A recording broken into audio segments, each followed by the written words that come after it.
Test, test. Coming through loud and clear on Zoom.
Come to order.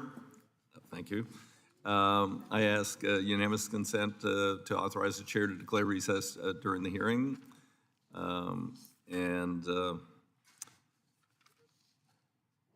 Without objection, so ordered. As a reminder, all of you who are out there remotely, please keep your microphone muted or I'll be yelling at you. To insert a document in the record, please email it to documentstni@mail.sk.gov. With that, I'm going to give a brief opening statement. I want to thank the Secretary for being here today. We're holding this hearing to do some oversight on the implementation of the Infrastructure Investment Jobs Act. And I appreciate you being here today to tell us about the progress. This may be a long day, and I appreciate the fact that you're going to make time available in the hope that all members who have questions will have an opportunity. So we're going to move along quickly, and we're going to strictly observe time limits so that we can move through this with as many members participating as possible. I really appreciate the fact that the IIJA money is getting out the door at a record pace. I mean, this is something that I've been looking forward to and working on since Obama was president, when I passed a bill out of subcommittee to increase spending by $350 billion, which at that time seemed like a phenomenal amount. And obviously, this one is $660 billion. Finally, after 12 years, we've got that. And, this is larger than anything else the department has ever had to deal with before. And as I understand it, you've, so far apportioned $75 billion in highway, transit, and airport formula funds, issued notices of funding opportunity for tens of billions more through 22 competitive grant programs. This is absolutely unprecedented in terms of the investments we're making and the pace at which we're putting this money out. The stakes are high. We want to get this money out. Inflation is eating into what we're going to be able to build, and the more quickly we can commit the funds, the more we will get done. And I expect that we'll hear some criticism from my colleagues on the other side of the aisle. But, sadly, almost none of them here today or in this committee voted for this legislation, which was amazing to me at the time of passage. I know Donald Trump didn't like it because he couldn't do it. And this actually got done. But it is a record amount of long overdue investment. And we aren't just, as I said before, I'm pleased we're not just trying to do Eisenhower 8.0. At the same time, you're looking at, you have guidance on Fix It First, something that was stripped out by the Senate. The 10 members of the Senate, 10 Republicans and 2 Democrats, none of whom have a major role on any of the 3 committees of jurisdiction in the Senate who wrote this bill. They used our template in terms of money and more routine things, but they bristled at the idea that we would deal meaningfully with climate change and look at alternatives to just an infinite amount of highway building, which will not solve our problems. As we all know, there's something called induced demand. And I talked a lot about the Virginia Railway as opposed to expanding 95 South, and I was hoping that, and I'm hoping states will replicate that around the country, where we can reduce carbon pollution, move people more efficiently, and look toward a 21st century system in this country.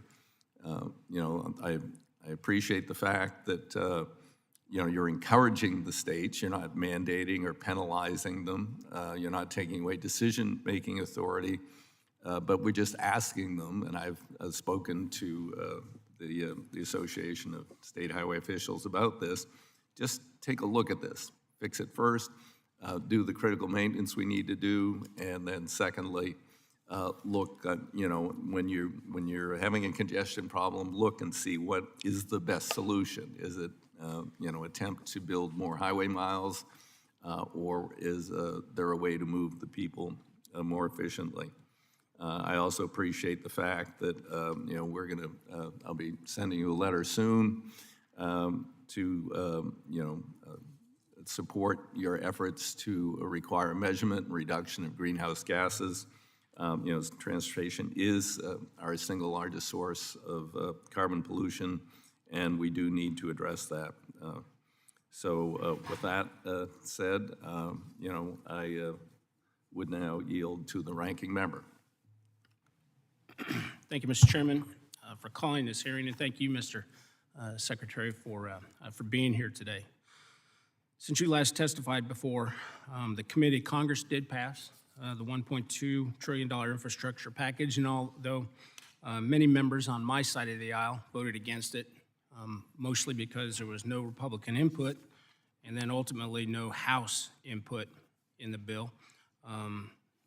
Having said that, I do recognize it is now the law of the land, and I respect that fact.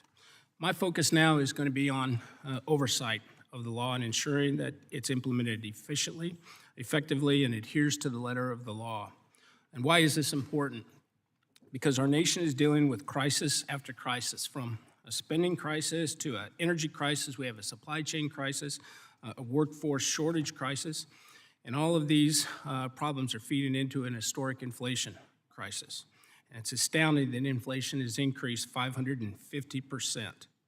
Americans know that they can no longer buy the same amount of food or gasoline or other necessities with their hard-earned dollars as they could just a year and a half ago. Obviously not by a long shot. And the same holds true for our infrastructure dollars. Committee Republicans heard some pretty grim warnings last week during our roundtable on inflation.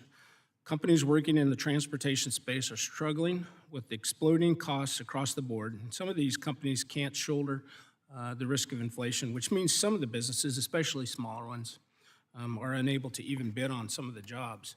At the same time, states are running over their transportation budgets as they have the impossible task of estimating project costs, which are going to continue to increase exponentially. In my home state of Missouri, they're estimating that they're going to go $140 million over budget in their current year's transportation plan.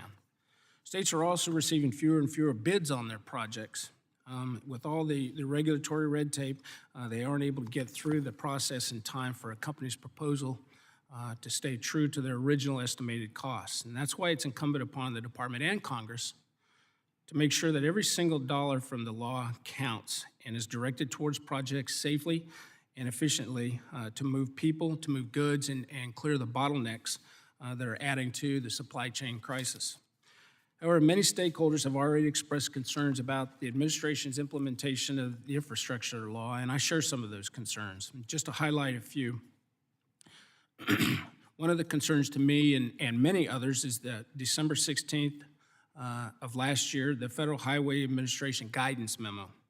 Mr. Secretary, I know that you've spoken about some of the concerns raised since this guidance was issued, but I hope you recognize the fact that it remains a serious source of concern and confusion because it pushes the administration's own priorities, including a bias towards adding new highway capacity over what's written in the law itself.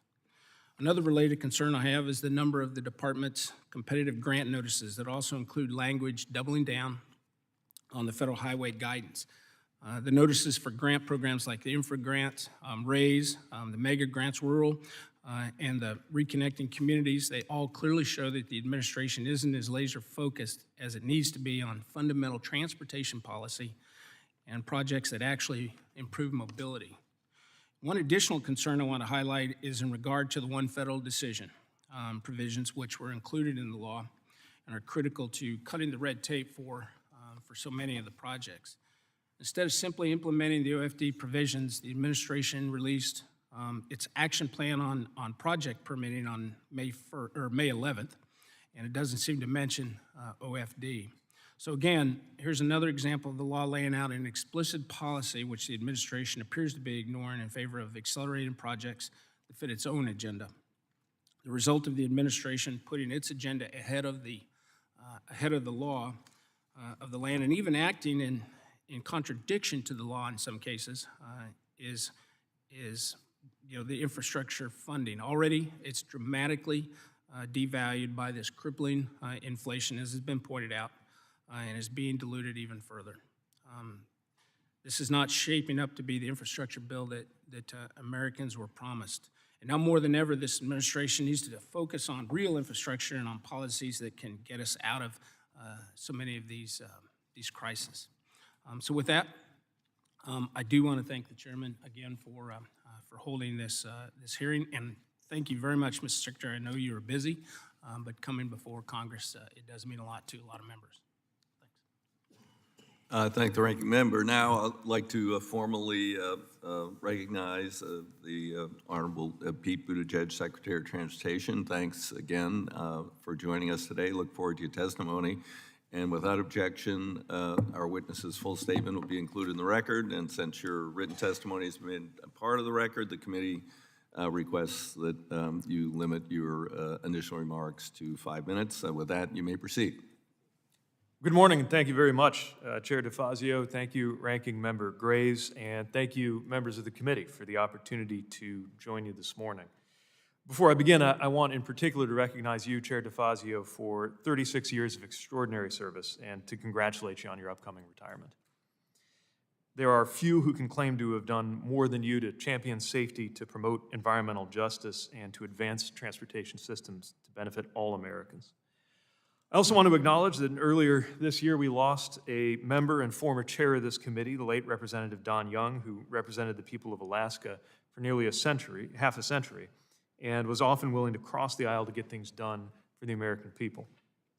Thanks to leaders like Chair DeFazio, Representative Young, and so many of you, we now have the most transformative transportation investment in most of our lifetimes in the form of the Infrastructure Investment and Jobs Act.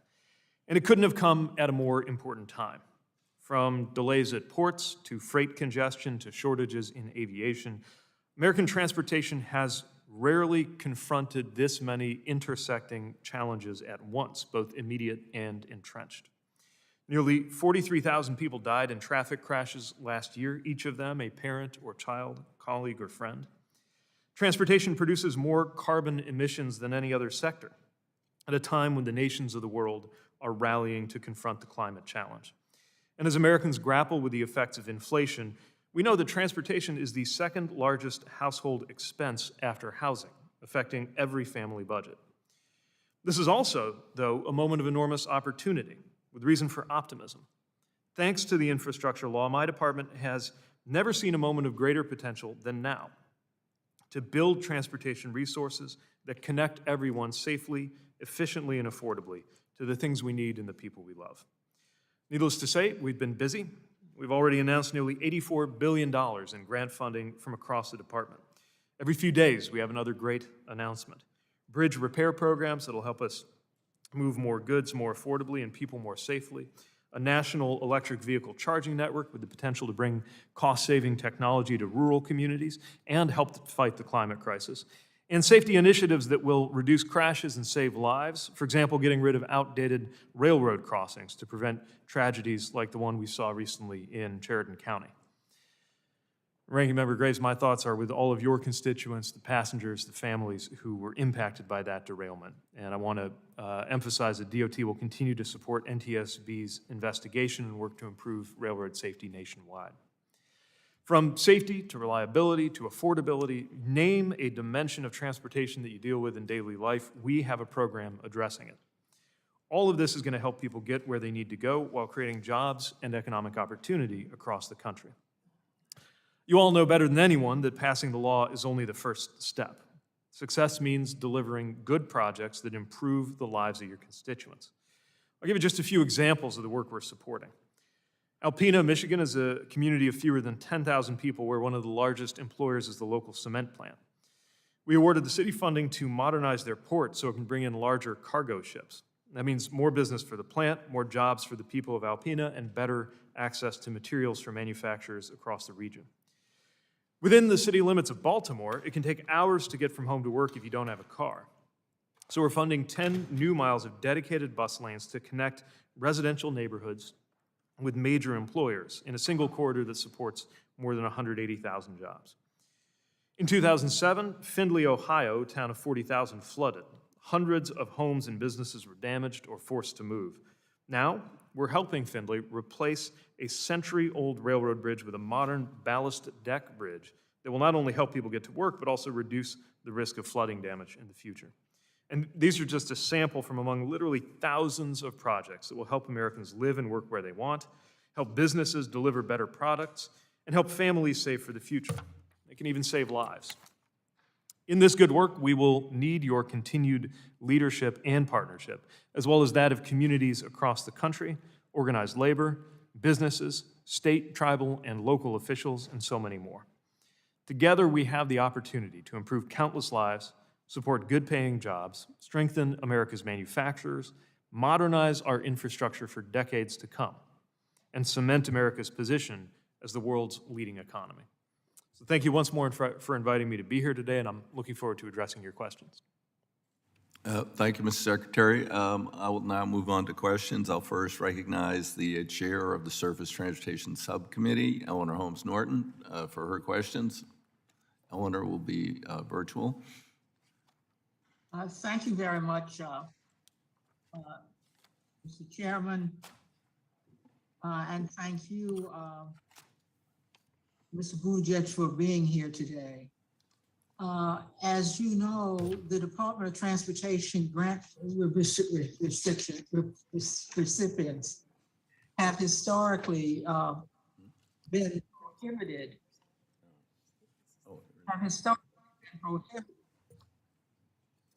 from utilizing geographic or economic or other hiring preferences regarding the use of labor on DOT-funded transportation projects.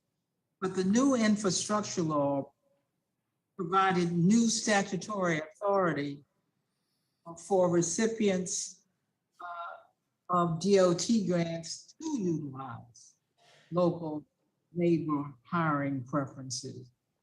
We call them local hires on construction contracts. I do support this authority. As a former mayor yourself, can you explain what this new authority means for cities and other grant recipients carrying out infrastructure projects? For example, are grant recipients required to utilize local hiring preferences? Well, thank you very much. As both secretary and as mayor, I've heard too often stories from neighborhoods that have long craved some kind of infrastructure investment, finally see it, only for residents to look at the work site and wonder if any of the people getting the good paying jobs working on that project come from anywhere near the area where the project is being done. But as you mentioned earlier, our ability to support that kind of work was restricted to pilot programs. Using the authority provided for us in the new law, we will be able to support local hiring provisions to the extent they are supported on the ground in ways that we think are going to contribute enormously to opportunity in communities that perhaps in the past have been left out of the good paying job creation and the ladders to the middle class that come with it. And so we will continue using the authorities provided in the law to support that kind of work and support that extension of access to opportunity for so many who have not felt that they've been part of it in administrations or in years past. So that they can use local hiring preferences. Are they required to use local hiring preferences? I'm sorry, could you repeat the question? Are grant recipients required to utilize local hiring preferences? So we encourage local hire. It depends, of course, on the program, but federal aid highway programming now paves the way for grant recipients to do so, and we'll be working with them every step of the way. Okay, I'll be encouraging my transportation authority to require local hiring preferences where I'd like to ask you about Union Station here in the District of Columbia. The Federal Railroad Administration recently revised its proposal to develop Union Station. I appreciate the renewed focus on better serving transit, rail, and bus riders, along with cyclists that are provided in this proposal. But it's also critical to ensure that Union Station design works for DC residents who rely on local transit, food, and retail options, and who will be impacted on a daily basis by changes in traffic patterns in the area. What is your department doing to engage with local residents about the project and to account for their needs and suggestions going forward? Well, as your question importantly notes, there are many modes of transportation that converge at Union Station. And while it is certainly known partly for its role in intercity rail and longer distance travel, it's also very significant as a hub for transit and as a retail site that's very meaningful for the immediate neighborhood, both in terms of access to retail and in terms of access to jobs. So we consider it very important, as we would in any project, but certainly with all of the overlapping equities here, for the voices of community members to be heard. I know that's expressed partly through you and through your office, but also expect for there to be immediate means of input. And we'll work with the project sponsor, and knowing that the District of Columbia, of course, is very hands-on with this, to make sure that we support that kind of participation and that all those relevant concerns are heard. Thank you. Thank the gentlelady, and now turn to Ranking Member Sam Graves. Thank you, Mr. Chairman. My question is actually fairly simple, because one of the things I'm concerned about and been pretty active in over the years is trying to figure out how we make the Highway Trust Fund solvent. We've obviously got a lot of vehicles on the road that aren't paying for the use of the road. And again, it's something I've been pretty active in, and I know there was a alternative funding board, I think, that was put in the infrastructure plan. I'm just curious how that's coming along, and I know we had some pilot projects going on out there too, some VMT pilot projects and a few things. I don't know, we're not talking about that anymore, and I know it's a monumental task when it's eventually going to have to be tackled to figure that out. But just curious on your thoughts and where we are in that process and how those pilots are going. Thank you. Yes, there were the pilots that were authorized previously through the FAST Act. A number of states have pursued them, and we're always interested in their experience and trying to get information about the results there. Further pilots are provided for in the IAJA, and we'll support that work as well. I think ultimately there are some profound policy considerations that'll need to be addressed in terms of the long-term viability of the Highway Trust Fund. And as you know, for the IAJA, it was very important to this administration not to take any step that would be inconsistent with the president's commitment not to raise taxes on anybody making less than $400,000 a year. But in some way, shape, or form, we need to be prepared for a model of sustainable highway trust funding that is different from the one that we've inherited. And as these pilots continue to take shape, and we can update your office on the federal kind of side in terms of how we're laying the groundwork for that pursuant to IAJA, I think it'll give us some important data points that we're going to need, especially if Congress decides for the long run that it's not as prepared as it has been in the past to commit general fund dollars for that purpose. And we're going to continue to pull general fund dollars in, and I worry about that. You know, the precedent that it sets. In transportation, we've always tried to be a pay-as-you-go and a fee-based process, and I'm concerned about just the movement away from that. But it is a concern. Thanks. I yield back. Okay, thank you, gentlemen. Now, Representative Eddie Bernice Johnson. Eddie B. Yes, thank you very much. And let me thank the Secretary for making himself available and for the job he's doing on behalf of the administration. And I want to thank you for visiting Dallas Fort Worth, but you only saw 2 programs, so I hope you'll be coming back soon. it's critically important to make sure that everyone is benefiting from this legislation. So could you discuss what the federal DOT is doing to ensure that disadvantaged business programs are working properly and are guaranteeing the minority and women-owned businesses are getting a fair share of these transportation dollars? Thank you for the question. This is very important to us. It is, of course, the rationale for the DBE programs that are provided for in the law, and also just an essential matter of fairness in terms of the business opportunity that parallels, in my view, the need for fairness in labor opportunity that was at stake in the question that Representative Norton asked earlier. In order to make good on that, we have been actively working not just to ensure that there is compliance with the DBE law, but in order to make sure that we are better alerting the DBE community to the business opportunities that it might create. For example, our Office of Small and Disadvantaged Business Utilization has been preparing events around the country to help bring together officials and contractors to preview the opportunities and get a better sense of how to compete for those opportunities.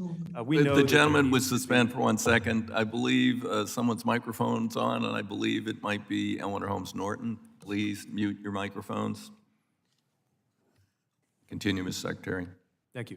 We recognize that our processes need to be user-friendly, especially if we are trying to expand the base of historically excluded business owners who have access to these federal opportunities. And so we will be working with the states, the transit agencies, and others who are being funded, while also making sure that we meet our own ambitious goals for direct federal procurement, which have been increased this year on the SDB side to 20%, and making sure that we're meeting our goals in-house, I think, will also give us important expertise and experience, which will be relevant for us to work with the states and the other partners on for the effective inclusion of various businesses and opportunities created by the bill writ large. Well, thank you very much. Now, I know that this is not important to a lot of people, but cities that were impacted by highways and disadvantaged communities are really concerned about it. It's a small amount of money as we look at the country, but I'm hoping that we will provide some robust funding for reconnecting communities. I know that in my district, in Dallas, Texas, right in the downtown areas, we have at least 2 major areas. And so I'm hoping that there will be some attention given to those important reconnections. Well, thank you. We had the great pleasure of rolling out the Reconnecting Communities program recently in Birmingham, and have seen just enormous interest around the country in knitting together places that have been separated or divided by a piece of infrastructure, be it a railway, a highway, an interchange, or something else. I think that we'll learn a great deal through this first ever round of applications coming in, and we recognize that the program will very likely be oversubscribed, that we'll get more than $200 million worth of applications this first year, but also hope in the work that we will be able to fund to light the way for what jurisdictions may be able to do with their own dollars, even if not earmarked for this purpose, knowing that that benefits the entire community with better transportation networks, while also addressing some of the harms that have been created by choices in the past. Thank you very much, and thank you, Mr. Chair. I think my time is just about expired. Okay, thank the gentlelady. Now, Representative Crawford. Thank you, Mr. Chairman. Thank you, Mr. Secretary, for being here. Continuing on with that theme, you recently announced $1 billion program aimed at combating alleged racism in road projects. At the same time, DOT is actively supporting the construction of the doomed California high-speed rail project, despite reports that indicate the project is in fact displacing and destroying low-income minority communities in the track's path. So my question is, why are you dismantling existing highways in the name of racial equity while you're also supporting a project that's actively harming low-income minority communities? So every project has an impact, and what we think the law provides for is a process for local communities to weigh in on how those impacts affect them And unless there is a civil rights violation, in which case my department, of course, will very proactively address it, then it falls to the project sponsor to decide how to balance those concerns. But in terms of the highway work, the way I view it is, if federal dollars were ever used in a way that separates or segregates, then a pretty good use of federal dollars now would be to connect and to address those harms.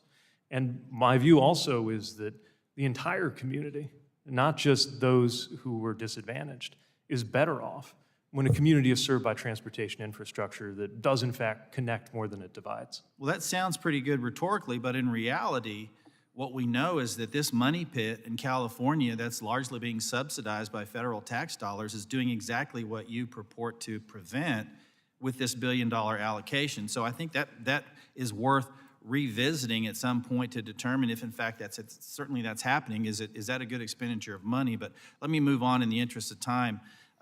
Ranking Member Graves mentioned a 550% increase in inflation since your boss took office. That's wreaking havoc on our economy. It's destroying particularly transportation businesses. That includes the small suppliers and the disadvantaged business enterprises that work in that space. Companies just can't afford to cash flow this increased inflation and shoulder that risk. And what's worse is it's creating a vacuum in the marketplace that allows for foreign companies to come in and further decimate U.S. industries and economies. So my question is, can DOT provide guidance to states and other recipients that inflation adjustments are required in transportation contracts? So cost containment is a major focus for us right now in implementing the law, because we're hearing this from both project sponsors and the business community. The impact of cost escalation and inflation is unquestionably going to affect our ability to deliver. I'm less sure that this is something that would put U.S. companies at a disadvantage to international companies, for the simple reason that inflation is international. I was just in Germany a few months ago. Inflation there is somewhere around 8 or 9%. So a German company, I imagine, would face the same kind of cost escalation. With respect, I'm less concerned about a German company and more concerned about a Chinese company, which subsidize at a much, much higher rate than anybody else. And they do that obviously for reasons to disrupt our economy and to jeopardize our national security. So that's my focus there, is to make sure we're not creating an opportunity for Chinese SOEs to come in and occupy space that should be occupied by U.S. businesses, and particularly these DBEs that we're trying to ensure have an opportunity to perform in that marketplace. But let me move on. Has DOT performed a legal analysis to see what is possible? To see what is possible to address inflation? Sure. Sure, we're looking at it every day. We don't need legal analysis to tell us that we've got to make sure that I'm talking there's about the access to- contracting process. You mean in terms of imposing a new requirement on the states? Yes. I have not addressed imposing additional requirements on the states for this purpose, but we could certainly look into that if you So what I'm asking is, for contract reviews to address inflation, has there been a legal analysis there? Because when this was implemented, and we've seen inflation continue on an upward trajectory, and there were no provisions offered to address that. And so we're seeing that it's very, very difficult for companies to maintain pace with this rate of inflation. And so I guess what I'm asking is, are our contracts firm? Are they fixed? Or is there any provisions in place for them to address that inflation? So often contracts will have a contingency factor that can affect any unanticipated pressure In this on prices. case, do they have a contingency factor?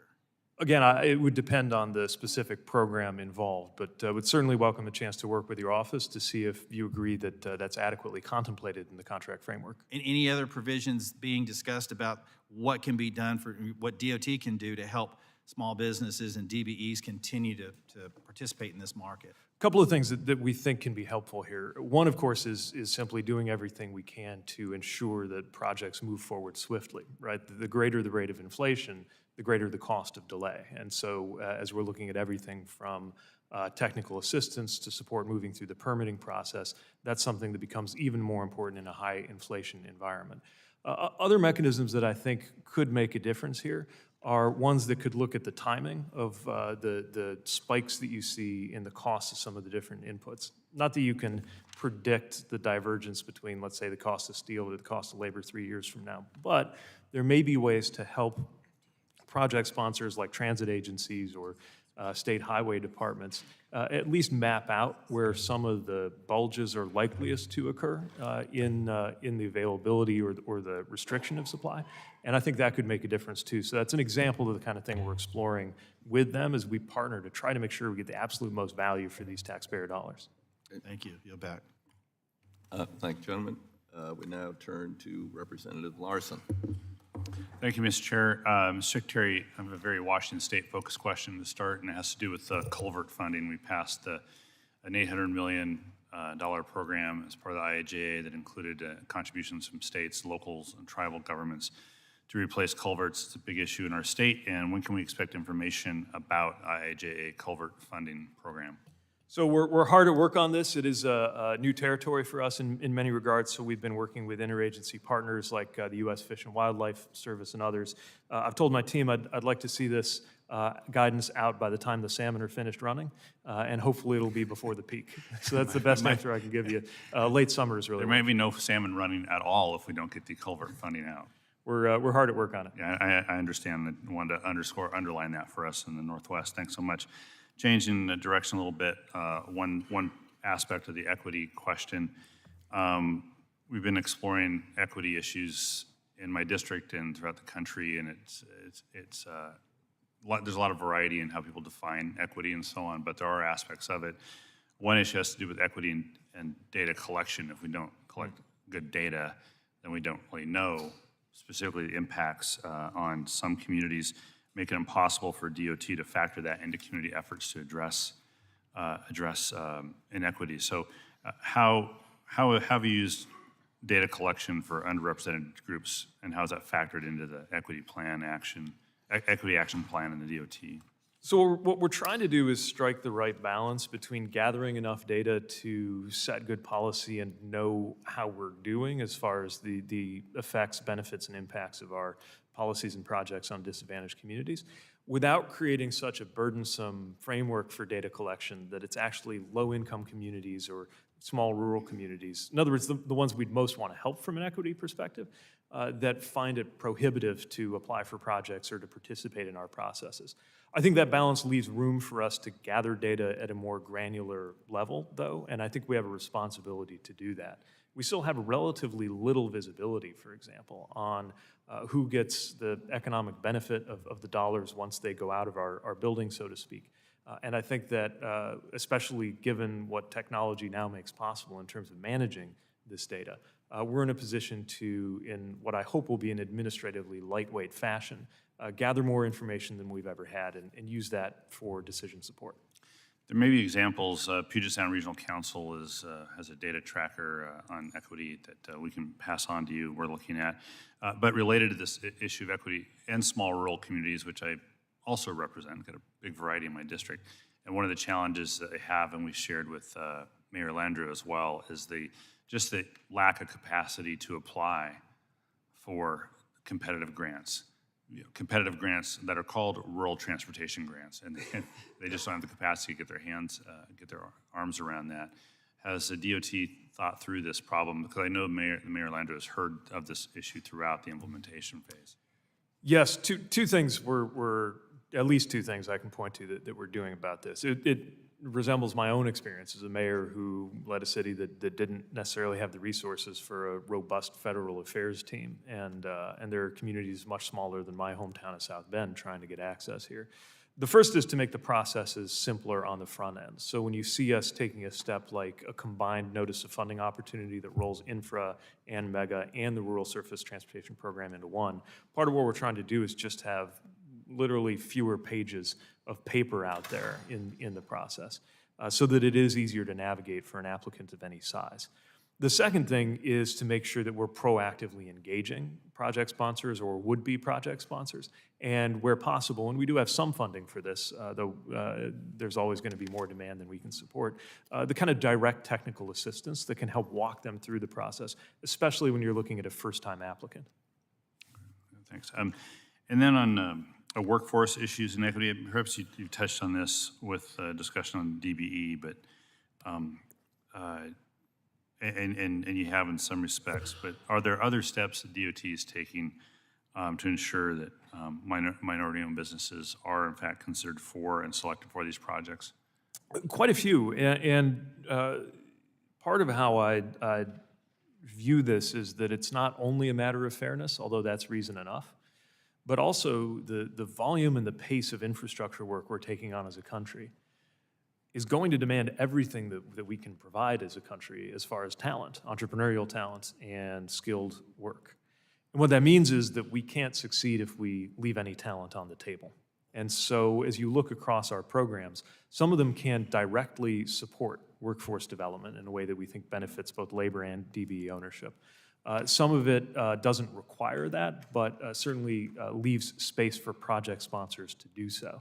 And the effects are Can I stop you there? Because compelling. I want to respect the 5-minute rule, and before the chair makes me respect the 5-minute rule.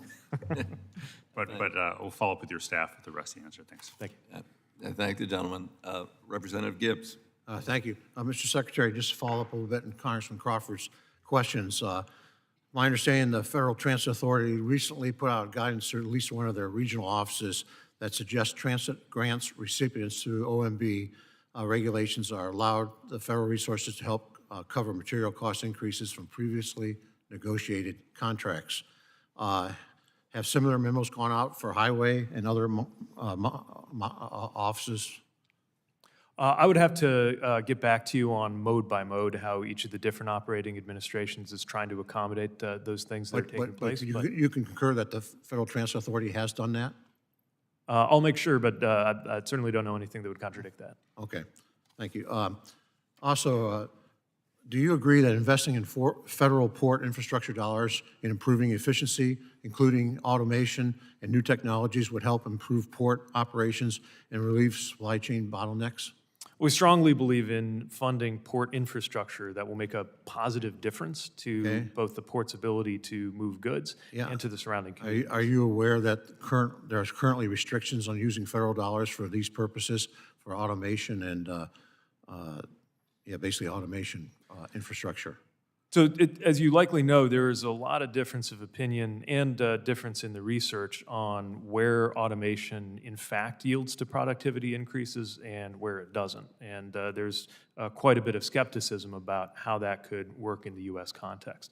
That said, there are so many things that we can invest in and are investing in that unquestionably benefit the efficiency and the throughput of ports. For example, with the Port Infrastructure Development Program in the last round, we sent about $52 million to Long Beach. That's going to allow them to build about 10,000 additional feet of on-dock rail, which helps you without having to wait for a chassis or have the truck go between, get those containers on their way. And we're going to continue to look for ways to support throughput, again, hopefully in a fashion that also benefits the surrounding community. Well, I would think, sometimes there's always some resistance to automation and new technologies because of labor issues and all that. And all you can think of it, if historically, where would we be in the agricultural community if we resisted automation?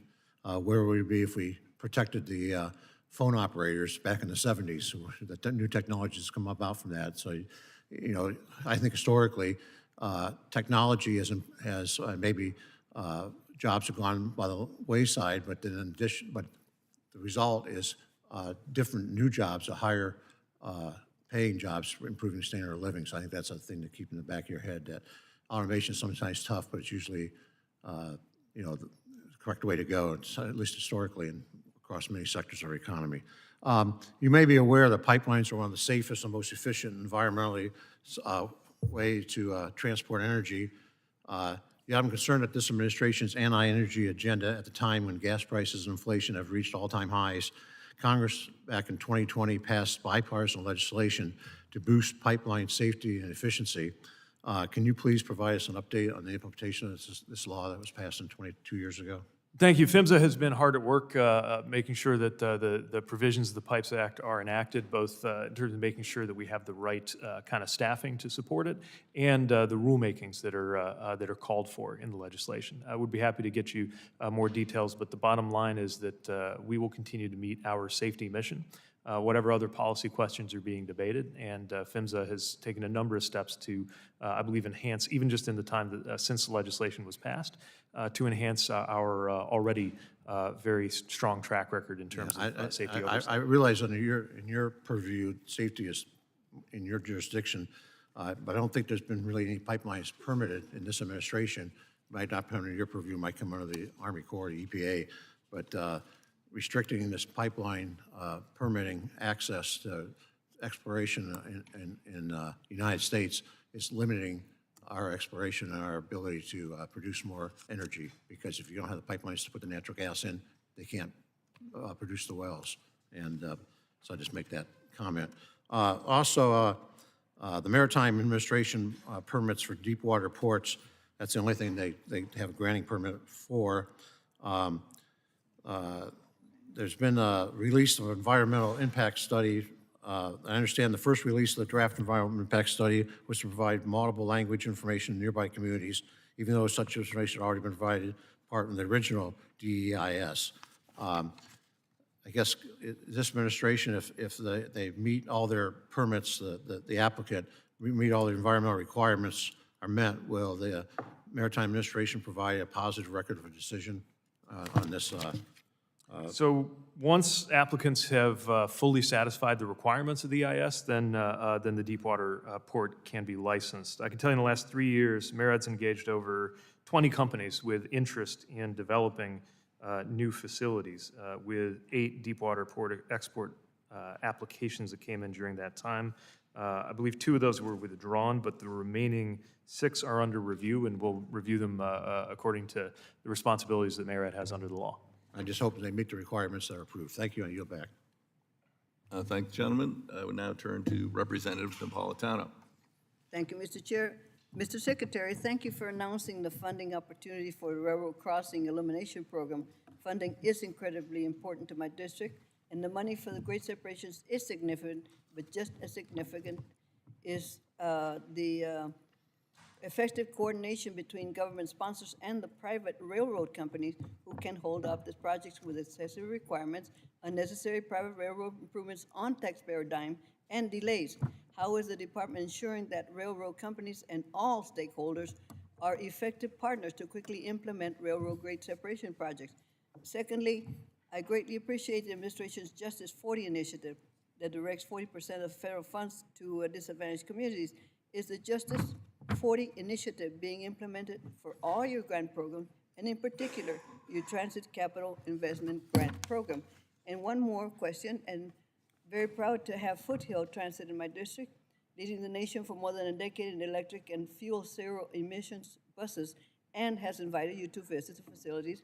I extended the invitation to you personally in the letter that I just handed you. Since zero emissions buses are new technology, how is FTA working with experienced agencies like Foothill Transit to ensure information and best practices are shared amongst transit agencies as they receive infrastructure law funding for zero emission buses? Thank you. I'll try to, let me try to take those in reverse order.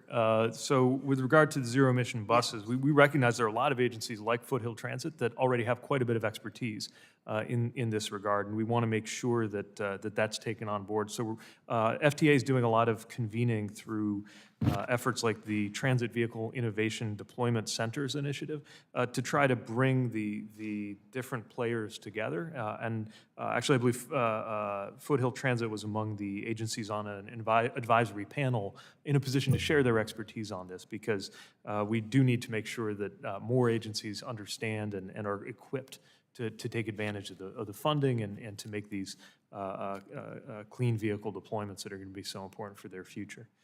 With regard to Justice 40, I can tell you that the entire $20 billion per year programming of the FTA supports equity in transportation. And this can take different forms, and I think the formal criteria and guidance related to Justice 40 is still being framed up at the interagency level, but we're certainly not waiting to take actions that are going to meet those goals, knowing that so many of the communities that are overburdened and underserved are also those that stand to gain the most from having excellent, convenient, accessible, and clean transportation brought to them, and the economic opportunity that comes with it. And then on the rail grade crossings, this is an issue that we're hearing about from communities in every part of the country of every size. And we consider it very important, not only from a safety perspective, of course, but also as we discuss issues like more fluid movement of goods and cargo. This is certainly a concern because those at-grade crossings are associated with slow orders and other measures for safety purposes that wind up impacting the fluidity of the overall system. So we're very pleased to have now the dedicated railroad crossing elimination program, in addition to other rail funding like CRISI that can help in this regard. And FRA is very actively engaging all of the different players, communities, railroads, and any other interested stakeholders on how to make sure that, that this can be effectively used. It can be challenging because sometimes there is an infrastructure owner that is different than the project sponsor. You imagine a city coming to the table, wanting to get rid of an at-grade crossing, needing to engage with a railroad that actually has the asset. And so we're doing what we can to try to make sure that there's the right communication so that these applicants can be successful. Thank you very much. The fact that the railroads have been good partners in my area, but they still don't provide the funding necessary to complete the project, or at least be a partner with the state and the Fed.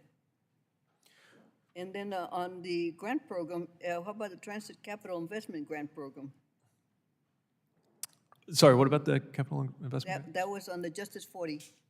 Yes, so I can tell you that the whole intent of the transit programming writ large is, of course, to connect people to opportunity and to where they need to be. And the kinds of communities that Justice 40 is looking at are often those that stand to gain a great deal by the work that's being done in CIG.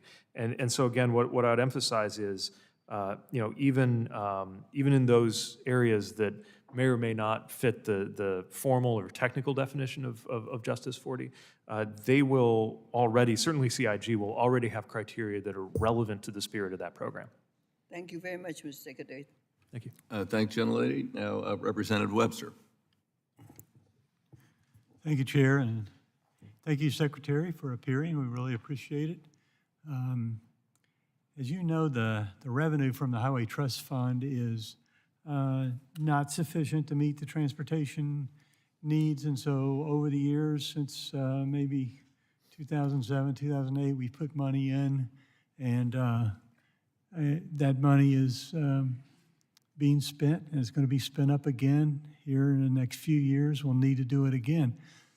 And the CBO estimates that it's maybe 2026 or 2027 we'll run out of money again. The administration, though, is focusing on promoting electric cars and has championed a gas tax holiday.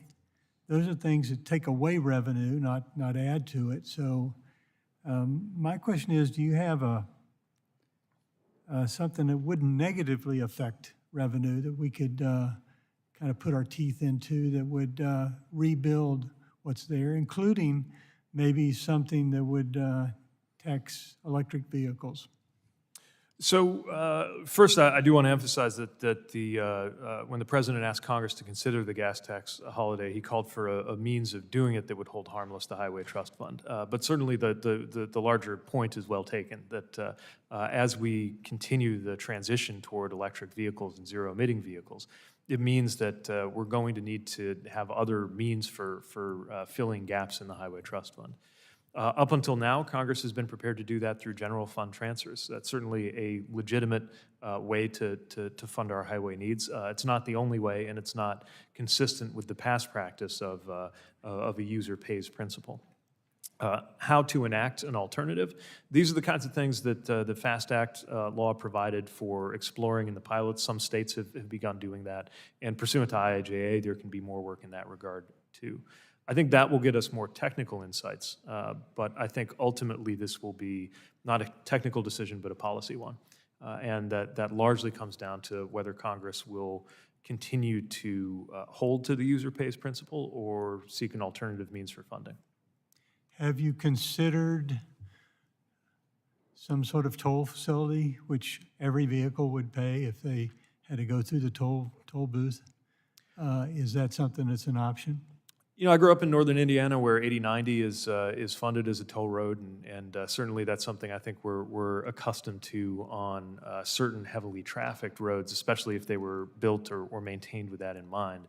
I think it's tougher to imagine how that could be implemented on a widespread basis, and so unless we could think of a non-intrusive way to do that, I think it'll be always something that's restricted to more specific and high traffic points, bridges and certain highways, than something that could answer how the road system writ large is funded.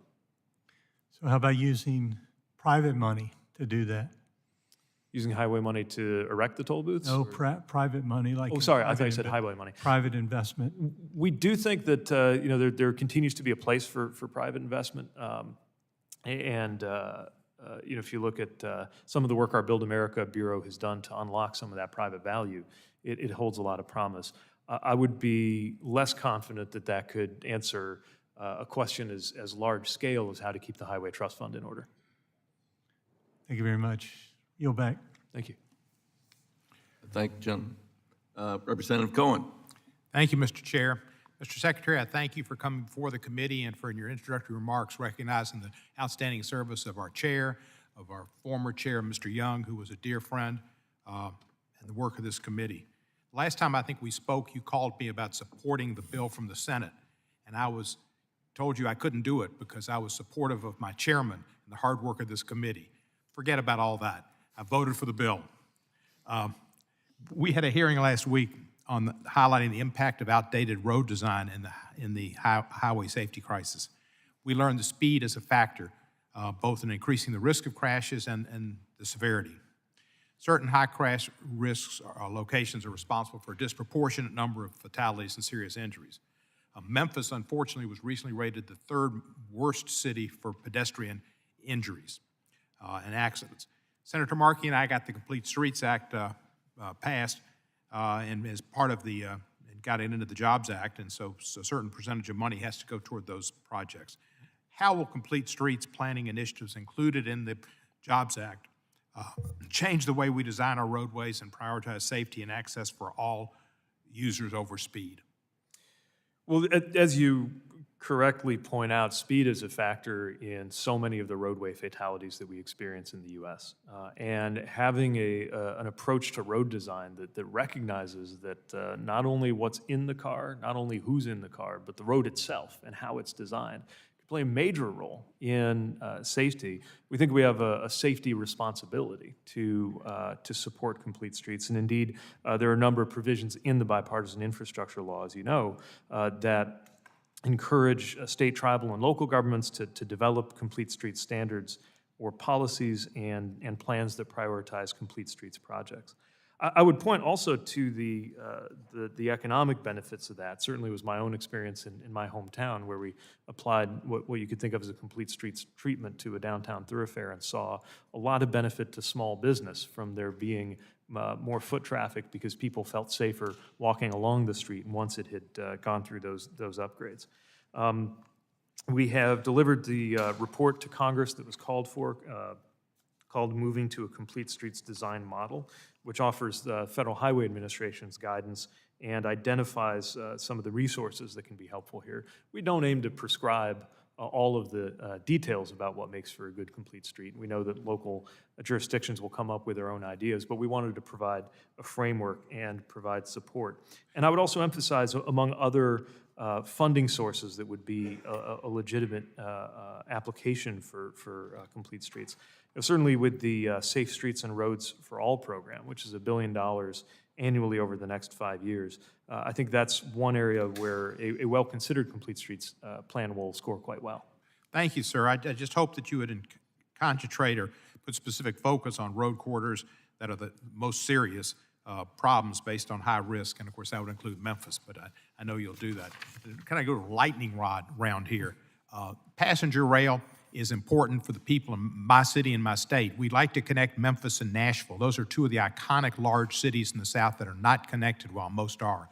Are there funds that are in the bill that would help Tennessee pursue intercity passenger rail service between Nashville and Memphis? Certainly, the bill providing for greater investment in passenger rail than we've seen since the inception of Amtrak certainly contains funds where I would expect that anyone with a vision for intercity rail like that will be interested in applying, and we'll be interested to see what. I hope you'll help. I don't know if you're a fan of country music or not, but country music says there's more songs about leaving Nashville and more songs about going to Memphis than anything else. So it would be an important corridor.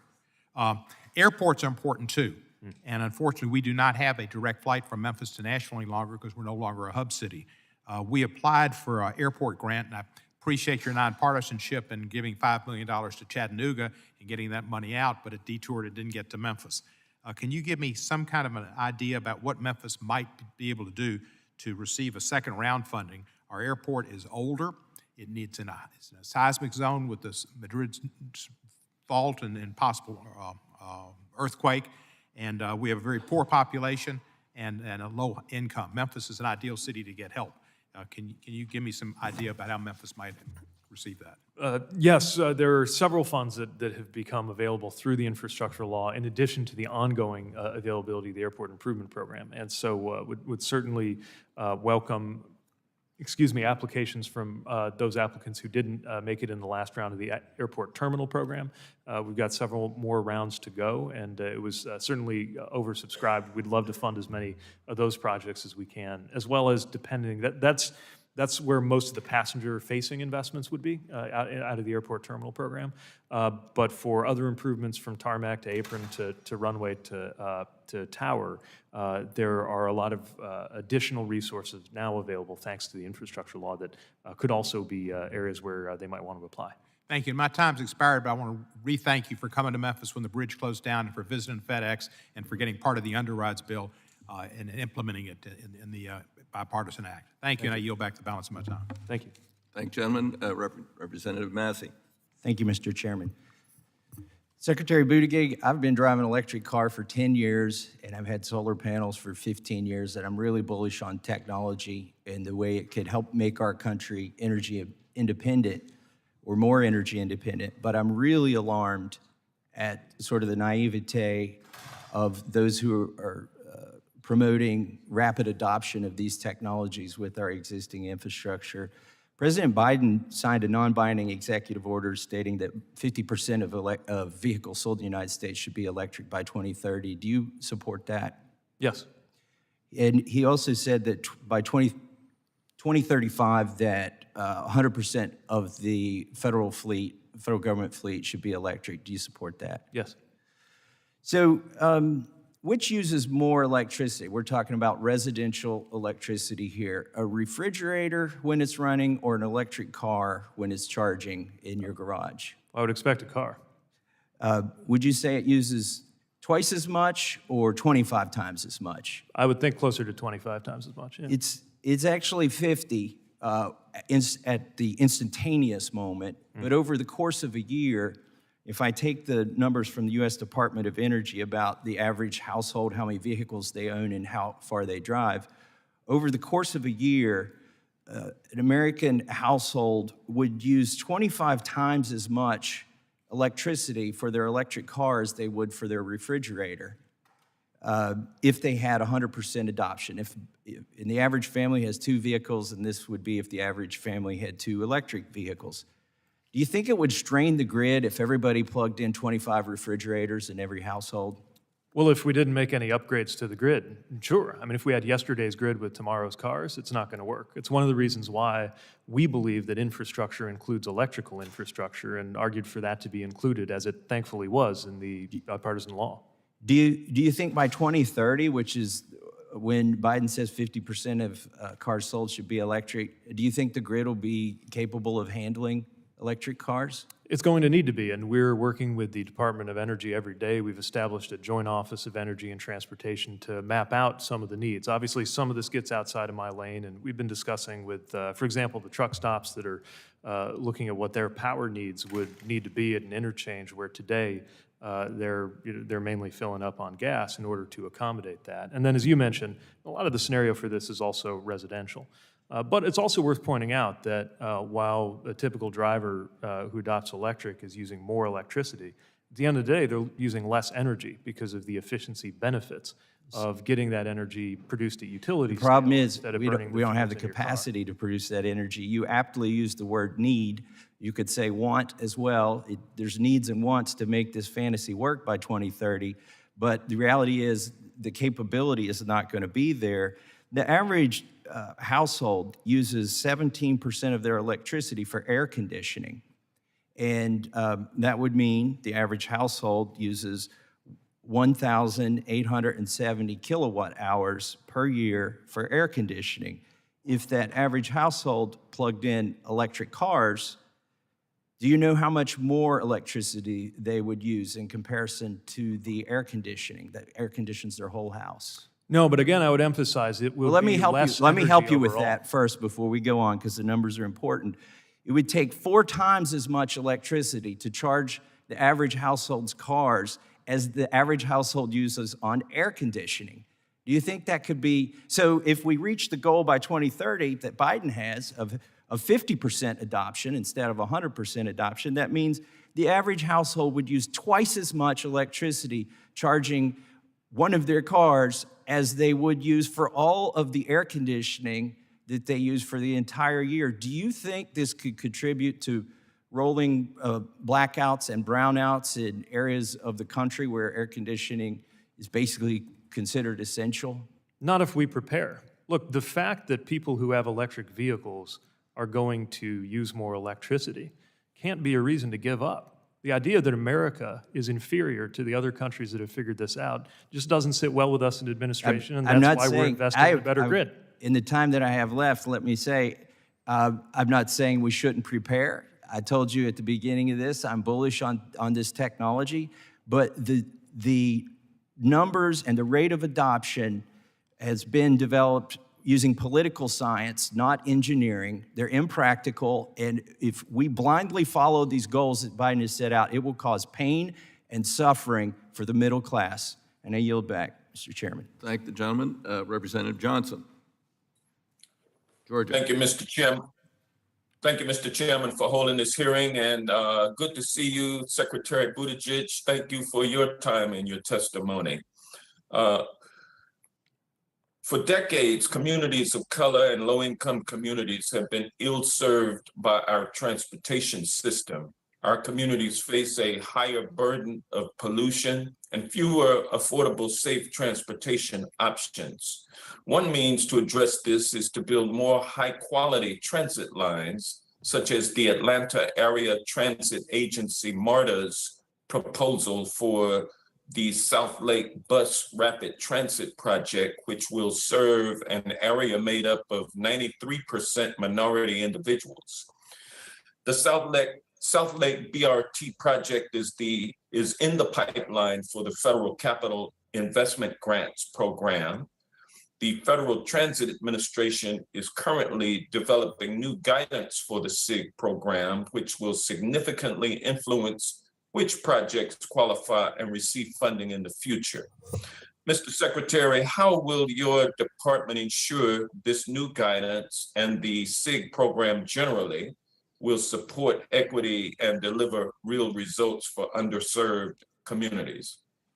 We're certainly committed to considering equity and other important criteria that belong within the framework of our transit policy. And when it comes to CIG, which is among the largest competitive federal grant programs, we recognize there's a lot at stake. The President's budget requests $2.9 billion in general funds for CIG, and additional funds in the amount of $1.6 billion are provided through the advance appropriations that came in the IIJA. So that's a total of $4.5 billion to work with. This is also a program that requires projects to go through an extensive process to ensure that they are going to effectively use those taxpayer dollars. And the evaluation criteria include things like consideration of affordable housing in the transit corridor, credit for projects that serve transit-dependent populations, and incentives to use alternative fuel vehicles and build environmentally friendly facilities. So you have my commitment that as we continue with the process of updating the CIG program regulation to make sure that the guidance reflects the changes that came by way of the infrastructure law, and the initial changes are out for notice and comment. We'll continue to consider these and other important values and criteria to the extent that the law provides for us to do so. Thank you. And Mr. Secretary, the House recently passed an amendment to the National Defense Authorization Act that I authored, which relates to the Disadvantaged Business Enterprise Program applicable to highway, transit, and safety programs. The amendment eliminates the gross receipts cap in effect for DBEs working on surface transportation projects. This amendment ensures that the definition of a DBE is consistent across DOT programs as it brings surface transportation online in line with how the FAA defines a DBE and ensures that DOT follows SBA definitions for a small business. Do you support the elimination of the gross receipts cap for surface transportation programs? And also, what additional steps in your department is your department taking to promote maximum participation by DBEs in DOT programs? Well, first of all, yes, we support that step. We recognize that the SBA's government-wide small business size standards are more accurate and consistent in terms of measuring a small business. And so we think this can address something that we hear very often as a concern from DBE owners who, as one business leader put it to me, feel that they are sometimes viewed in such a way that they become too small to be big and too big to be small. And we are within days of publishing our own notice of proposed rulemaking with a number of updates and amendments to our program rules to modernize and improve the DBE program. We want it to be more user-friendly while maintaining the highest standards of program integrity. And look forward to getting public comment on that proposed rule as soon as it's out.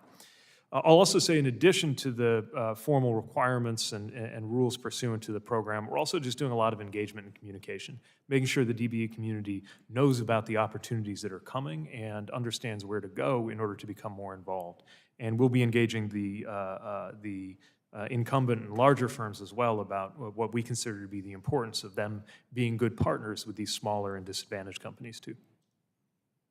Thank you. Now I yield back. Thank you, gentlemen. Representative Perry. Thank you, Mr. Chairman. Secretary, thanks for being here. I'm sure you know, folks, where I live, my bosses, my constituents are paying about 80% more for gasoline than they were when President Biden became the president.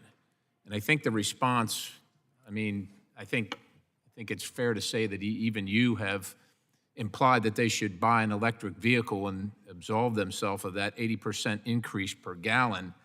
Just looking at Kelley Blue Book, the price of a EV is about $55,000. Now, that doesn't include, so it's actually more than that because there's $7,500 per car subsidy paid for by about $48 billion in taxes on the same people on that car. So it's closer to about $60,000. There's about $20,000 more than a gas-driven passenger car, about $40,000 more than the average compact car. At the same time, I'm sure you probably also realize that the average Pennsylvanian pays about $170 a month in electricity, and that doesn't include the 10 to 15% that has just gone up. So that's an old number, so it's actually more than that. And based on Mr. Massey's numbers, which I don't doubt at all, if they could afford the electric vehicle and plug it in, we're talking about another $90, $100 a month in electric costs. I'm wondering what the administration and you are doing other than subsidizing, to lower the cost. Look, they're either paying more for gas, 80%, or they're paying more for electricity to the tune of essentially doubling their electricity bill. Like, how's this getting better for my bosses? And what's the administration like? What do you plan to do about that cost other than subsidies? Well, I'm very glad you asked that question. First of all, I want to be clear, nobody I know, certainly not me, thinks that all or even most Americans can easily afford electric vehicles. That said, I'm struck by this $55,000 number that keeps going around. I knew this might come up, so I just pulled a few of the latest prices. A Chevy Bolt, so an American-made 2022 EV is $26,595. If you want a pickup truck, like a Chevy Silverado EV or Ford F-150 Lightning, the starting prices of those are $39,900 and $39,974 respectively. We've also begun to see... Is that pre-subsidy or post-subsidy? I think it depends on which, it depends on the automaker, because some of them have gone through the cap for the 7,500, and some Does of them that have include not. state subsidies as well? I don't think so, no. Okay. So, and look, that's the new car. So the first time I got a plug-in car, for example, Chasten and I got one. It was $14,000. Had about 15,000 miles on it. It was a C-Max. So it was a combo plug-in hybrid. But what we're seeing in terms of the dynamics now is we're close to the point, and may actually be there on certain models and under certain circumstances, where the extent to which your car payment would go up is actually already outweighed by the extent to which your gas bill would go down, even factoring in the cost of electricity. Now, again, that depends on what electricity So you're market saying the you're in. market's bringing it down. Look, I got my numbers from Kelley Blue Book, so... Are those this year's numbers? What's that? Would those be this year's numbers? Actually, last year, but I don't know that anything, especially used cars, have actually gone down in price. But my other concern is that I'm sure, if you're not aware, that you should be aware that about since 2010, so it's essentially over 12 years now, we've closed over 550 power generation stations, which is about 102 gigawatts, and we're scheduled to retire another by 2025, so just a couple of years, 17 gigawatts of coal-fired capacity. At the same time, we're asking Americans through subsidies and through their purchases to pay for China, who has, I think you wouldn't argue, 80 to 90% market share of everything that goes into an electric vehicle. Right, into an electric vehicle. At the same time, we're essentially reducing power, and using Thomas's numbers, which I think are correct, we're going to increase the grid requirement by at least 50%, which none of that really works out. And you look at a country like Ghana, who's shutting the lights off now because they followed this model that we're following right now. What's the administration and what are you doing to make it easier and more affordable to mine critical minerals in the United States to support this industry? One thing we've been working on with the Department of Energy is better sourcing of some of the elements that go into batteries, for example, ideally in the United States, and if not in the United States, then in geopolitically friendlier territory. Now, some of this isn't just the mining, right? Some of it's actually the refining capacity, which is to China's advantage, and we got to change that. I guess our view is we shouldn't accept that as a given. Yeah, China refines 90% of the manganese. Are we going to bring that to the United States? We'd love to bring that we're over the time. refinement capacity more to U.S. and friendly countries. Okay, thank you. I ran out of time. At this point, I'll ask questions, and Rodney Davis will ask questions, and then we're going to recess for votes. Mr. Secretary, I just want to clarify the issue of the guidance, which caused a bit of a stir when you issued the guidance on building a better America, as we called it, Fix It First, in the legislation that passed out of the House. And let's just get straight on the record. Who makes the decision how to invest apportioned highway dollars? Is it the feds or the state DOTs? That's up to the state DOTs. Okay. Does anything in their guidance change that? No. Okay. Have you proposed to eliminate eligibility for certain types of highway construction projects? No. Does DOT propose to take away formula or discretionary money from states who add new highway lane capacity? No. Are you forcing any states to build transit or active transportation projects over highway projects? Forcing? No. Okay. I do remember your memorable exchange when Ms. Capito, former member of this committee, asked you before the Senate why you were doing this, and you said, "Well, ma'am, because it's good policy." which I support. We want people just to think these things through. It's not a mandate, but think about it as you move forward, instead of doing the same thing again and again and again, which doesn't work. We induce more demand, we build more lane miles, we induce more demand, we build more lane miles, and we end up with the same congestion in the end. And then secondly, there's been some controversy about your proposed rulemaking on tracking greenhouse gas emissions from on-road sources. Now, I remember the day when states were allowed to set negative safety targets. Now you have performance management rules in areas such as asset management, bridge and pavement conditions, and safety. Has requiring states to set targets and measure their own progress toward these desirable goals helped focus attention and investment? We think it has. I would describe that as good policy, too. Okay. Then just on, the exchange about EVs and that, I don't know what we're going to do with all the mechanics, and that's something we have to start thinking about. But the life cycle cost of an EV is significantly less than a fossil-fueled vehicle. When it was penciled out for the post office, unfortunately, the current Postmaster General doesn't agree.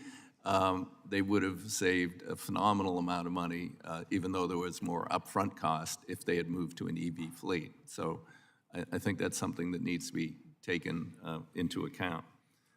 So I thank you. I thank you for your testimony, and now I turn to Mr. Davis. Thank you, Mr. Chair, and Mr. Secretary, great to see you again. It was great seeing you at DCA last week and had a chance to chat with you there. I wish I'd have seen you when Congressman Boss and I were on our never-ending journey to try and get out of LaGuardia last night, but we didn't get a chance to do that. But it's always good to talk transportation, and we appreciate you being here today. I would mention, I was going to ask you about the policy on using bipartisan infrastructure law resources to build a better America that Chairman DeFazio asked you about. I hope you were pretty clear in your response to him. I hope that clarification is given to our states because there's still some confusion. We have them reaching out to us, wondering what your intention was. So thank you for that clarification. But moving that out to the states would be beneficial too. IJA also includes my provision I helped craft here in the House, the One Federal Decision Act, and that would streamline federal environmental reviews, as you know. I've talked to Mayor Landrieu about this.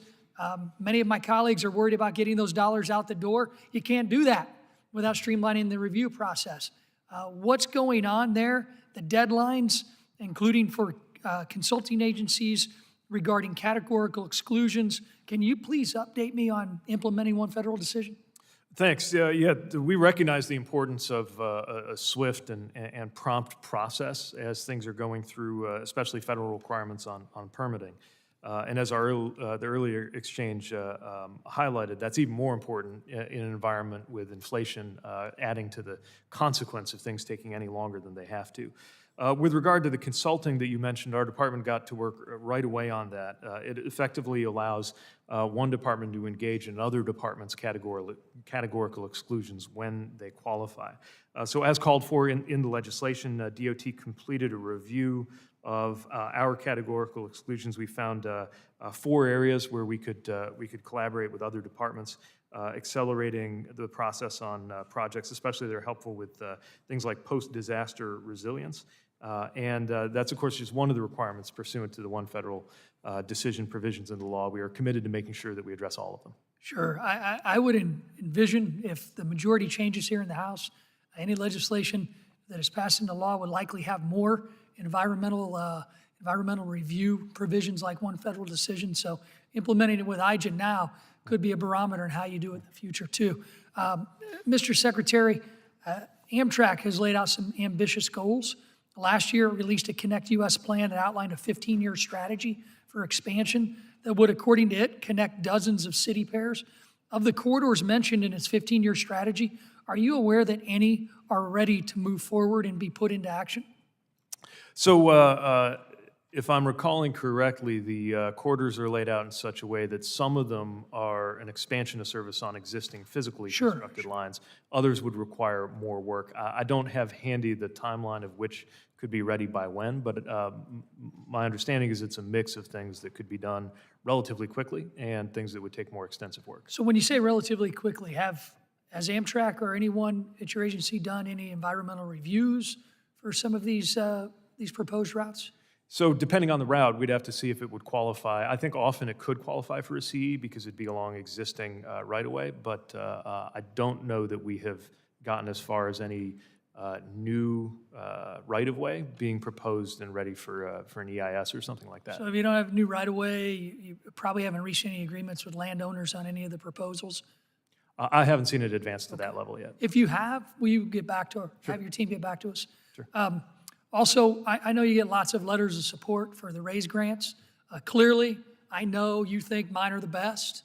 So I want to just remind you of a couple that I've sent to your agency. The city of Decatur and Macon County has a Brush College Road and Ferries Parkway project. Springfield, high-speed rail project between Chicago and St. Louis. Springfield has done a great job in leveraging federal resources to actually combine two tracks into one in and around Springfield. They have two more usable segments, one RAISE grant and one MPDG grant application. Terminal Rail Association of St. Louis with the multimodal freight yard expansion in Venice, McLean County, Route 66, bike and pedestrian trail, and in Edwardsville, we have the Goshen Road and Liberty Trail multimodal transportation improvement projects. I will get you a list of those so you don't have to write them down. I'd appreciate your consideration and any updates. Thank you. I yield back. Thank you. Thank the gentleman.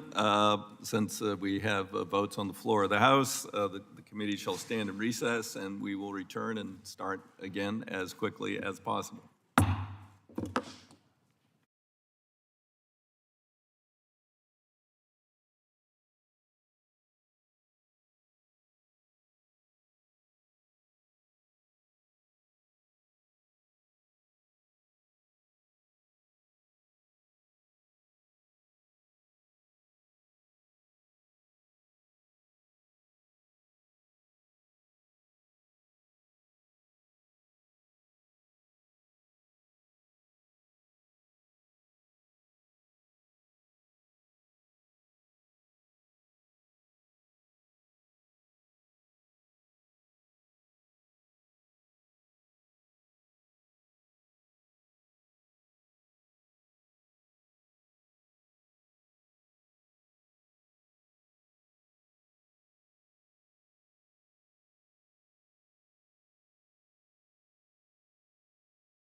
Audio test 1, 2, 3, 4, 5, 6, 7, 8.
I call the meeting back to order, and I'll take the chair's prerogative and ask a few questions to our guest, Secretary Buttigieg. Thank you, Mr. Chairman, for being here. It's great to see you again, my fellow recovering mayor there.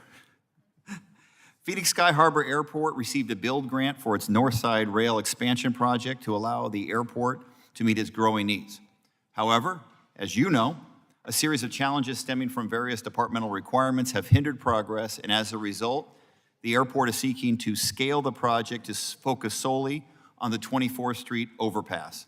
Because the obligation date for the grant is rapidly approaching, the airport is at high risk of losing these critical federal funds. Mr. Secretary, this project is important to the city of Phoenix and to Sky Harbor's future growth. Will your department support our efforts to extend the period of eligibility for the grant and work with the airport on this modified project so it does not lose these critical federal funds? So our goal, of course, is for every grant recipient to succeed when funds are awarded. In this case, it was 2019 funding. I believe the issue here had to do with meeting the obligation deadline with the proposed change in scope that they had. But we'd be happy to follow up and engage your staff to explore anything we can do to be supportive in the context. We really appreciate working closely with you to make sure we retain those critically important federal funds. Arizona is one of the fastest growing states in the nation, and we have real transportation needs. To meet these demands of our growing population, we must invest in our interstate highways. Interstate 10 is a key corridor connecting Phoenix and Tucson, yet there is still a large section that is only 2 lanes, creating traffic bottlenecks for the more than 110,000 vehicles per day that utilize it. And we need new highways to move commerce and people, like Interstate 11, to link the last 2 metropolitan areas in the country, Phoenix and Las Vegas, that are not connected by an interstate. Arizona has committed resources to the next phase for the environmental work for Interstate 11 and is investing $400 million in Interstate 10 to expand capacity to address safety concerns, improving the movement of goods and people, and to increase access to the Gila River Indian community. But Arizona cannot meet these growing needs on its own. It does need a strong federal partner. Mr. Secretary, do you agree that the mega grant program should focus on projects of this size and scope, like the expansion of I-10 and construction of I-11, that cannot be done by the state alone with its annual formula dollars? dollars, to ensure the federal government is a full partner on these projects that have impacts on regional and national mobility and commerce?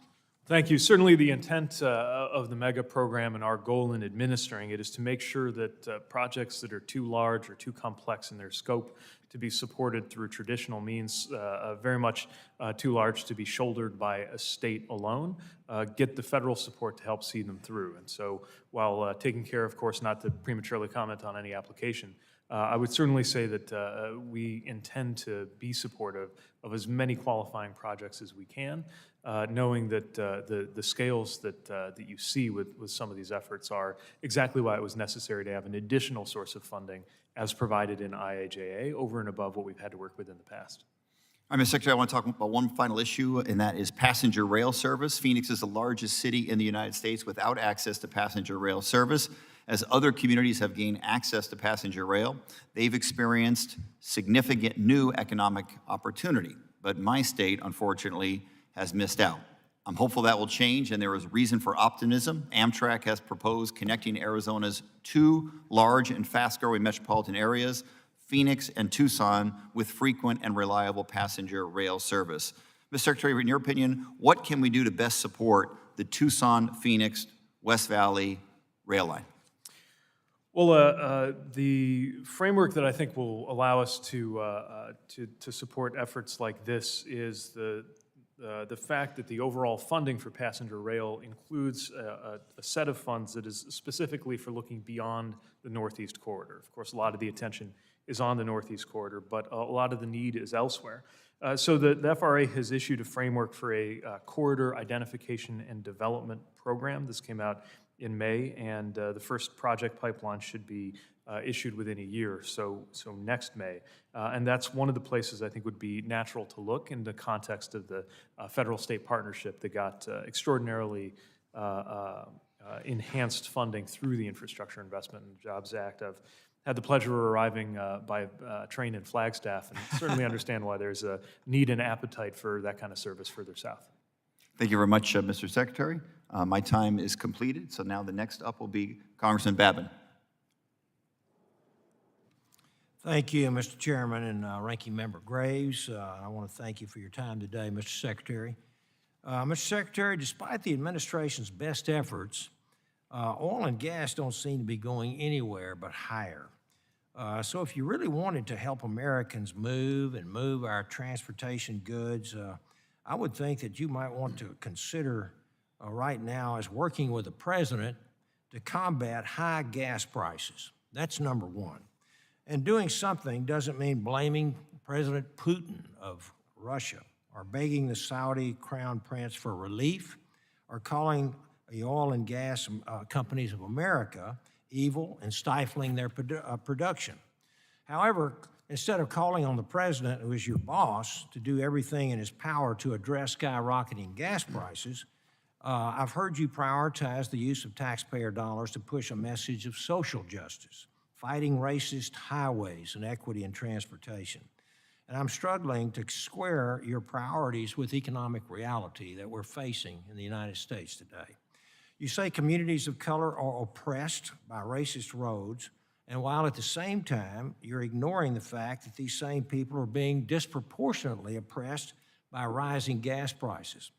In fact, it's fair to say this administration is directly burdening low-income families since they're taking the brunt of massive economic challenges that we're facing today.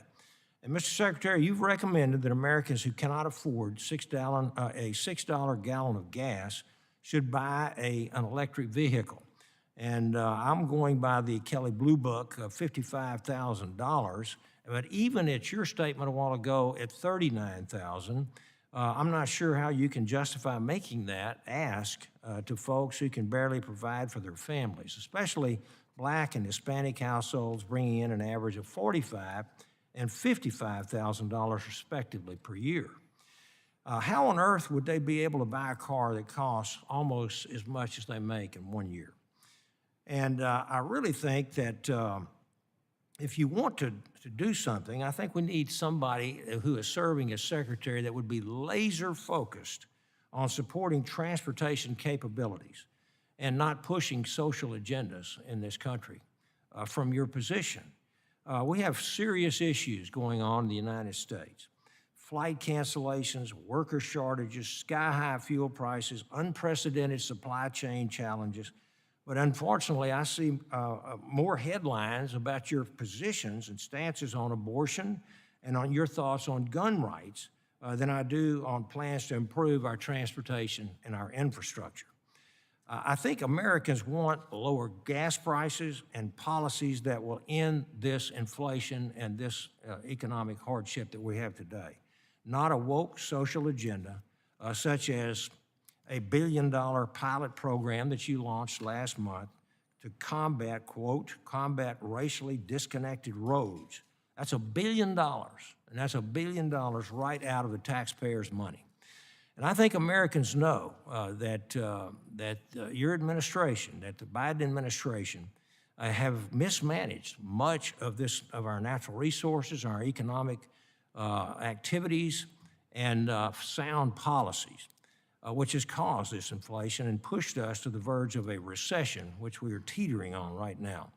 It certainly appears to be a dereliction of duty on the part of many in this administration to favor foreign nations over our own. Frankly, I don't think the price of gas is an accident. I believe that it's part of an agenda designed to fundamentally change the way our energy and transportation sectors work together. And unfortunately, that is an agenda that leaves American superiority in the dust. And it's an agenda that empowers China and Russia and the Middle East. And Mr. Secretary, I do have a few questions that I'd like to submit for the record because we're just about out of time. And I look forward to your department's response. I want to thank you again for being here. I appreciate that. And I think that the American people deserve a lot better than what we're getting right now with our economy. With that, I'll yield back. Thank you. I was going to give the Secretary maybe a minute to respond if you'd like to. Sure. I just want to address a factual inaccuracy in your question that I think is important. You began by saying that gas prices have only gone up. You'll be relieved to hear that they have gone down every single day for the last several weeks. And I believe that's connected to the aggressive actions that the President has taken to reduce gas prices for Americans. Of course, we want that price to go lower. It needs to. We're all feeling the effects at the pump. That's why we don't agree with the idea that it's okay to let Putin off the hook for his activities, or to let oil and gas executives off the hook for their stated intention of not increasing production at a time of extraordinary profits. I have never suggested that it would be easy for all Americans to afford electric vehicles, although again, I would point to the fact that the first EV I ever had was about $14,000. But we think that policy measures can make it more affordable, and we hope that members in this body will reconsider their opposition to making EVs cheaper through tax credits. Thank you very much. Next up will be Congressman Carson. Thank you, Chairman, and thank you, Mr. Secretary, for participating today, also representing the great Hoosier State quite well. I'm curious, Mr. Secretary, I'm very proud to represent Beech Grove, Indiana, which is one of the most important rail maintenance facilities in the country.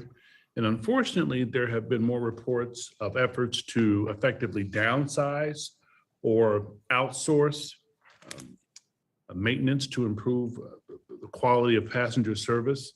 We need to improve Amtrak's national fleet, no doubt about it. I'm certain, and I'd love for the committee to hear your efforts, sir, to continue the support to strengthen the great work that's being done at Beech Grove and oppose any efforts to outsource this work. Are there particular updates or insights you can share, sir? Well, for anything concerning the operational outlook for Amtrak, I would have to refer you to Amtrak leadership, but certainly recognize the importance of the work that workers at this facility do to keep our trains operating and operating safely, and would welcome any opportunity to work with your office on providing further information about how some of the funding coming toward Amtrak from the Infrastructure Investment and Jobs Act can be applied in ways that will create a lot of work opportunity, as well as a lot of improvements for passengers, both in terms of the rolling stock and the maintenance, and then, of course, in terms of the day-to-day service. Yes, sir. Also, we're looking forward to working with you on our targeted outreach for the bipartisan infrastructure bill, especially through our Congressional Black Caucus Transportation Brain Trust later in the fall. We want to make sure the historic investments you mentioned reach disadvantaged communities and minority businesses, and I know our staffs are working together on those details.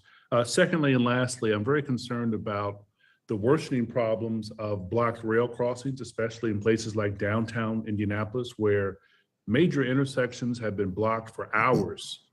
This is a very serious safety concern that really impacts urban and rural areas.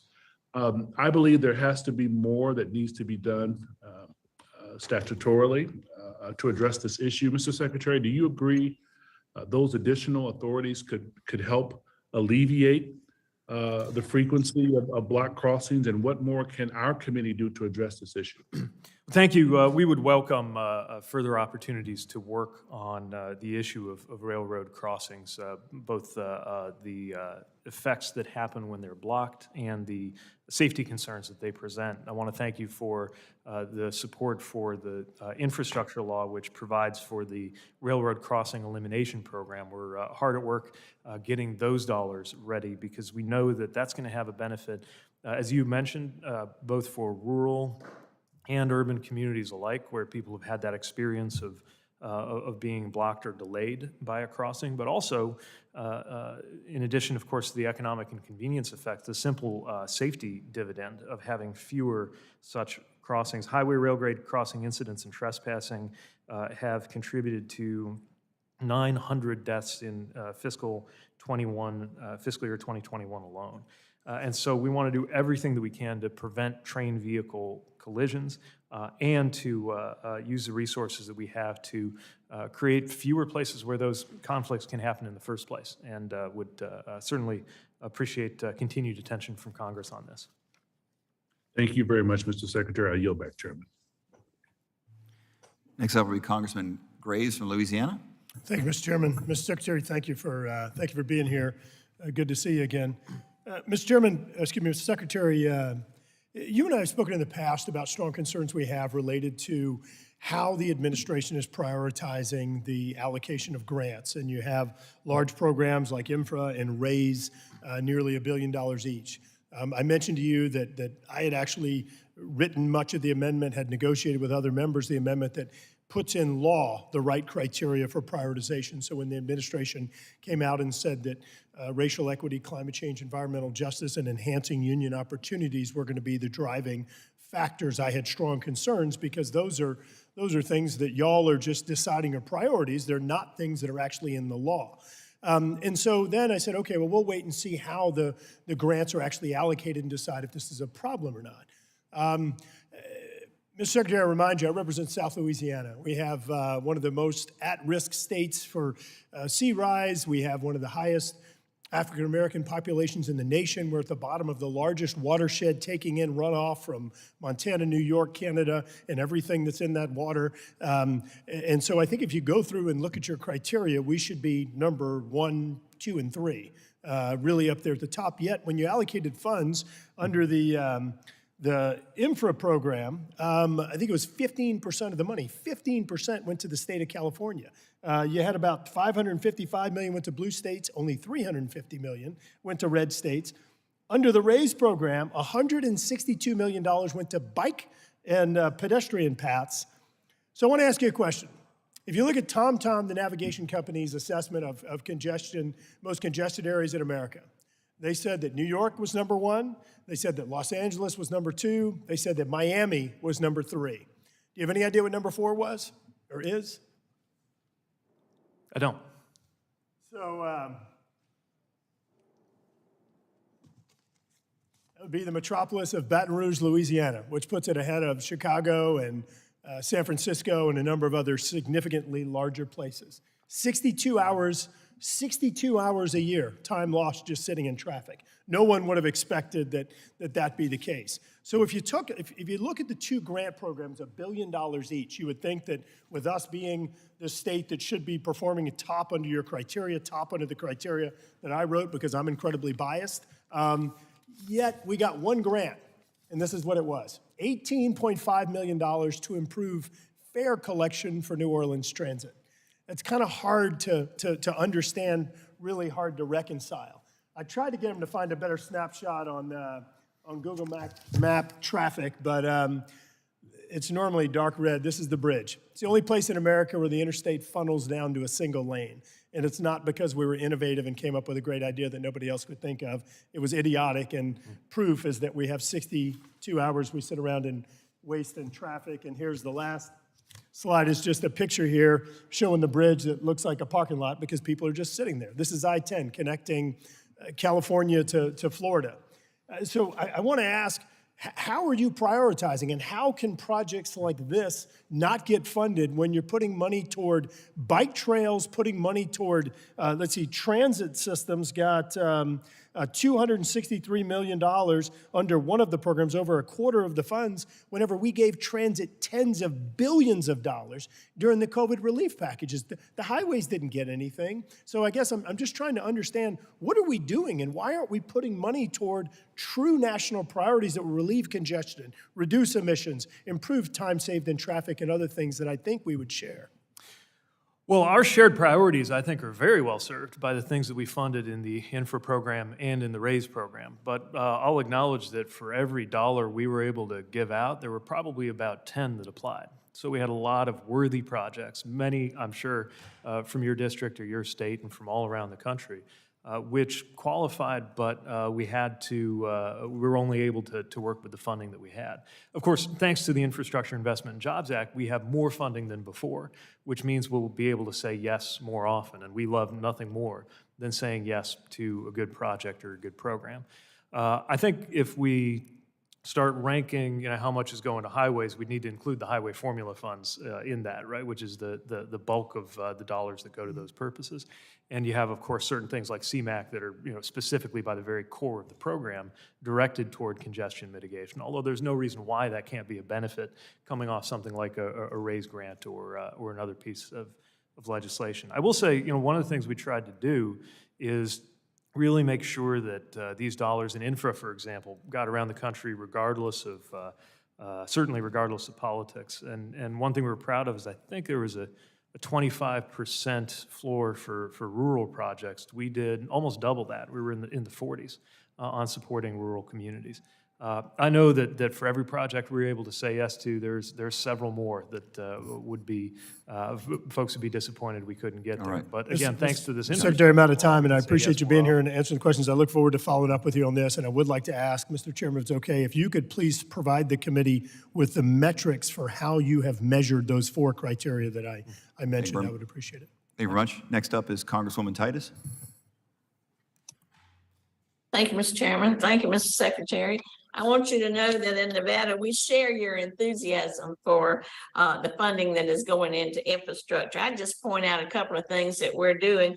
We got $2.5 billion for our roads and highways, $225 million to fix our falling down bridges, $100 million for our high-speed Nevada initiative for connecting with the internet, and $5.5 million for EV charging stations. That put a lot of people to work, or it will, and it's will help us to grow and develop. And we invite you to come out and see any of those projects in the works. We had the highest unemployment in the country at 35%, but we're recovering now at a rapid rate thanks to investments like this. So I hope we'll see you in Nevada. My question, though, I'd like to go back to my colleague from Phoenix to talk about intercity passenger rail. I want to just be sure I understand how that partnership grant program is going to work. So much of the investment in rail goes to the Northeast corridor, but we need to invest in the Southwest as well. They need improvement. We need greater availability. So I want to be sure that this would enable a public entity like Nevada to apply for the grant in partnership with a private intercity passenger rail company. Second, what's the timing for when that application will occur? And third, will you help us and work with me to see that regional impact as opposed to just local impact plays a role in the determination of who gets those grants? Thank you. To take the last question first, we certainly want to think about the regional effect and how any given vision for expanding passenger rail fits into an overall vision for a first-rate passenger rail network serving the entire country. And I know there's a great deal of interest in this in the region you represent. I want to emphasize that under the annual funding of the partnership, the state-federal partnership, which gets $36 billion in advance appropriation over the next 5 years, that not more than $24 billion can be provided to projects that are in the Northeast Corridor. So we understand and share the goal of Congress to make sure that no one region monopolizes the funding. Right now, FRA is working through the applications for the fiscal year 2021 partnership funding, but will later this year be able to make the funding available for the fiscal year 22. They issued just a few weeks ago in late June the notice of approach to developing the NEC inventory. But again, the non-NEC program will be made clear. The parameters of that will be made clear later on this year. And we certainly welcome the opportunity to work with you and work with project sponsors from your region on how to provide service where it could have a very big impact.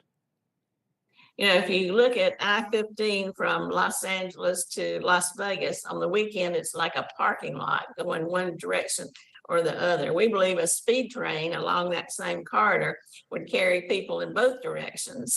It wouldn't just be a gambler's train. People would go south on the train to Los Angeles, could become a commuter train. It gets cars off the road and improves the air quality. It would just, we've been studying this for a long time and we're close to making some progress. So we hope to work with you and see that that happens. And I thank you very much. You can come out there for the groundbreaking. How about that? We'd love it. Thank you. Thank you. I yield back.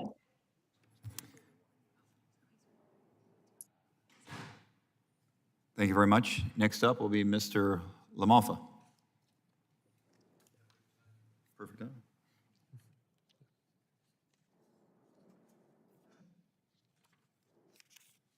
Hello, Mr. Secretary. Afternoon. Welcome to our little event here. Thank you. I'll launch right in here. So I'm a member from California, Northern California, and in my home state, we've had this project that was initiated in 2008 by a vote of the people for $9 billion worth of bond funds to go to the high-speed rail to complete a project from San Francisco to LA, right? So over the years, we found that they fall farther and farther behind and the price goes up and up and up. It was sold to the voters then in 2008 as a $33 billion project with the possibility of adding also a Sacramento and a San Diego spur for a little more money later. Well, it's fallen way behind. It was supposed to be completed in 2020, actually, was the original sale that the voters were given. And now they hope to have one segment done by 2023. And the price has skyrocketed from the $33 billion that the voters saw on the ballot to a number somewhere around $105 billion. And it was supposed to also draw in a lot of private investment to make up for the difference between the $9 billion and the 33 at the time. So they've been able to lay their hands on or identify a number somewhere around 20, 25 billion maybe for via cap and trade and other things for a $105 billion project. So we're $80 billion short of being able to build it out. And federal government has put forward recently, I think about $2 billion in the recent IIJA and about $3.5 billion in the 2009 Stimulus Act of 2009. And so here we find ourselves 80 billion short to build out at whatever today's price is of a project that currently if they can complete it in a certain amount of years, who knows, would go from not SF to LA, but Madera to Shafter, California. Which Madera and Shafter are kind of like SF and LA, right? But anyway, I'm pretty tired of this project not meeting any promises and going way over and such. But I want you to be aware, Mr. Secretary, that a simple thing like the land acquisitions that are happening in the route, which they haven't identified the whole route yet. They know the easier part through the valley and South Bay, linking up with the North Valley. They don't know how they're going to get it through the Tehachapis to LA. But they're not even paying people for the land that they've taken from them through eminent domain. Are you aware of that situation, sir? You're saying that people have not been compensated for expropriation of their land? Right. I would want to see more details about the case here. I'd be happy to supply that to you. So, I mean, can you support a federally backed project if it was more federal nexus of taking property without providing the compensation? You wouldn't do that, would you? Well, any federally funded project would have to comply with all of the law with regard to obviously everything from Title VI to making sure people are appropriately accommodated. So again, I'd want to know more. Is this the subject of a federal complaint, to your knowledge? Anyway, we'll look into it. We'll get back with you. Yes, sir. Thank you. But as the prices go up, when does the value become not there for the thing? I mean, I can see Acela here on the East Coast, high ridership, density of population, that works out, more or less. But here, we're decades behind now by the time we build it out, and the price has at least tripled. Now, if I had a bid for getting my roof done, they told me $33,000, and they show up to start changing shingles, and they said, oh, now it's $105,000. I'd say, I need a different bid. So what is, at the end point, what's right for the taxpayers on this? So the way we view it is that that decision is not entirely up to the federal government. It's largely up to the project sponsor and the people of California. As you noted, there's federal money into this, especially from the 2009-2010 funds. But also the state has, in its recent budget agreement, I think committed another 4.2. So what we really want to do is make sure that we're getting the greatest bang for our federal buck while partnering with the state in proceeding as they see fit. They'll be looking to the feds for a lot more because we're about tapped out at the state level. Let me shift gears. I'm sorry. Time always goes fast. The AB5 implementation, that bill in California, which is basically taking small truckers and putting them out of business if they're not operating as an employee of a larger company. Have you provided any guidance to the truckers in the state about how we're going to apply with AB5 and not have just a complete loss of those pool of truckers and already the supply chain issues we have? Well, certainly a priority for us is to increase employment in trucking, and we've seen that has grown substantially. So in this case, we've been able to engage with the different players, but I need to emphasize also that when it comes to the litigation that's going on over this, the department is not a party to that. Yeah, I mean, we're talking owner-operators, not necessarily employees. The owner-operators, do they have a place at the table anymore? Say again? Do the owner-operators have a place at the table anymore, do you see? We certainly think owner-operators are a very important part of the future of trucking, just as they are the present. Okay, thank you. We have the PRO Act being had in D.C. I think the time is... AB5, but anyway, thank you, Mr. Chairman, I'll yield back. Thank you very much, Congressman. Next up will be Congressman Huffman. Thank you, Mr. Chairman and Mr. Secretary. It's great to see you. Welcome back to the committee. Let me just tell you how much I've been enjoying your testimony and your answers to questions. Like you, my starter EV was a C-Max, not much of a head turner, but very practical.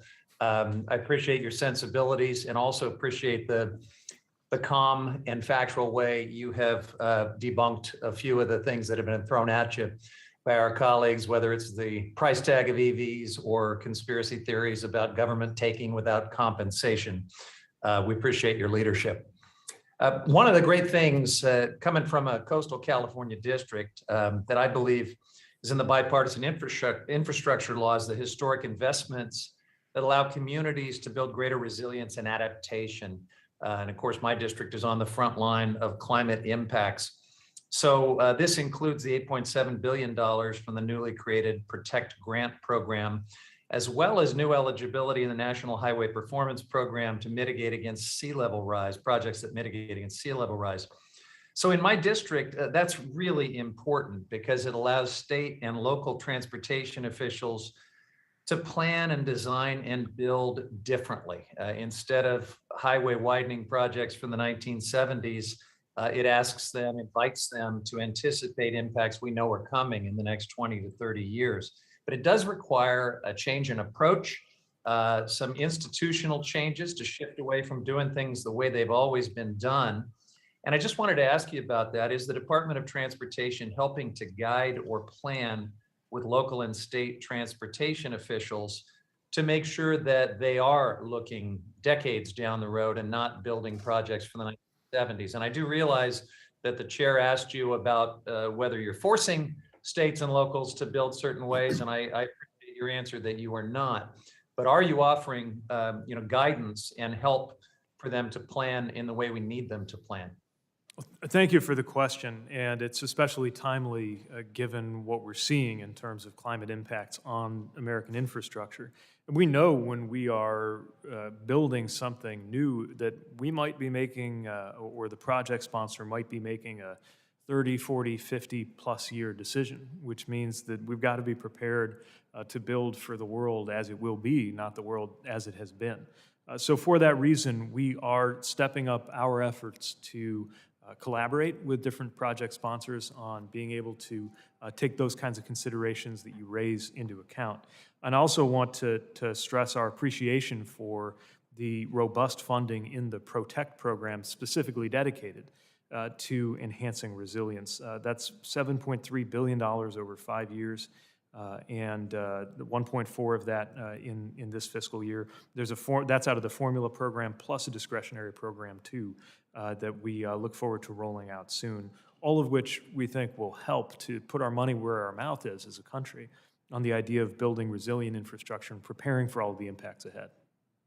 Appreciate you mentioning the PROTECT program, and you said rolling out soon. Is there anything more you can tell us about the anticipated timeline for that? Let's see, I brought my little table of upcoming notices of funding opportunity because I knew this would be of interest. I don't have a hard date, but I know that it's one of the priority programs we're looking forward to announcing shortly, and as soon as we do have a date, we'll make sure to make that known. We look forward to hearing about that. In the time I have left, Mr. Secretary, I want to ask you about EV charging infrastructure, another important element of the bipartisan infrastructure law. And there have been some recent reports of Tesla opening up its supercharger network to non-Tesla EVs. They're already doing this. I guess they've been required to do this in the European Union. But I'm seeing some accounts of that change now coming here. Can you talk about whatever update you may have on that and how significant that would be to our aspiration of having ubiquitous, high quality EV charging infrastructure so we can accelerate this transition? Well, it would make a big difference. We are working hard to reach the president's goal of 500,000 charging stations built out in a nationwide network by the end of this decade. And it's never been the vision that all of those are, or most of those, are government owned and operated. Tesla has built an extraordinary wide-ranging and highly effective network of chargers that are available, of course, for use for the owners of those cars. I have heard Tesla leadership, including in meetings with me and other OEMs, discuss their vision for using some kind of adapter equipment to make them available to drivers of other vehicles. I haven't seen any concrete timelines or steps in that direction, but it's certainly something we would welcome. All right. Thank you. I yield back. Next up is Mr. Jimenez. Thank you, Mr. Chairman, and good to see you, Mr. Secretary. Mr. Secretary, on September 6, 2019, in a campaign stop, the president in New Hampshire, he said, "I want you to look into my eyes. I guarantee you we're going to end fossil fuel." Do you support that? Well, I certainly support a transition to domestic clean energy in our lifetime. In your lifetime? Well, what's the time frame for that?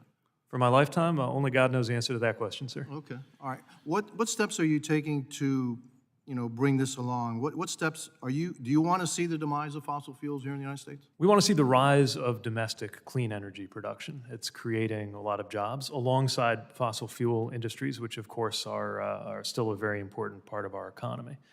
We recognize that we're running out of time when it comes to the consequences in terms of the destruction of American property and lives from the burning of fossil fuels in transportation applications and energy.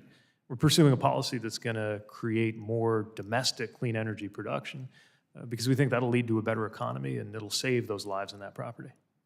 Even though the world, there's estimates that the world is going to need additional fossil fuels for the next 50, 60, 70 years, do you think that that should be American fossil fuels, or that should be Saudi fossil fuel, or Venezuelan fossil fuel?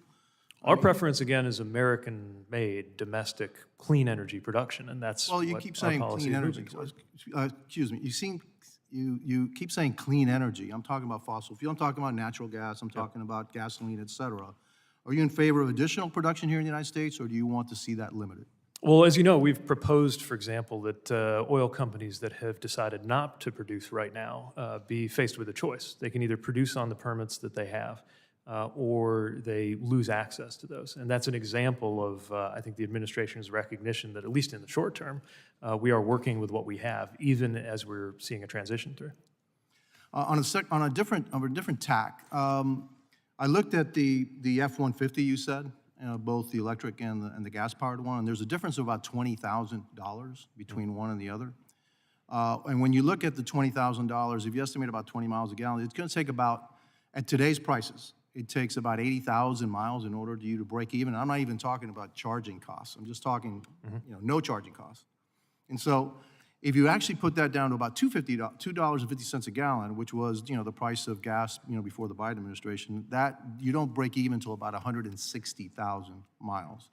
Is the Biden administration actively pursuing high energy prices in order to force Americans into electric vehicles? Of course not. And I also want to emphasize that you don't have to wait that 80,000 or 160,000 miles or however many it would be to break even if you don't pay for the vehicle in cash, right? The great thing about an auto loan is you can realize or lease, is you can realize the savings in terms of less maintenance and less fuel, even while the initial car payment might be higher, right? And so you're coming out ahead right out of the gate instead of having to wait many years for a payback, unless, of course, you are buying the vehicle in cash. No, you can. I mean, your finance costs are going to be depends if you lease it, et cetera. But the finance at the end of the day, you're going to be paying $20,000 more, however you cut it, at least. And actually, if you finance it, you're going to pay it more because you're going to be paying interest.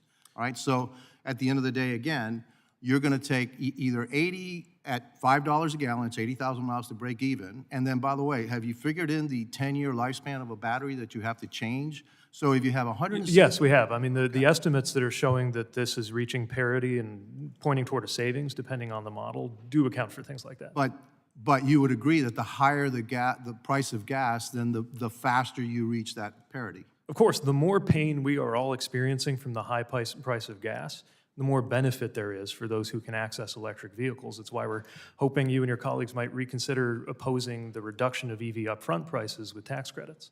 So you're saying the more pain we have, the more benefit we're going to get. Of course. I think that's what I heard you say. You said the more pain that we really, have. that's what you heard me say. That's what I heard you say. I know you want me to say it so bad, but Okay. Honestly, sir, what we're saying is that we could have no pain at all by making EVs cheaper for everybody, and we'd love to have your support on that. EVs cheaper by subsidizing them, or yes, that's part of it. Yeah, but that doesn't make it cheaper. I mean, well, actually, it does. So you have a a market making at the end. We're all paying taxes. But it makes it cheaper because that market making investment gets you past the tipping point. Current estimates actually are that the U.S., as we cross that 5% new sales level, is starting to hit what analysts typically consider to be that tipping point. But the more we stimulate the production of the clean cars, right, the more you hit the economies of scale that makes them cheaper to produce in the first place, which means that you won't need as many subsidies in the future. That's why we believe in this policy. Well, that's subject to debate. Thank you very much. My time's up. I yield back. Thank you. Congressman Payne. Thank you, Mr. Chairman. And Secretary, thank you for being here today. It's always good to see you. A couple notes. The funding you mentioned going to Long Beach in reference to the rail expansion along the ships to remove the need for trucks. We might want to look at that for Port Newark as well. And so just, I'm always throwing things at you, by the way. Also, in February, I led 34 other members in asking DOT to get nearly $7 billion out the door quickly to advance investments in the Northeast Corridor, the dreaded Northeast Corridor. Ooh. Under the department's current timeline for establishing the Northeast Corridor inventory, states and others are not likely to see this money until 2023. FRA's delay is unacceptable. What is your department doing to expedite the availability of these funds to answer our demand for better passenger rail? So we recognize the importance of working swiftly to prepare these investments, while also making sure that these investments that you only get to do once are well considered. The Northeast Corridor Commission is working through the next steps, and we've been consulting with them.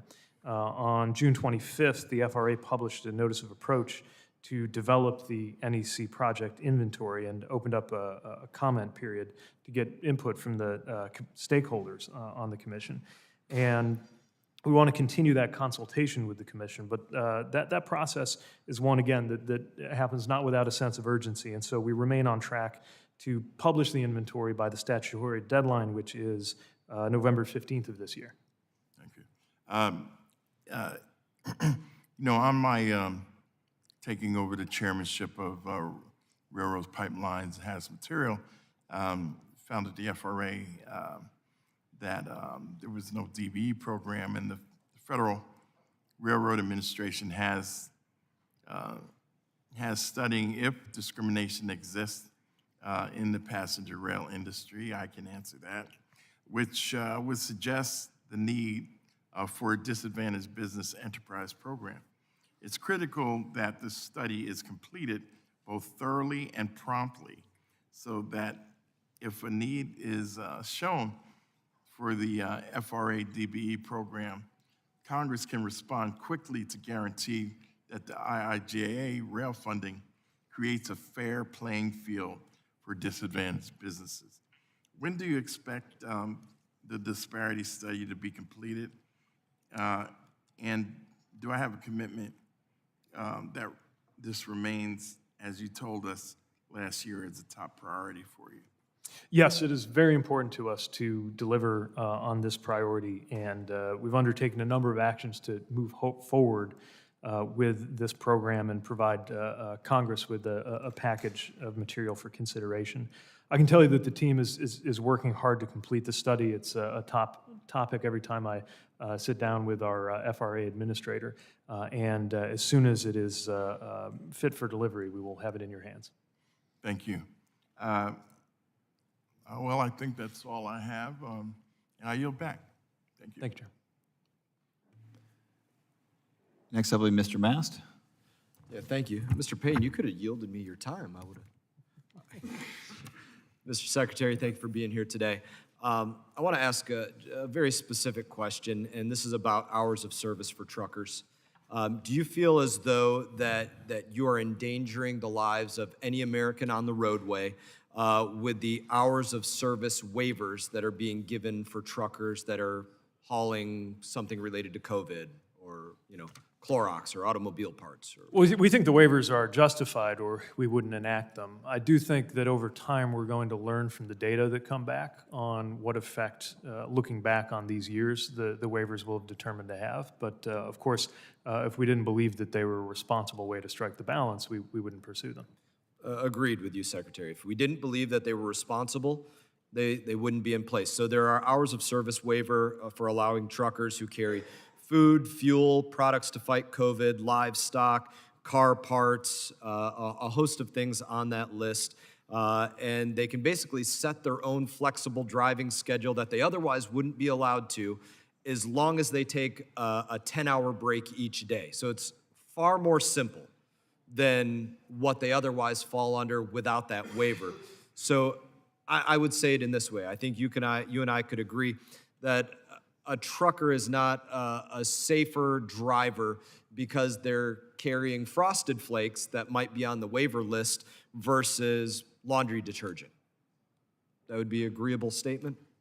I think so. Obviously, we recognize there are certain differences in cargo, but not all of those differences are the same as the ones that qualify you for the waiver. If that's But in that example, Frosted Flakes would be waivered so that you could just, have a 10-hour break. Laundry detergent wouldn't be waivered. Okay. So that wouldn't make a difference in the quality of the trucker or how they perform their duties or safety? I hope not. I would hope not as well. Likewise, we couldn't say that they would be better because they're carrying Clorox wipes versus baby clothes, right? And the list could go on and on. So the request here is, for our truckers, the administration, it's clearly determined that this kind of flexibility for truckers, it's not a major safety threat to say truckers, hey, if you're carrying COVID-related items or Clorox wipes, all you need to do is make sure that you have a 10-hour break. We don't need all of these other things that go on in that hours of service, lack of flexibility. So it's not a threat. We agree on that. We've determined it. The goods being carried don't determine the threat largely. Obviously, there can be hazardous materials, but even when we talk about hazardous materials, we could say that fuel is on that waiver list, probably one of the most hazardous materials that could potentially be involved in a collision, but that is on the waiver list. So we look at this and we say the Trump administration, they had that policy for about 9 months. The Biden administration has now had that waiver policy for about 1.5 years. So the request is, let's make it permanent and extend those protocols to truckers that are carrying anything, right? They shouldn't have to go through the red tape of determining whether they're carrying Frosted Flakes or laundry detergent or Clorox wipes or baby clothes or whatever. If it's not a safety threat, as we've determined it's not, to give them those 10 hours, you get 10 hours of rest. It's not a safety threat. Let's let them not have to waiver this. So I think the response to that hangs on the difference between believing something is a responsible balance and believing it has no safety impact at all. I think we're agreed that it was a responsible way to strike the balance, especially in responding to a crisis that's claimed the lives of 1 million Americans. I would want to see more data suggesting that there was no safety impact at all before I could endorse the conclusion that you're speaking to. But I do think, it is reasonable to say that any time, even if it arises out of an emergency, we gather data from some kind of flexibility being introduced, we should learn from that and include that in our decision-making for the future. I just wouldn't say that we've reached the point where we think that in any way justifies releasing those safety requirements wholesale. Yeah, and I can appreciate you wanting to look at the finer data points of this. It would be wrong for us not to do that. But again, just to close that, we can see that we are assessing there's not a big enough safety threat to get rid of it. It's gone on for 9 months under Trump and 1.5 years, plus 2 years under Biden. So it's not a big enough safety threat to not do that. We should be looking at that for everybody, given, people carry a host of different things. Just one final quick point here, and this comes from people that have to deal with the FAA badge office. I have an understanding that there are a number of very disrespectful people in the FAA badge office that people in DC here are not happy having to deal with in that office. If you could address that in the way that they treat people that come through that badge office, it would be greatly appreciated by some people that I know. I'll look into that right away. Thanks for Thank you very much. Appreciate it. Chair recognizes Mr. Lowenthal for 5 minutes. Thank you, Mr. Chair. Mr. Secretary, I represent the Port of Long Beach. I'm the co-chair with Randy Weber from Texas of the Congressional Caucus on Ports. Thank you for being here and thank you for visiting our ports and really becoming so knowledgeable about our ports. I appreciate your efforts to ease port congestion and to reduce the costs for all American consumers.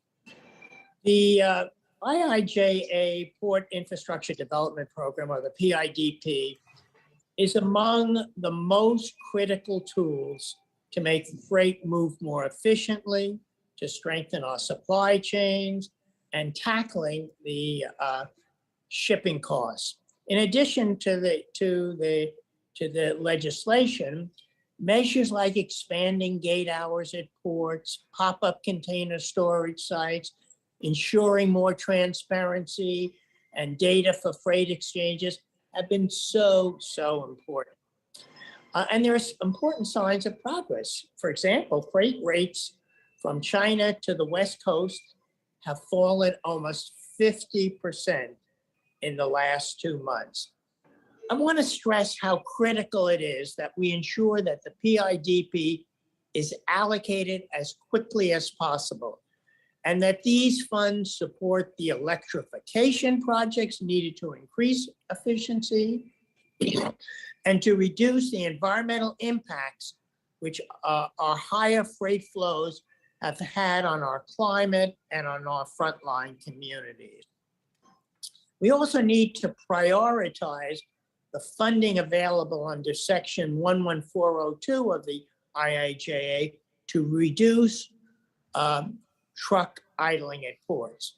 Mr. Secretary, can you share more about what the administration is doing to prioritize these critical projects, to coordinate multimodal freight flows, and to reduce costs? And when can we expect funding to be awarded?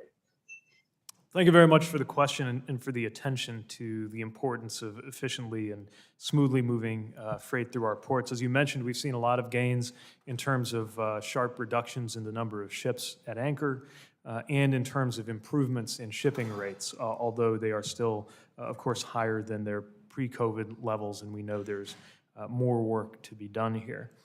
Specifically with regard to the Port Infrastructure Development Program, we're working to advance the 2022 funding as quickly as we can. We released the notice funding opportunity for that program within 90 days of the infrastructure law passing, consistent with the President's call to move quickly as part of the Port's Action Plan. We've also issued the amendment incorporating the funding from the Appropriations Act within 60 days of that legislation moving through. So now we've got the applications in, working diligently to review them and anticipate being able to announce awards early in the fall. And really look forward to the difference that can make in terms of our capacity and readiness at our ports. In the meantime, of course, we're not waiting for longer-term infrastructure upgrades in order to continue trying to drive progress in this regard. And I would point to measures like the creation of FLOW, Freight Logistics Optimization Works. This is a data-sharing platform. It's not mandatory. We're not ordering anybody to share anything. It's voluntary, but those different players, including private sector actors in different parts of the supply chain who contribute data, then get access to the benefits of participating in that system. We think it's going to make a big difference, and we're looking forward to having a prototype of that up later on this year. And our Ports Envoy, General Stephen Lyons, continues to work with all of the different players at the ports to spot and identify any and all issues that can be addressed in the near term, whether it's through federal action within our authorities or just getting the right players at the table. Thank you, Mr. Secretary, and I yield back. Thank you. The chair recognizes Representative Johnson for 5 minutes. Mr. Secretary, first off, I would thank you for the positive comments you've made about the Ocean Shipping Reform Act that Mr. Garamendi and I helped to usher through the House, and so thank you for your support of that. We've talked a lot about ports so far today, and I think that'll help. It's not a silver bullet, but I think it'll help. When you appeared before this committee last year, you and I had a productive conversation about siting and about how the same type of project that would take 2 years to get sited in highway project in France or in Germany, on average would take 7.5 years in America, which is clearly not evidence of American exceptionalism, and in fact makes it harder to have American exceptionalism present itself. You had talked then about some of the things that we can do. I think you said to move aspiration into action. Are we making any progress on that front, and do you see room for additional leadership by this Congress in helping make it easier for us to do large projects? Oh, well, first of all, let me acknowledge and thank you for your work on the Bipartisan Ocean Shipping Reform Act. It's another thing I should have mentioned just now in my earlier answer of something that we think will make progress on when it comes to shipping and supply chains. And to your question, yes, I think we've made progress, and yes, I agree. There's much more work to be done. The comparisons to Europe are especially important, I think, because we're talking about countries that are certainly rigorous in their labor standards and in their environmental standards, and yet consistently seem to be able to deliver projects at a lower cost and at a swifter timeline than tends to happen in the U.S. Some of the things we've done in this regard include increasing our visibility on what's going on with permitting. So the permitting dashboard is our main tool for doing that. And enacting the one federal decision-related provisions that were in the Infrastructure Investment and Jobs Act. That's included matching up the categorical exclusions that our department can join to with other agencies when there's some interagency question. And making sure that we have a game plan for how to hit those averages called for, the 2-year average, for the kinds of environmental review that many of our projects are subject to. But we recognize this is going to be a big ship to turn, and welcome all opportunities for good faith collaboration on how to do it without, of course, diminishing community voices or environmental or other important labor, other important policy considerations, but having a pace and a cost of getting through these processes that I think is what most Americans would expect. Yeah, and one of the things I struggle with is, and this is true whether we're talking high voltage transmission lines or highways, people will talk about how long it takes to get something sited, and then I will tell them, okay, bring me the specific knob we can turn, right? And I'm sure you ask the same question. Because there are so many factors that slow down these processes, it can be hard to figure out what button do you push or what lever do you pull. So it's a bit of an unfair question for me to ask you, but as you review all of these myriad things that make it difficult to get big projects done in this country, is there one piece that we should focus our collective fire on? One or two specific things we could be working together? I think, as you noted, there's not a silver bullet here, but I do think there are a few directions that'll be productive to look in. One is the capacity of the project sponsor, so making sure that they have the tools they need to navigate these processes, especially because if we're successful in bringing investments to jurisdictions that haven't had much before, maybe small rural jurisdictions or low-income areas that just haven't done much with the federal process, we can't expect them on day one to know how to navigate it. So I think the support and the technical assistance there is going to be important. Second, of course, is to make the processes simpler in the first place. It's one of the reasons you see us combining some of our notices of funding opportunity and even combining the selection process, just to have less paper and fewer steps involved by virtue of having fewer programs on parallel tracks. I think visibility matters. That's why we think that the dashboard, I know it's a readout, not a mandate, but I actually think it could play an important role because it'll just help us spot some of these issues. We're trying to make sure we are combining the final EIS and the record of decision to make sure that there's not a big gap between those. We've also pursued the integration of some of the permitting processes with the NEPA side of it because we think some of those things can travel together too. So I'm afraid I don't have a sense of one or two things that would make all the difference, but anything and everything that we can do consistent with our bedrock commitments, we're certainly open to exploring. Mr. Secretary, thanks. And then, Mr. Chairman, by way of closing, I would just note that this is a serious problem. I mean, nobody would suggest that European countries flout environmental or labor standards. They are able to get it done in 2 years. Frankly, America should be able to get these projects done in that kind of time frame as well, and I thank the Secretary for his efforts. Thank you so much. The chair recognizes Mr. Lynch for 5 minutes. Thank you, Mr. Chairman, and welcome, Mr. Secretary. Good to see you. Steve Lynch, I represent the Port of Boston, and thank you for your recent visit. It sounds like you've been getting around to all of our ports. That's a good thing. First of all, I want to thank you for the support of the Biden administration and your office. Recently, we received $62 million to try to rebuild the terminals in Logan Airport. Those are 1974-era terminals, so we really appreciate the opportunity to update those. I want to also thank your office for working with us on the North Jetty. We have obviously one of the oldest ports in the country, and some of our infrastructure dates back to, pre-World War I. So we're trying to repair that, and your office has been very, very helpful. In addition, we've had some problems with the MBTA recently, and the Federal Transit Administration has been very, very helpful in terms of coming in with guidelines that allow us to operate that system, not at full capacity, but safely. And we appreciate their thoughtful and deliberate approach to that. One of the other positions I hold is I'm a vice chair of the Quiet Skies Caucus. And so we're having difficulty in and around Logan Airport. Logan Airport was actually originally built in the 1920s by the United States Army. And they laid out the runways to favor the wind direction for those planes back in the 1920s that didn't have much thrust. So unfortunately, as the city has grown, those runways now steer planes directly over many environmental justice communities. And not only that, but with the advent of next-gen RNAV systems, we have thousands and thousands and thousands of planes flying over laser-guided air vectors over the same homes repeatedly, and it's causing health problems for the people in those areas next to the airport. Now, I have tried to persuade the FAA to look at an approach here where they would adjust the configuration of the runways.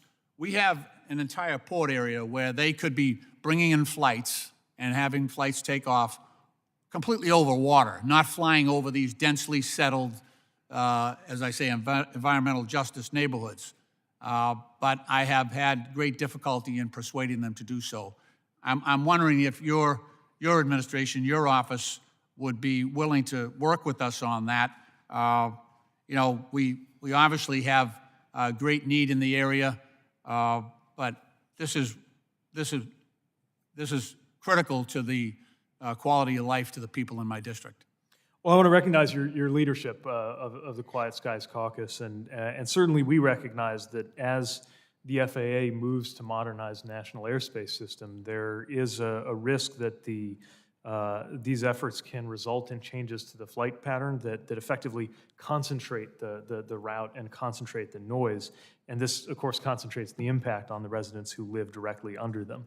I'd be humbled by attempting to venture anything specific to runway configuration here. I know that's very technical, often has to do with things like the direction of the wind and other engineering considerations, but certainly would welcome further dialogue with your office on how to make sure that those community impacts are managed as responsively as possible, and that any mitigations that can be identified responsibly are pursued. I know that the FAA has sought to add resources in terms of community engagement, and anytime that's found wanting, welcome the chance to work with the congressional office to try to firm that dialogue up.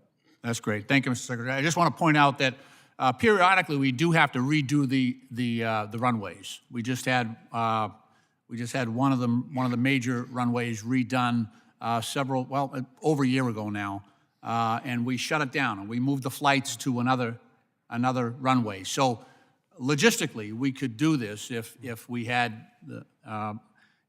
I've had dealings with the FAA, and in some things they're great, and on other things they're impervious to public input and impervious to congressional persuasion as well. So I'd appreciate your cooperation on that, and I'm thankful for the work that you've done in the Port of Boston, and I appreciate what the Biden administration has done as well. Mr. Chairman, I'll yield back. Thank you. Thank you. Chair recognizes Mr. Balderson for 5 minutes. Thank you, Mr. Chairman, and Secretary, thank you for being here. I was actually on the same flight to Columbus on Friday night with you, so it's good to see you going through the airport and getting on the plane, so thank you. I was a strong supporter of the Drive Safe Act, and I was proud to offer this bill as an amendment when the committee marked up Chairman DeFazio's infrastructure bill last year. This program creates a pathway for CDL holders between the ages of 18 to 20 to participate in interstate commerce after completing substantial safety training. And while I had major concerns with the Infrastructure Investment and Jobs Act, I was happy to see this important pilot program included in the final bill. Can you discuss the current status of the DRAFE's driver apprentice pilot program? Wooly, I want to recognize your work on this and recognize also that it happens in the broader context of needing to make sure that we have the strongest and best possible workforce in truck driving. It has been estimated that the gap is as high as 80,000, although I think it's closed to some extent. And so the question that this pilot program speaks to, of course, is there a way to engage younger drivers without any kind of detriment to safety? And I think the pilot program has provided us with a responsible way to determine that. In January of this year, FMCSA announced the establishment of the program in the Federal Register. So that was the first step, really, to get the details out about the pilot.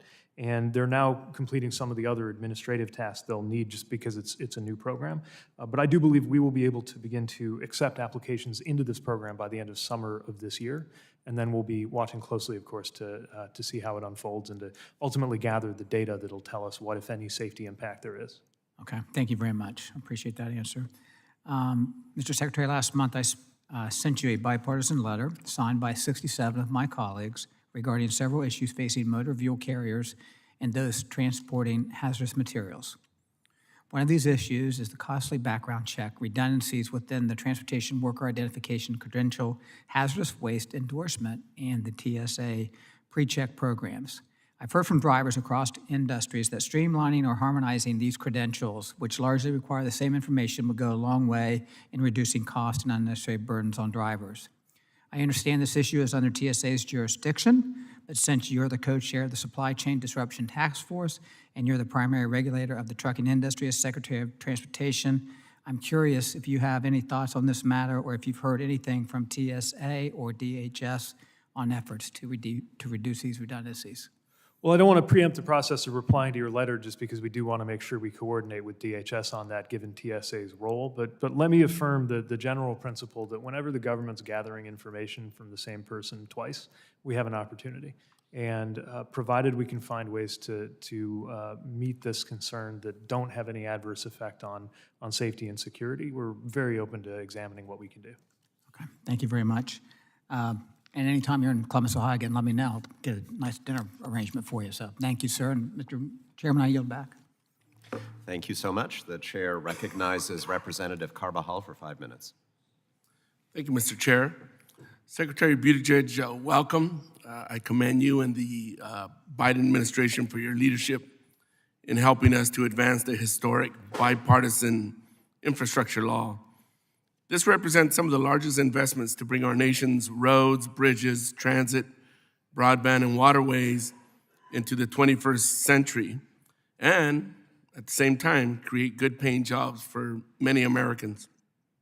My district has already begun to benefit from these federal infrastructure dollars in so many ways. Currently, the Santa Barbara County Association of Governments is working towards improving the U.S. Highway 101, which is one of two critical and major north-south arteries in California.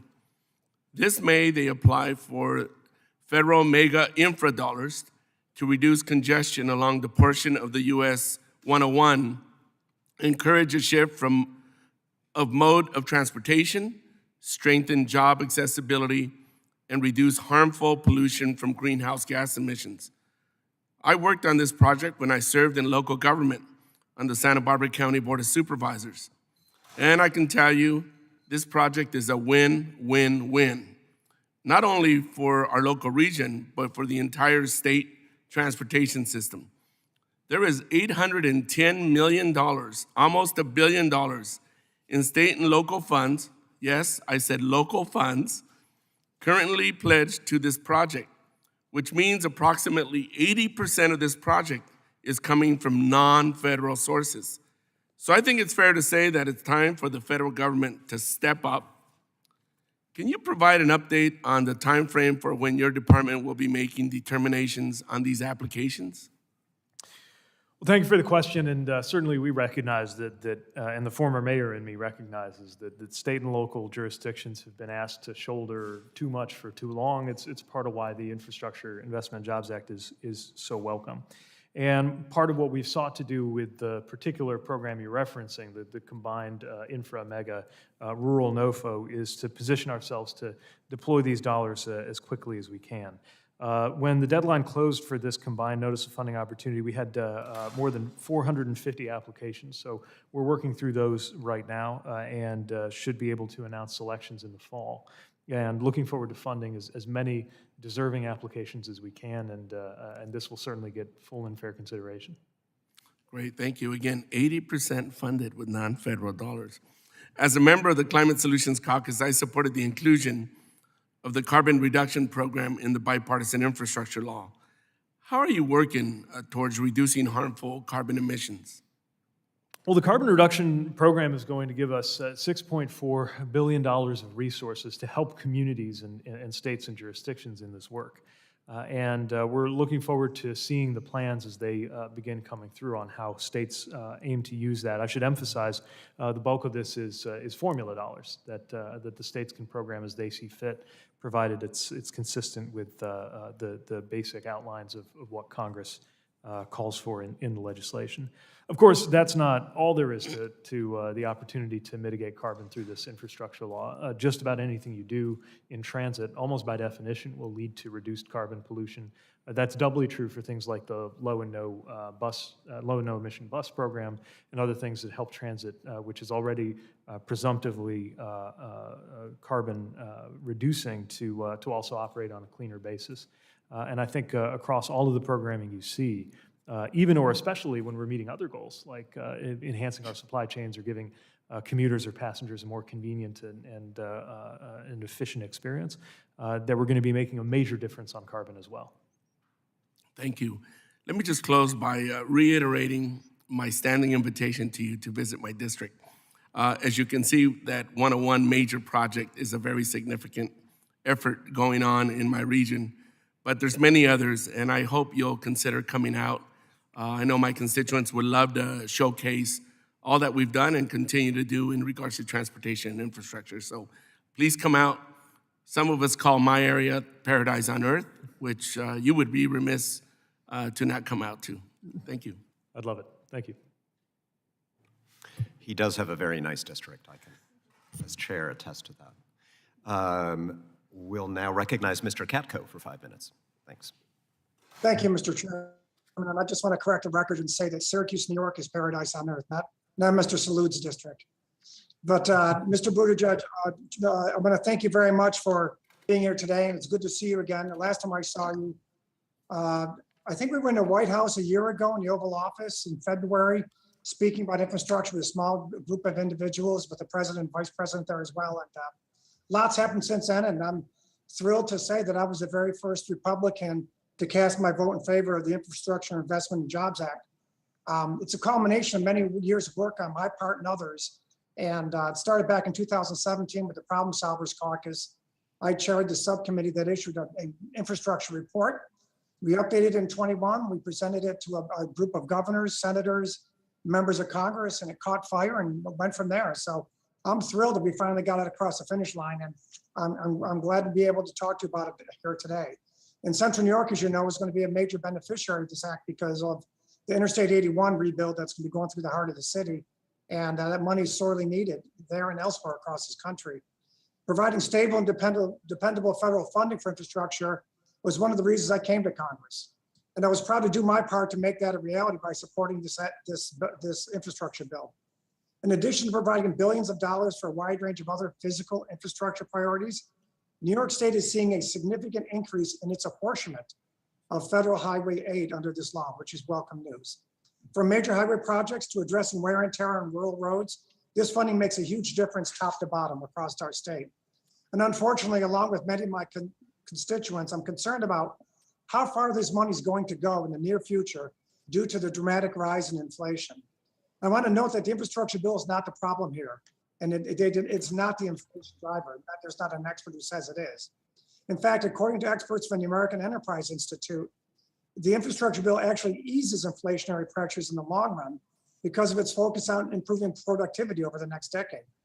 However, as we all know, this was not the only bill Congress passed last year, and we now find ourselves at a point where inflation reached a 40-year high of 9.1% last month, which is the most I've seen since I was a young man in the Carter administration, when the Carter administration was in power.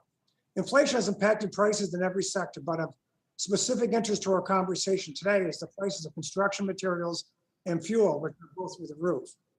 As states and localities try to budget for in-demand road and bridge projects, sustained inflation is going to make it even more difficult to stretch these critical infrastructure dollars to cover the projects that Congress intends them to. As a result, we end up facing the exact same dependability challenges this bill was supposed to address. So I have a couple of quick questions for you, and if you could help me with them, I'd appreciate it. First of all, what steps are the department taking to ensure that the purchasing power of the Infrastructure Act remains intact? And second of all, you can take these in either order you like. Can I assume that the Department of Transportation is focusing their efforts on permitting reforms to the Infrastructure Act to help reduce the baked-in costs and delays for these projects? And with that, I yield back.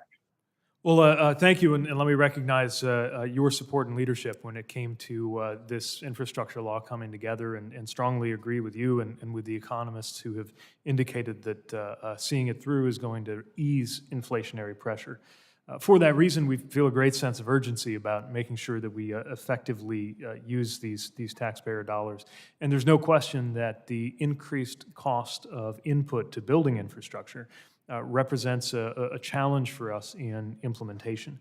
This is true whether we're talking about supply chain constraints contributing to raw material costs, or whether we're talking about workforce shortages impacting labor costs.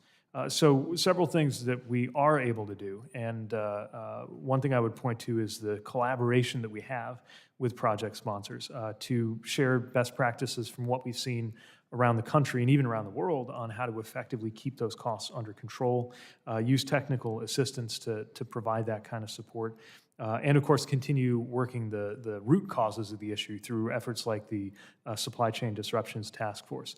We also see certain flexibilities that do exist within the legislative framework, and when they are there, we will pursue them in order to make sure project sponsors succeed, but are of course always open to working with Congress on other measures that we can take to make sure that we really get that value, that $1.2 trillion worth of economic and other benefit to the American people for the taxpayer investment that's being made here. Okay, thank you very much. I yield back. Thank you so much. I'll recognize myself now. Let me start, Mr. Secretary, setting a couple of things straight. I'm sure you'll agree with me that every American should have the freedom to buy whatever kind of car they want. Agreed. But when more people buy EVs, the overall demand for gas goes down, right? Which means that the price of gas also goes down for everybody who still exercises their choice to buy a gas-guzzling car. So this is a win-win. I don't understand why this has become a partisan or tribal issue in America. And then when it comes to gas prices and Putin, I remember the days immediately after Russia's invasion of Ukraine. Virtually all of my Republican colleagues were taking to the airwaves demanding that President Biden ban Russian oil.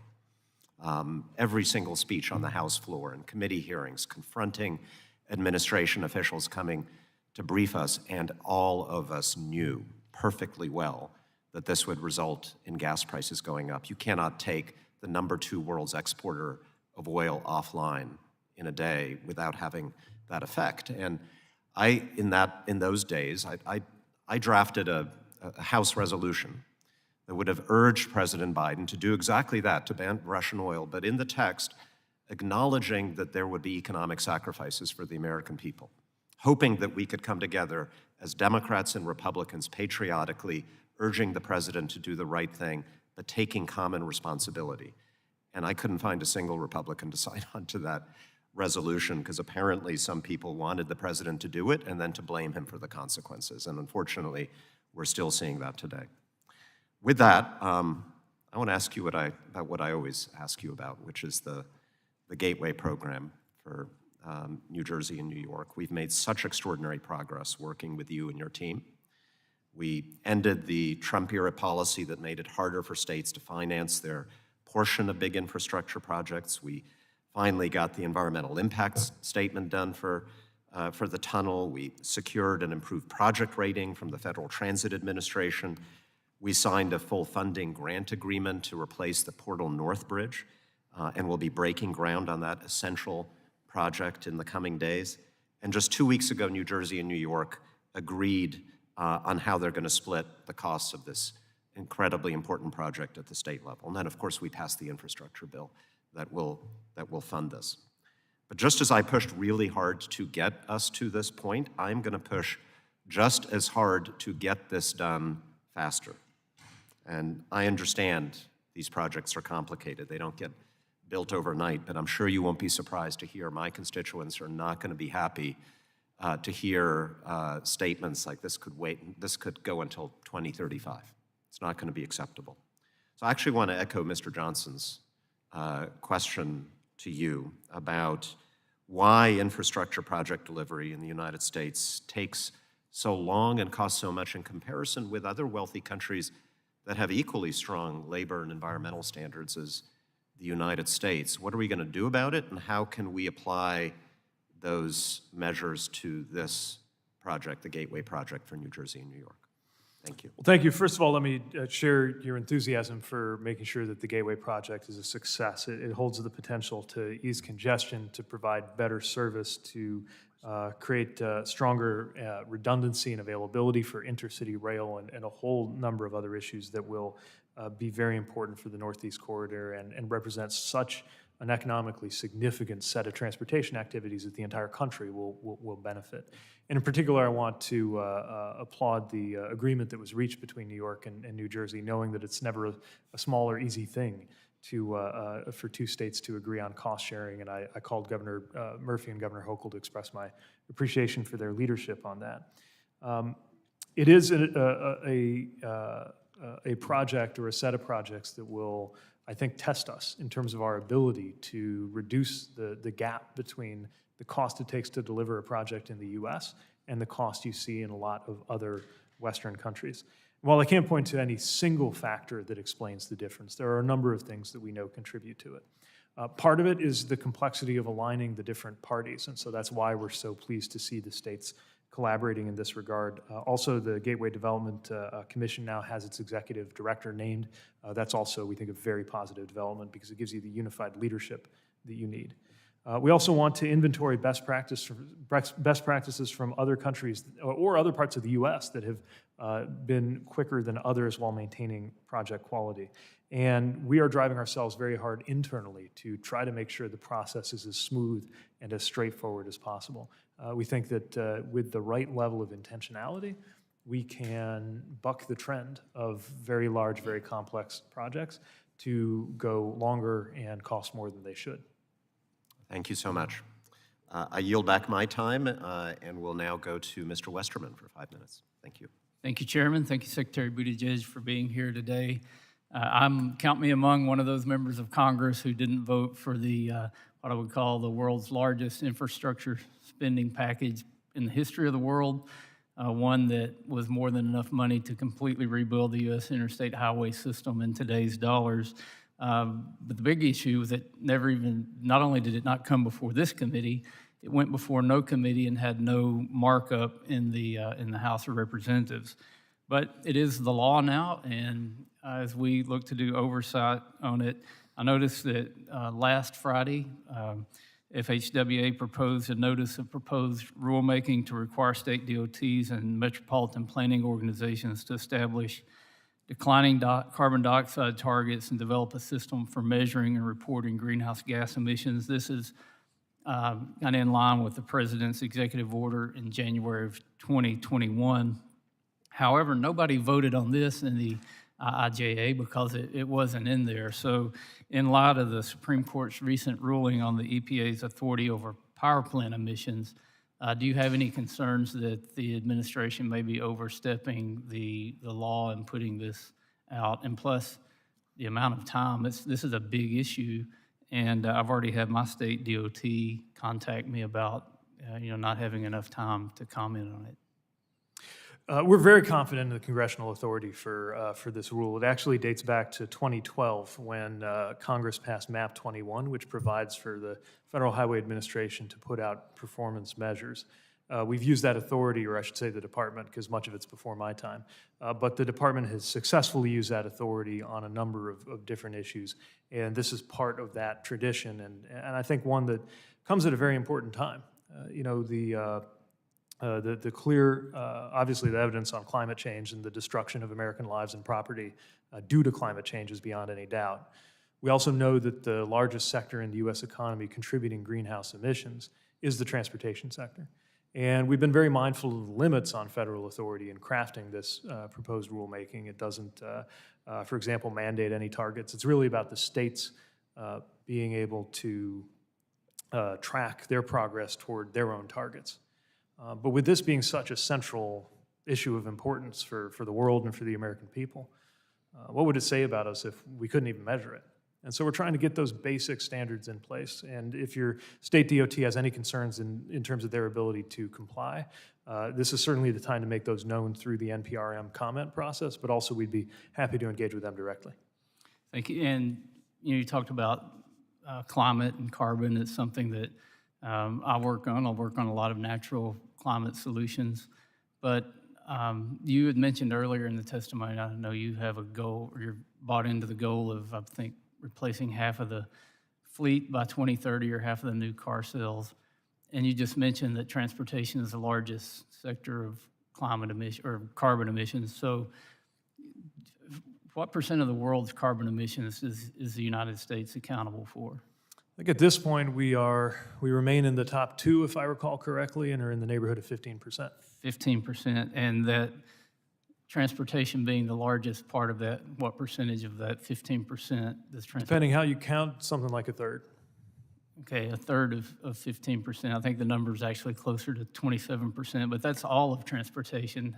How much of the transportation are passenger cars responsible for? I would say surface is the biggest share. I don't have the percentage offhand. I just know that it's something we're responsible for, and with every piece that we're responsible for, shame on us if we don't do the best that we can.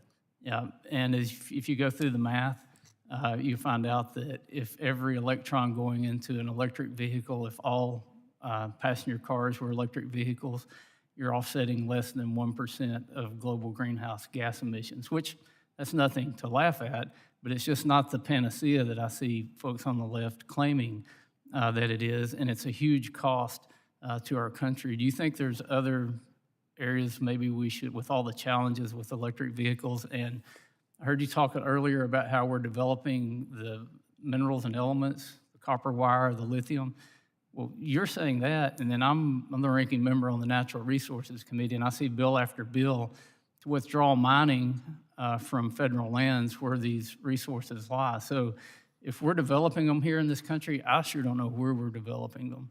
It appears to me that we're relying more heavily on China and other countries to provide the minerals and elements that we need, and we're not developing here. So it looks like there's a miscommunication between the administration and what members of Congress are working towards, and it's kind of in opposite directions. I yield back. If you'd like to respond, it's okay. I don't want to tie up any more time. Just to endorse the idea that there's going to be a lot of different things we've got to do at the same time. We simply think anything that we're responsible for, especially using technologies that exist and that American workers are making good money building right now, are those that show the most promise and those that we got to push the hardest on. Thank you. Chair now recognizes Mr. Allred for 5 minutes.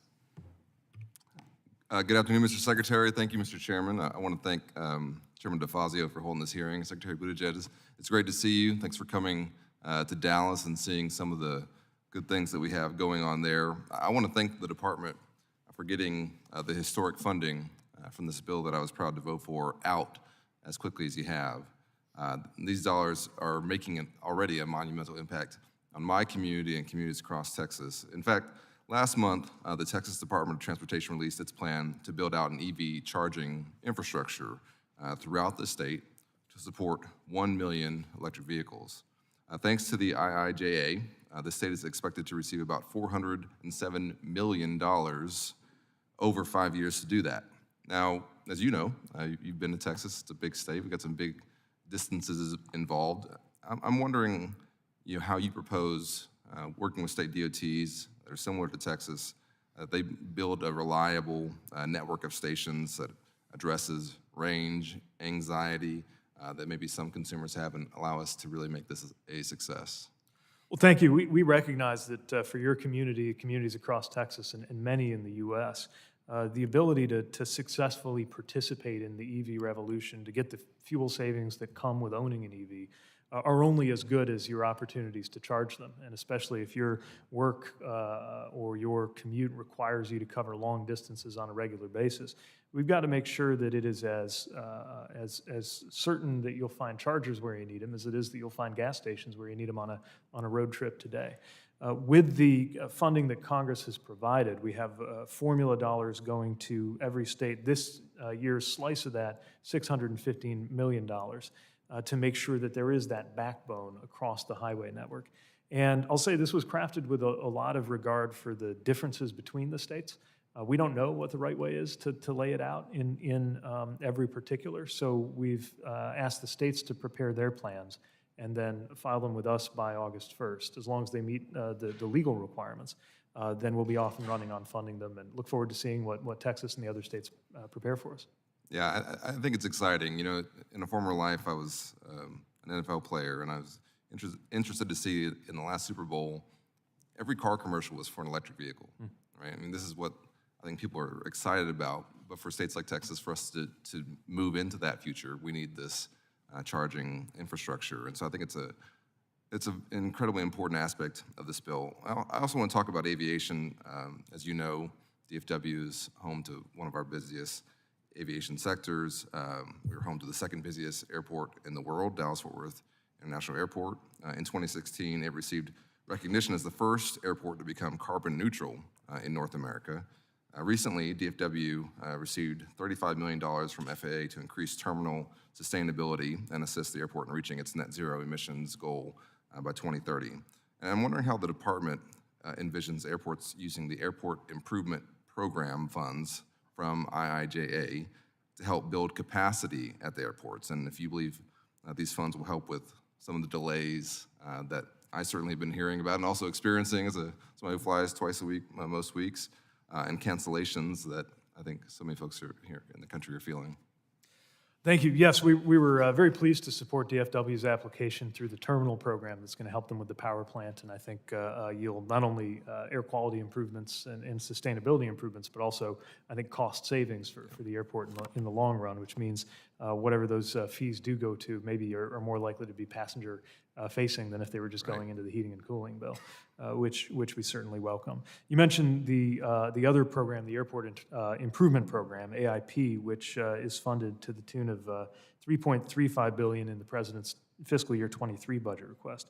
And those are dollars that we think will help enhance capacity as well as safety, security, and other concerns at the airports. And so that will be part of the stack alongside the other sets of aviation funding that came in the infrastructure law that can really help us on everything from physical plant improvements around the airport, the runway, the apron, the gates, to things like air traffic control facilities that if you allow them to deteriorate can also become a limiting factor, not to mention a quality of life issue for our very hardworking air traffic controllers. All of those call for investment. We're glad that we're able to deliver so much of it now thanks to the bipartisan law. Absolutely. Well, I know I'm almost out of time here. I just want to say was happy to hear you say recently you plan to use the funds from IIJA to establish high-speed rail demonstration projects in the country, and if you could briefly elaborate on how the department plans to deliver on that goal and how much of the funding do you plan to allocate towards high-speed rail projects, just very briefly. Sure. So in a nutshell, it's enough not to build out a full high-speed rail network across the U.S., but to begin to demonstrate that the U.S. can do high-speed rail as effectively as anyone. And we look forward to supporting as many routes as possible. It'll probably be a handful stacked alongside all the other rail needs in the U.S., but enough, I hope, to show that America can lead here as well. Well, certainly one in Texas. And with that, Mr. Chairman, I yield back. Thank you. We'll go to Mr. Nels for 5 minutes. Thanks. Thank you, Mr. Chairman. Thank you, Mr. Secretary, for being here. Part of the genius of the Founding Fathers was a system of checks and balances. Congress has a duty to oversee the executive branch, and members of Congress deserve answers to questions they pose to the executive branch. My office has written several letters to you, and we have not received a response on most of them. I sent you a letter back on May 2nd asking you a very simple question about whether the Biden administration supports maintaining a preferential no-fly zone for Disney. Did you ever receive that letter? Did you read it? I believe we have it, yes. Okay. Mind you, that no other amusement park enjoys restrictions on airspace, including competitors like Universal Studios. These no-fly zones are usually reserved for high-security targets like the White House and our most sensitive military facilities like nuclear launch sites. So it totally makes sense. I would like to add, no executive agency wrote to Congress about a national security need for this no-fly zone, which is the custom. The Obama administration's FAA administrator testified that Disney's no-fly zone does not meet the standard requirements and would not be in place had Congress not enacted specific legislation, a process that has been widely reported that was done out of uncouth lobbying. So what is the administration's stance on the preferential treatment for Disney's no-fly zone? Well, of course, fundamentally, we simply have to apply the law. And in this case, as you noted, this set of flight restrictions that the FAA maintains, we do so because it's part of congressional legislation that was enacted in 2004. And then we codify those in notices to air emissions. I know that we have had inquiries both from members of Congress from time to time and from industry about this. And ultimately, any changes to that policy would be for Congress to put forward, just as the policy itself has come from congressional statute. Fair enough, and thank you, and I will be pursuing just that here in the next Congress. And could you please, and just in one word, let's have some fun with this. Could you please describe America to me in one single word? What would that be if you could describe America in one single word? Well, for me, I guess home. Home. Fair enough, fair enough. Well, just a few weeks ago, this is how President Biden described America in one word. Could you please tell me what that word means? It's this one right here. Mm-hmm. Could you even say the word? Congressman, I'm not in the habit of trying to read transcriptions. I bring this up to you, sir. I bring this up to you on television because you yourself questioned Donald Trump's mental state of mind in September of 2019 when you stated to CNN, I quote, "If our presidency is not in good shape, then our country is not in good shape." And Mr. Secretary, I could not agree with you more. I'm going to repeat what your quote is. If our presidency is not in good shape, then our country is not in good shape. Inflation's at 9.1%. Gas prices are through the roof. Our adversaries are exploiting our weaknesses across the globe, and our southern border is non-existent. This administration puts the American people last. The left and the dishonest media, which in my humble opinion is the greatest threat to this country, the dishonest media, began questioning President Trump's mental state back in February of 2017, a month into his presidency. We now have President Biden in office for 18 months, and just recently, we now see the mainstream media questioning President Biden's mental state, and for good reason. Sadly, he shakes hands with ghosts and imaginary people. He falls off bicycles. Even at the White House Easter celebration, the Easter Bunny had to guide him back into his safe place. Cue cards that say, "sit here," or "end of speech," which he actually states, that is, if he stays awake. So my question for you is, sir, have you spoken with any other cabinet members about implementing the 25th Amendment on President Biden? First of all, I'm glad to have a president who can ride a bicycle. And That's your I question. will look beyond the insulting nature of that question and make clear to you that the President of the United States... Have you spoken to any other course not. cabinet members about implementing the 25th Amendment on President Biden? Of course not. Please allow the You ought to witness to know finish his answer. Have that you the emailed, President of this the is my United time, States- have you emailed any the President members of with the the United executive States- branch about the president's health or President cognitive of the decline, United States including is text as messages vigorous a from your colleague private or phone. boss as I have I ever had the figured this. pleasure of working with. What about political appointees at USDOT? Have you spoken about this Gentleman's issue with time has them? expired. I couldn't hear the question, I'm sorry. Well, Will you yield me Matt- 1 minute, sir? Absolutely not. If you had yielded the secretary some time to actually answer the ridiculous question, you might have actually gotten something. We will now question? turn to Mr. Garcia for 5 minutes. Mr. Van Drew? Mr. Thank Van you, Drew would like to yield Mr. me. Chairman. Thank you, Mr. Chairman and Ranking Member, for convening this hearing. And of course, thanks to Secretary Buttigieg for joining us today. The IIJA was an important bill that funds our policy needs. As the chairman reminded us last week, as his portrait was being unveiled, the House passed a truly game-changing, transformative bill that we call the INVEST Act, establishing greenhouse gas emissions metrics, advancing a fix-it-first agenda, and massive investments in environmental justice initiatives, to name a few. Even though we weren't able to advance the INVEST Act or the Build Back Better Act, I am heartened that under your leadership, Mr. Secretary, the U.S. DOT has begun to implement parts of this progressive agenda under its existing authorities. Still, more must be done, and how we implement the IIJA is absolutely critical.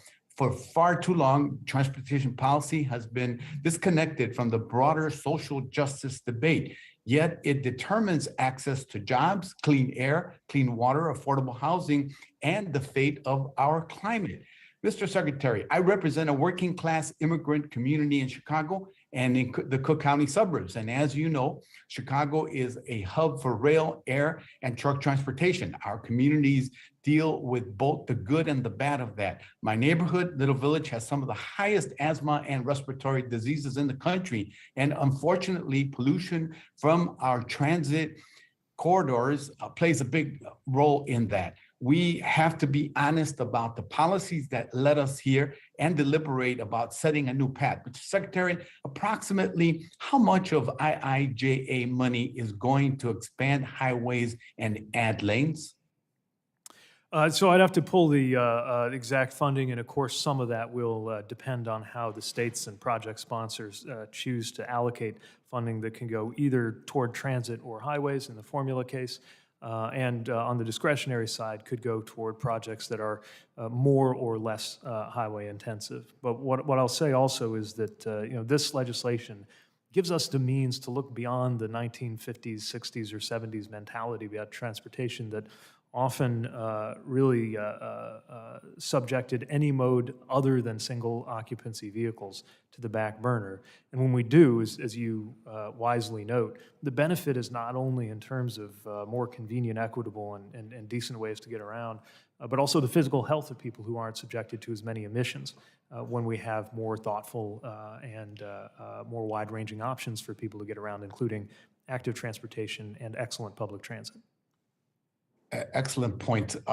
Mr. Secretary, the GHG performance measure is a great step, but what else is DOT doing to help ensure that the IIJA is part of the solution to emissions and climate change? Well, certainly I would point to the Carbon Reduction Program, which provides dedicated funding for the purpose of making transportation investments that reduce the carbon intensity of the U.S. transportation sector. But that's far from the only set of resources that are going to make a big difference. Again, pretty much any investment that you make in transit is likely to reduce carbon emissions, but it's that much more so on investments like the low and no emission bus program, which helps local jurisdictions and transit authorities to acquire clean, efficient, electric or otherwise low emission buses for their routes, saving taxpayer money in the long run when they do so. We've got $7.5 billion for building out the electric charging infrastructure across the country, including, importantly, $2.5 billion, which is allowing us to make community charging investments, knowing that there are some places, often low-income places, where fuel savings might mean the most to a family if they could access an EV, but where it might not yet be profitable to install one. And so we think we can buy down that difference and stimulate access to EVs in multifamily dwellings, for example, in dense neighborhoods, just as we're building out that network across the U.S. on the longer stretches of highway. So just about every corner of our infrastructure policy holds the promise of helping us combat the climate challenge, and we're committed to making sure that we do everything that the law provides for us to do in that regard. Absolutely. As you know, the transportation sector is one of the most unionized sectors in the country.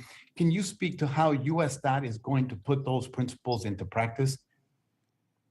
Yes, we know that it's vitally important to do so, and I think that what we really need to make sure of is to engage all of the players who have an opportunity to participate in the workforce of the future, because this is not just a question of fairness, although that's reason enough to ensure that we're bringing in people from backgrounds that have been excluded from these labor opportunities in the past, and supporting high-paying, good jobs with the opportunity to join a union. But it's also simply going to be necessary in order for us to get the work done, because this will require more of the American people in the American workforce than perhaps any national undertaking since World War II. Thank you, Mr. Secretary, and Mr. Chair, you're back. Thank you. The chair now recognizes Ms. Van Dyne for 5 minutes. Thank you very much, Mr. Chairman. I appreciate you being here today, Secretary Buttigieg. It's good to see you again, and I'm always going to call you Mayor, just because that's how I know you. I appreciate you coming to the DFW Airport, and I'm glad that you were able to meet with my colleague from Texas. DFW Airport's smack dab in the middle of my district. I'm a former board member, so next time you come in town, more than 24 hours notice would really be appreciated, so that I can make sure that I'm actually there. Interesting comment about the EVs earlier from my colleague from New Jersey. The quote was made that as more people buy EVs, the price of gas goes down. Correct me if I'm mistaken, but we've got more people driving EVs now than we ever have in our history, and I haven't seen anything but gas prices go up. Part of the concern is that as we continue to see the incentives for EVs, they seem to be getting a free ride on our highways, even though because of their weight, considerable weight over gas guzzling, to use that quote, other vehicles, that they're no doubt causing more damage to the roads. So are you concerned that the weight of the EVs and their lack of paying for the roads that they're driving on? I mean, my chief concern is, okay, if less people are paying gas taxes because we're giving that pass to EVs, they're causing more of the damage, we're not going to have the maintenance on that. So I think there's two sides of the coin to think about. On one hand, as you point out, EVs don't pay, if it's a fully electric vehicle, you're not paying the gas tax, which is traditionally how we've funded the Highway Trust Fund. On the other hand, we know that ultimately there will be less expense to Medicaid, for example, for fewer children suffering from asthma that's a consequence of living near areas that have a lot of traffic with traditional combustion vehicles. We know that there are very real dollars and cents costs to allowing climate change to continue to accelerate. So I'm concerned right now. Yeah, I'm concerned right now on paying for our infrastructure bill, this massive infrastructure bill that we just passed, and you just took away the pay for if you're incentivizing them to drive EVs. We have no pay now, and they're causing considerable amount of damage on the roads. Right, so a couple things here. One, as you know, the IIJA sought to use not increased user fees, but other sources of funding in order to make those investments possible. But two, this legislation, following in line with previous transportation bills, created pilots for states to look at alternatives for how they want to fund their roads for those that rely on gas taxes, as many states do. And we recognize different states are going to come up with different approaches here. We think we'll learn a lot from them. I think it's relatively early in that process, but we're interested to see the data. The problem with it being early in the process is we've already passed the bill. We just don't have any way of paying for it. So while we can set up these test projects in other states, the fact is that we're already going to have that debt and we've got no pay for it. Well, it's not that we have no pay for it. It's just that we don't have we will have less revenue from electric vehicles into the particular pay for that has been favored by Congress allocated in the for it. past. So we're going to have to find it somewhere else in the budget. Right, so typically it's been general fund, and that's one way to do it, but far from the only way. Yeah. You know, in many instances, you are empowered and directed by Congress to ensure that federal laws protect transportation workers, passengers, and the movement of goods. Consistent federal standards help to protect interstate commerce and prevent a state or circuit court from making decisions that would impact the entire country or from creating conflicting standards around the country, which would make compliance confusing, impossible, or unnecessarily costly. Are you concerned about the challenges to the department's federal authority that would create a patchwork of state regulations? And specifically, I'm talking about what's happening in California. So there's always a balance that we know it has to be struck principally between Congress and the courts on and the states on what ought to be a federal power and what ought to be a state power. We think that often things seem to go best when the federal standard amounts to a floor, not a ceiling. And then some states who want to make sure that there's even more done for the well-being of their workers or for health or whatever the particular thing is that they regulate. I'm sorry, my time is rapidly going down, but do you know how many DOT registered motor carriers have only one truck? No, I don't. So it's about 300,000. So as we continue to see crisis after crisis with our supply chain, what would happen to our supply chain, the country, and these small business owners if the U.S. were to ban their ability to work as independent contractors for large motor carriers? We certainly need to find a way for them to be able to work effectively, if not in traditional models, then in new ones. But again, that's something that's being resolved between the courts and the state right now. We're not a party to that litigation. So you don't think that the DOT has any play in what's happening to basically cut our supply chain countrywide? Well, of course, we have a lot of play in what's happening to our supply chain. But you're countrywide. That's waiting why for I the work courts on it to all the figure it time. out? We're just not party to the litigation. No, but are you planning on getting involved at all, or are you just waiting for the courts to decide? Oh, we're working on dozens of things related to truck driver availability, but in this particular regard, we're not a party to the litigation. Okay. Gentlewoman's time has expired. 5 minutes. Mr. Auchincloss, you're recognized. Thank you, Madam Chair. Secretary, welcome back. We appreciate your engagement in this hearing. And for me, as somebody who's worked in the future of mobility in the private sector, in the public sector, and academia, it's just so heartening to have a Secretary of the Transportation Department, a former mayor who took on parking minimums and who understands that we need to move our infrastructure away from car-centric planning and development and towards a future of human-centric infrastructure and walkability. After the passage of the bipartisan infrastructure bill, I held one-on-one meetings with leaders of every city and town in my district to hear about their infrastructure priorities. There are a lot, but one overarching one is expanding commuter rail access.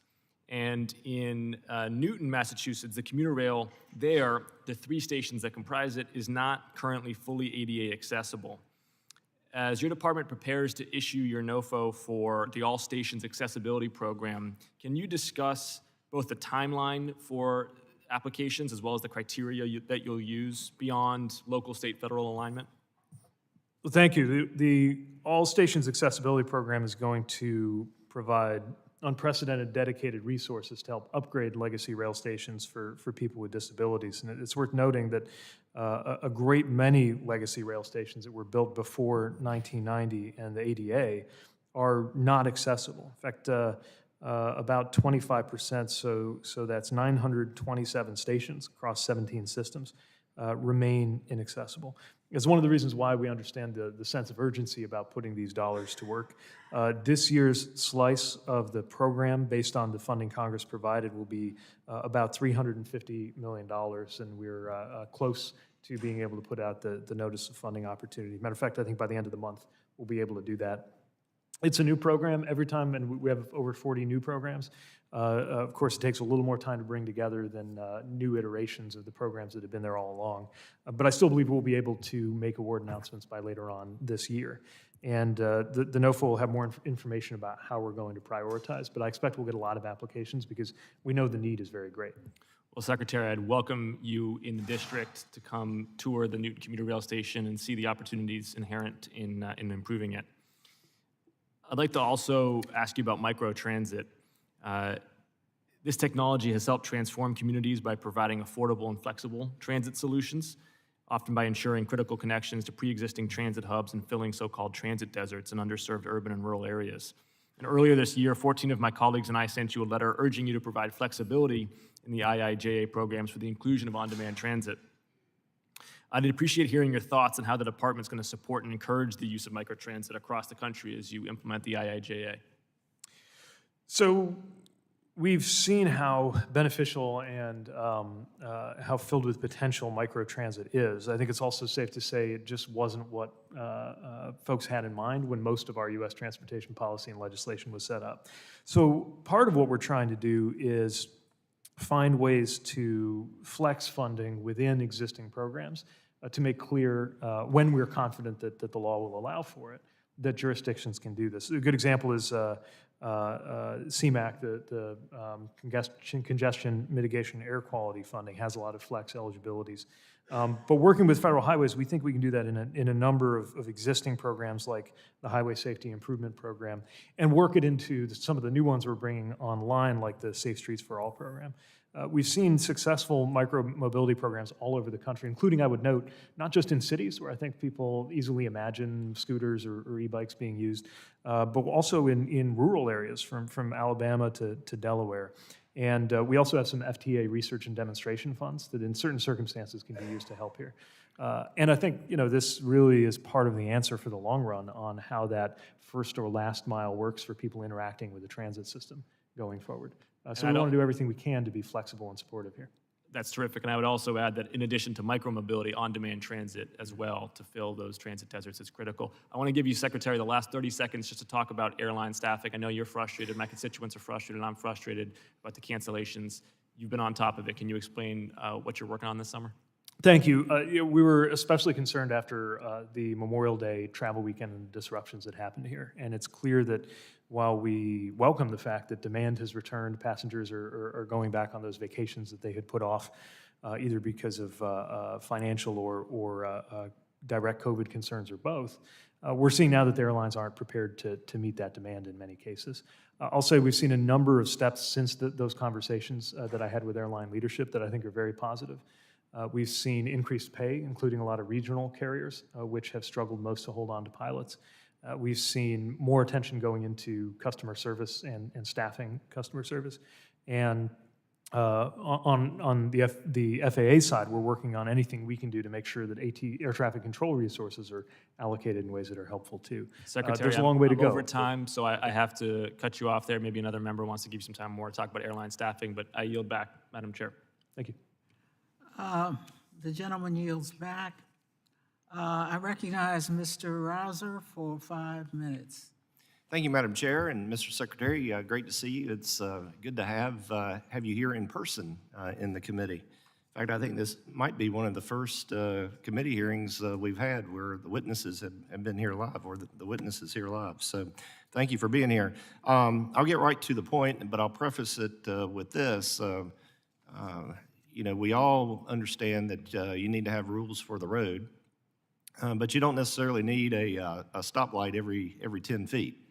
And that's kind of sums up my philosophy as it relates to regulatory structure. And to that end, I note that according to the Council of Environmental Quality, the average time for an EIS, or Environmental Impact Statement, under the NEPA process was more than 7 years for FAA and the Federal Highway Administration projects before the Trump administration streamlined NEPA in 2020.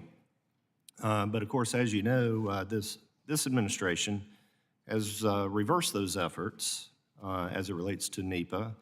And so I'm just curious, how do we reconcile the immediate need for big infrastructure projects with the administration's efforts to prolong and really delay important projects? Time is money, and there are a number of us that feel like those NEPA reforms were very much needed and very helpful had they been allowed to be implemented fully rather than being reversed. We think we can deliver projects promptly and swiftly without throwing environmental or other concerns out the window, and we're committed to finding ways to make sure that the process goes as smoothly as possible.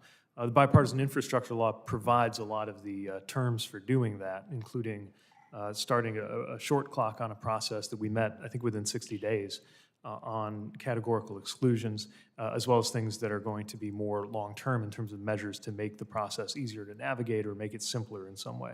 I do want to point out that on our transportation, certainly our federal highway programs, 98% of them fall under a categorical exclusion, which means we can usually turn that around in about a month.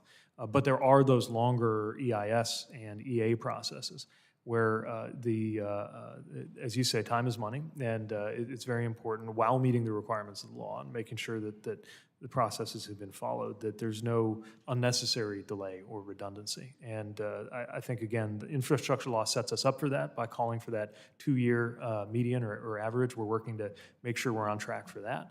And other measures that I think will help too. Well, all that sounds good, but I don't really think in practicality that's truly the case. But for time's sake, I need to move on to a couple other things. With regard to the short line freight rail industry, a couple things as it relates to this. Obviously, you're familiar with the Consolidated Rail Infrastructure and Safety Improvements Grant Program. The infrastructure bill added some more resources for that. Can you comment on the department's commitment towards using that particular program to invest in key safety goals, like allowing short line freight rail to upgrade and make important repairs? And then quick follow-up to that, do you agree the program helps short line railroads improve the efficiency of the supply chain? Thanks for the question. I think short line railroads are more important than ever, as we've seen in the context of the renewed attention to the supply chain. So we need to make sure that we're supporting them. Around the time we rolled out the CRISI grants for this year, I had the pleasure of visiting one in Michigan, and we know there are similar ones across the country. So when it comes to the CRISI program, which our last round was $368 million, and we'll have that much more funding thanks to the bipartisan infrastructure law. We certainly see that this is going to be a very important source of support for all railroads, certainly to include short lines. Yeah, given that's the case, I'm a little bit perplexed, though, that the department is moving forward with a new crew staffing rule that could require railroads to hire more personnel or operate with more people on a train than is necessary. Now, if that goes forward over time, it could force hundreds of small business short line freight railroads to make artificial and inefficient economic and management decisions instead of putting those resources into capital improvements to track, for example, structures that are critical for the efficient movement of goods and services. Why is USDOT considering forcing these small businesses to hire workers they don't need, when in fact, quite frankly, it's hard to find a worker anyway? Well, the reason for the rule is safety, and I don't want to preempt what's coming. I think any day now, actually, in terms of NPRM, that'll have more of the specifics. But the intention here is to make sure that we continue to meet our fundamental obligation as a department to ensure that we have safety for workers and anybody who comes into contact with our rail system, while being as straightforward and as reasonable as possible for the benefit of a goods movement fluidity. Well, again, that sounds good, but I don't necessarily think, in fact, I know that's not necessary. They ought to be allowed to invest their resources in areas where it's going to create more efficiency and allow for us to overcome these supply chain challenges. Madam Chair, my time has expired. I yield back. Gentleman yields back. I recognize Ms. Bordeaux.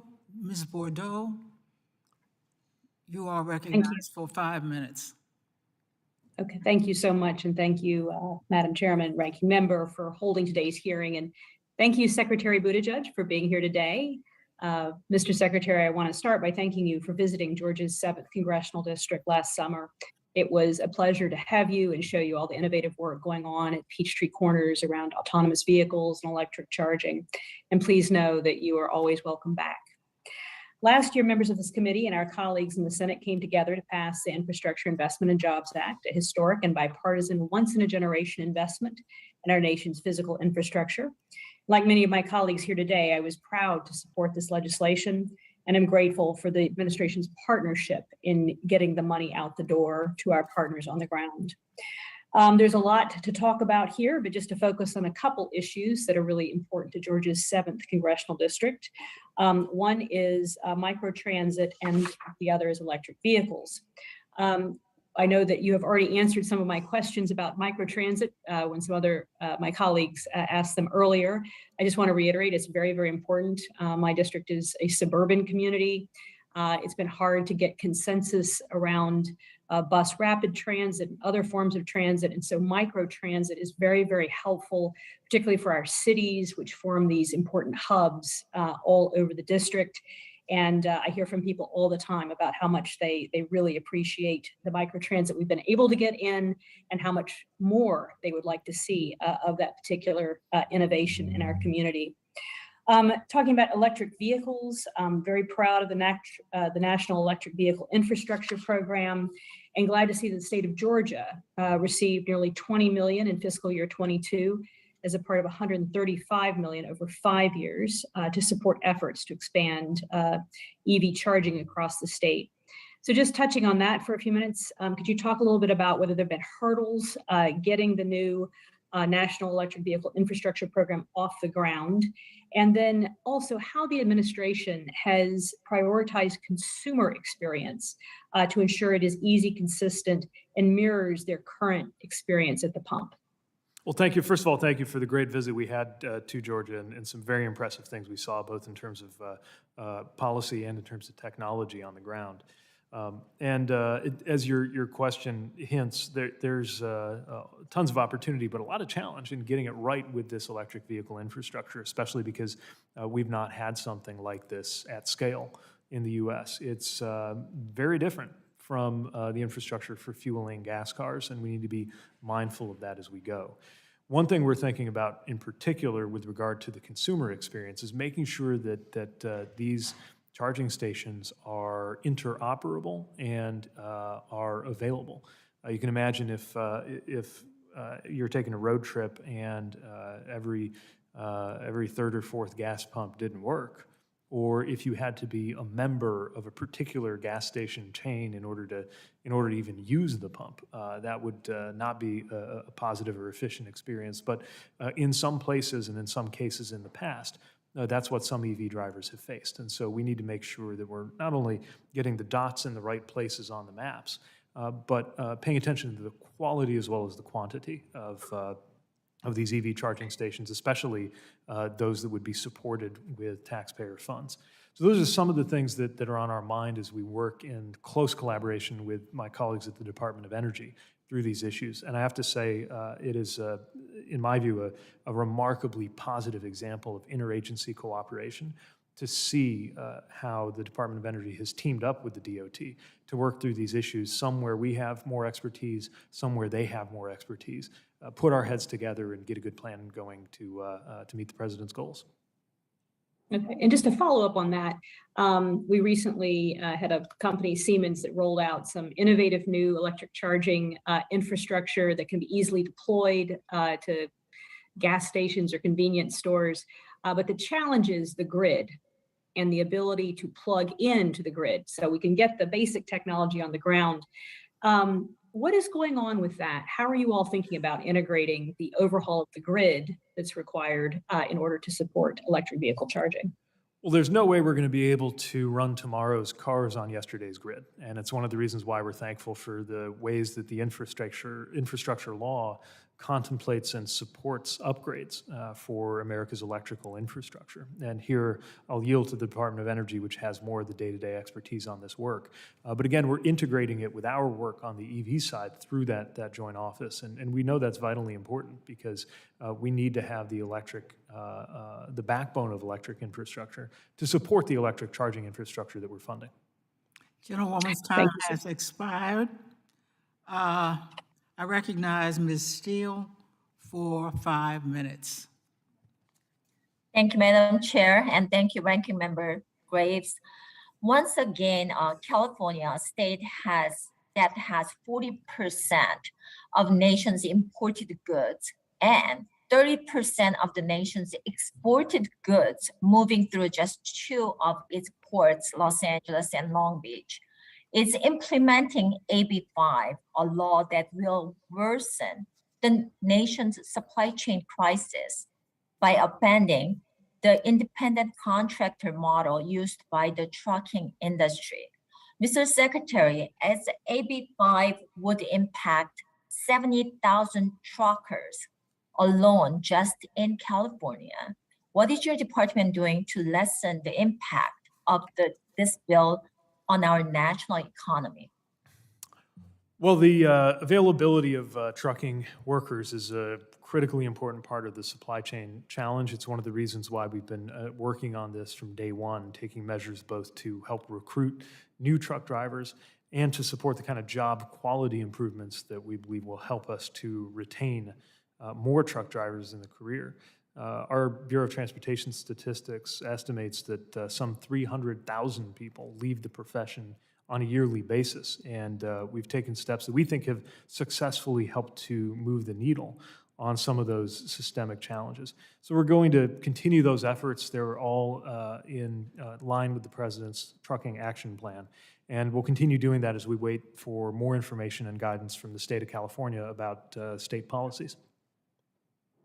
But this, shortage of drivers is part of it, but not just the shortage of drivers, but in California, these independent truckers cannot really come in. So you are co-chair of Supply Chain Task Force. And I know that you developed the Trucking Action Plan, but I've been seeing you and other members of administration encourage the ILWU, International Longshore and Warehouse Union, and PMA, Pacific Maritime Association, to come to the table to keep freight flowing through LA and Long Beach. Why aren't you doing the same for independent truckers? Because as of now, that we have so much shortage of truckers, and these independent truckers can come in. I think that's going to reduce our supply chain crisis much more. So why shouldn't they get the same type of exemptions that gig workers and entertainers get who are in emphasis for the law? Well, again, to the extent that this is a state law, we respect the role of the state of California. We're in touch with them, and we know that they have indicated that the California Labor Agency is working with those who need assistance coming into compliance, and that they are looking at the supply chain factors too. This is one piece of a very big puzzle, and we are doing everything we can on the pieces that are up to us federally, while respecting the areas in which we are not formally part of the process. So you're not really working with Governor Newsom just visited last week here, and you never had a meeting with him that, you know what, he could want to actually declare the state of emergency, bypass AB 5. So, it's going to actually loosen up a little more of the supply chain crisis. So you never really did that. And what that California Trucking Association sued, that Supreme Court refused to hear, that what that's going to be really impacting for this supply chain crisis. So again, we're not part of the lawsuit that you referred to. We're not a party to it, and it doesn't have a federal procedural role in that sense. We are obviously continuing to monitor anything and everything that can affect throughput in our ports or in any part of the goods movement system in the U.S. And we will work with any party that has ideas or has needs in order to make sure that goods keep moving as they need to. Just my last question is, so you have a communication open between governor's office, California governor's office, and your department to solve this problem? So we will respect the role of the state, but always be prepared to engage on anything we can do to be supportive or helpful toward the goal of making sure there's good throughput. Thank you very much. I yield back. The gentlewoman yields back. I recognize Mr. DeSanyoye for 5 minutes. Thank you, recognized. Madam Chairwoman. I appreciate that. Mr. Secretary, it's delightful to see you. Thank you for your really extraordinary work on this. We always sort of miss, I think some of my colleagues have mentioned, the historic nature of this and how difficult it's been for both Republican and Democratic administrations to get this bill. I want to specifically talk to you as somebody who served 3 different governors on the California Air Resources Board and served on the California Transportation Commission, and has put a lot of time in the last 25 years in alternative fuels and our renewable portfolio standard. And I was also the author of some of the conversation in the legislature of our VMT bill with the full expectation that that's where we would recover our funding. California has 42% of the EV and fuel cell market in the United States, but we have the chicken and egg problem with infrastructure. So I want to talk to you about that. I was very, very happy that a bill that's a priority for mine was incorporated into the infrastructure bill, the Clean Corridors bill, to provide this infrastructure. We have a proportionate amount of infrastructure, but putting it in the right place to make it effective. And we can see this in the private sector. And Madam Chair, I'd like to submit for the record an article for Forbes magazine. It's entitled "Every Automaker's EV Plans Through 2035 and Beyond," if I could. It's been received. Thank you. Let me just read, this is from Forbes magazine. So for my colleagues who wonder where the marketplace is going and respects the marketplace is clearly going away from internal combustion engines. There's a place for it, there's a transition, but this isn't pie in the sky. As somebody who's been involved with this and realizes the frustration with battery technology, we are also just on the cusp of exponential change on affordability and range and durability on battery electric. So the beginning sentence of this article in Forbes magazine is, and I quote, "There's no longer any doubt that the auto industry is going electric." So to your point about Brandeis and states being the laboratories of discovery, I understand that different states are going to have different pathways. We are, as you, I'm sure, know, in places like the Bay Area, early adapters. The car companies tell me that. That's why we're moving to this. Not better or worse, it's just the marketplace. So how do we get this infrastructure in a thoughtful way out to make it work? The Chinese are adding 4,000 EV stations a day. They're adding over 100,000 EV and fuel cell stations a month. We have a little over 100,000 in the United States. So the private sector is going in and trying to fill this out. But when I talk to the private sector, both the car manufacturers and the energy manufacturers, we in California have our renewable portfolio standard. So it's now going to 50% by 2030. So from well to wheel, getting that energy clean and efficient. And then the point I think we miss here is the importance of our economy to transition to this energy source and to do it efficiently. So how do we do that in the significant investment in this bill that you've been such a leader on, and do it but in a thoughtful way? Those 12 states that represent over 60% of GDP and the vehicle market in the United States that follows CARB's leadership under the California waiver, the Clean Air Act. How do we strategically do this? So I agree that the one thing is certain, which is this is where industry is headed and this is where the world is headed. I think while that one thing is certain, at least 3 important things are not. Will it happen quickly enough to meet our climate challenge? Will it happen in a way that America leads? And will it happen in a way that's equitable for everyone? And those are the considerations that guide our involvement with things like the federal support for charging stations. If we get it right, what we'll be doing is accelerating it so that it helps us meet our climate goals. Presenting an American alternative to that Chinese model that you mentioned is gathering steam there.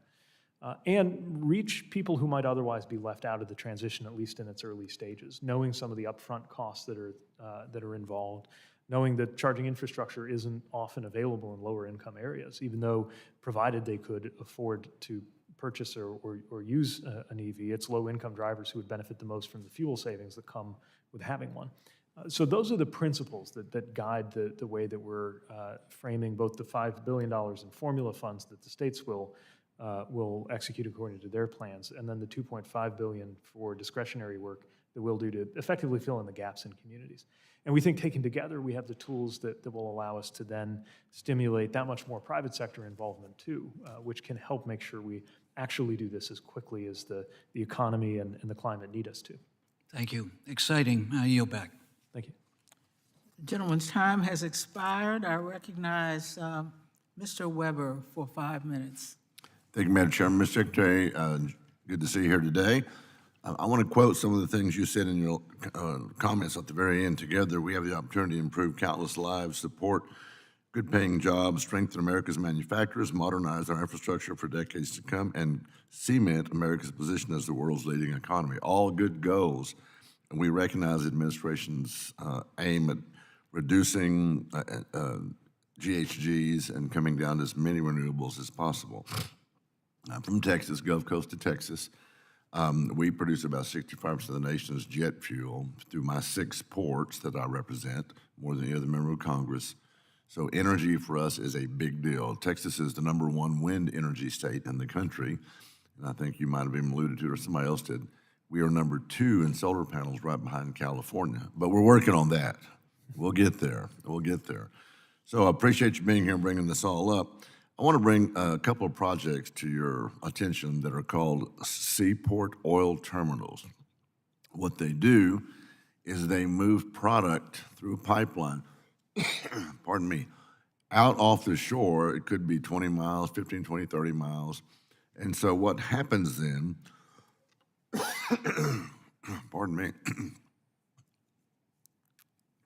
is they move the product cleaner. We're going to use oil and natural gas for a long while. You're seeing what's happening overseas. You got to know the Europeans would rather buy from us than from Russia. What I tell people is that fossil fuels, not the enemy. Greenhouse gases emissions are. And we're able to produce it probably cleaner than most other countries in the world. So we have a chance to move this product offshore. We move it faster so it gets to the very large crude containers offshore. Right now, the other countries in the world are building huge ships and they can't come up our canals, our channels into our ports. So what has to happen is they take smaller ships called lightering, you've probably heard the term, and they're having to go back and forth numbers of times while this huge container sits out there, diesel engines idling most of the time. And then you're gonna have small ships that are having to make 3 or 4 trips, again, diesel engines idling. So we can move it faster, less greenhouse gas emissions. We can move it safer. There's no bunch of 18-wheelers on the road. There's no 18-wheeler crashes. There's no tank cars overturning. I think you actually talked to Mr. Graves about his district with some wreck in his district.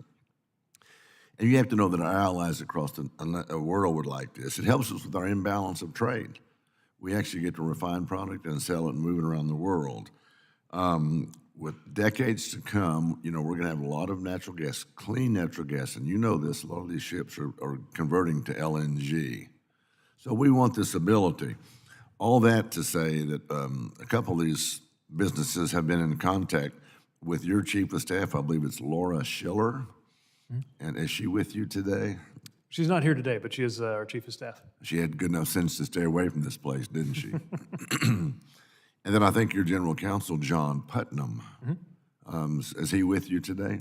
Not at the hearing, I don't think. Okay, very good. Keep him pretty busy back at headquarters. Well, all of that said, we talked about the permitting process earlier on with some of our colleagues up here, and we'd like to move that as quickly as we can because time is of the essence, and we want to make sure that we can reduce that permitting process time down to the least amount.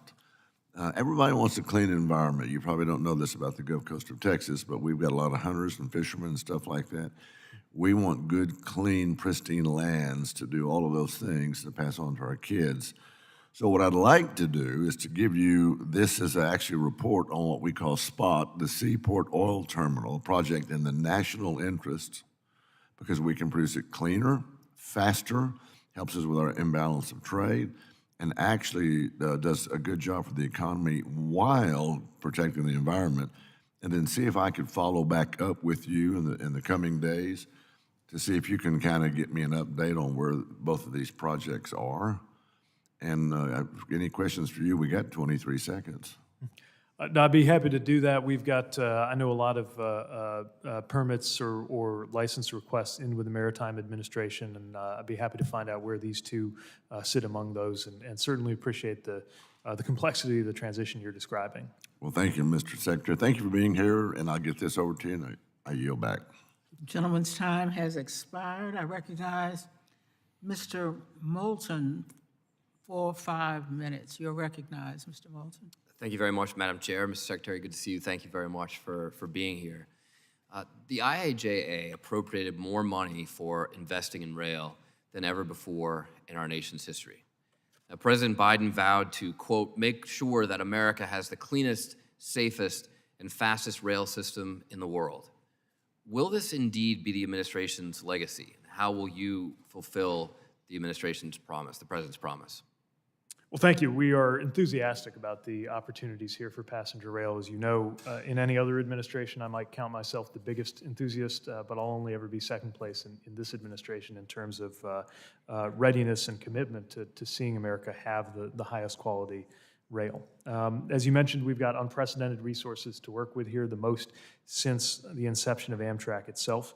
A lot of that is candidly dealing with backlog, dealing with the underinvestment that has happened in the past, but also opportunities for new high-speed rail in the U.S. And we think that seeing is believing. The sooner people can see successful high-speed rail deployed on American soil, I've made this case for a long time. I completely agree with you. In the May appropriations hearing on the DOT budget, you said that through the IIJA, you hope to establish high-speed rail, quote, in at least 2 or 3 geographies. Have you identified those corridors yet? So I can tell you that FRA has been in dialogue with a number of project sponsors or involved in some way in a number of high-speed projects. Certainly, of course, California, which has been discussed here, the Bright Line West vision, Dallas to Houston, those have all been on FRA's desk in some way or another. But of course, we're still early in the life of the deployment of the federal-state partnership dollars and other resources that could make a difference here, and I don't want to prejudice any upcoming applications. Well, I understand, but we're not early in the administration's timeline here. These projects take some time, and I just want to emphasize that if this is going to be President Biden's legacy, if President Biden is going to be known as the father of developing rail in the United States, not the old-fashioned rail that we have, but high-speed rail that is truly the envy of the world and that a lot of Americans actually want to ride, then we've got to get cracking on identifying those corridors. Yesterday, dozens and dozens of flights were canceled on the Northeast Corridor, mine among them, because of a strange and unusual phenomenon called thunderstorms. The rest of the world would be able to get from Washington to Boston in 3 hours on a train every 20 minutes, with never a delay for weather. Not only are we not there, but we're moving in the wrong direction. In 2010, Amtrak proposed reducing travel times in the Northeast Corridor to 1 hour and 36 minutes from Washington to New York and 1 hour and 24 minutes from New York to Boston. Yet 7 years later, in 2017, trip time goals went up from 136 to 210 and from 124 to 245, almost 3 hours. Just a year later, they increased again to 229 and 308. So we're not only behind China and the rest of the world, but we're going in the wrong direction.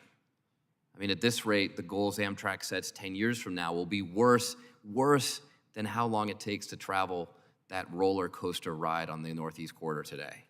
So to meet the president's promise of the fastest trains in the world, we need a transformative investment, not just repairing an old line that is too slow by definition, by the way it was laid out in the 1830s, but actually building a new railway, the same way that we didn't just repair Route 1, we built 95. So how will you make that happen with the discretionary funds in the Infrastructure Investment and Jobs Act? So what I would say is with the dollars that we have for the Northeast Corridor, first there are some needs that need to be met in terms of safety and reliability for the long run. But where you really begin to start gaining minutes comes in a couple of ways. One is improving certain areas where there's, just because of the condition of the track, a need to slow down. But the other, to your point, where you see the most possibility for gain is actual realignment. That obviously brings a lot of complexity with it, but to meet the more aggressive and ambitious goals, we need to take the dollars as far as they will go in that direction. And I know that's what Amtrak's working on right now. Well, let's make sure that we don't throw good money after bad. I mean, I think that's the key point here. If we're going to fulfill the president's promise of the fastest trains in the world, then they're not going to run on an old-fashioned Northeast Corridor. We can't just spread funds out to every state in the union.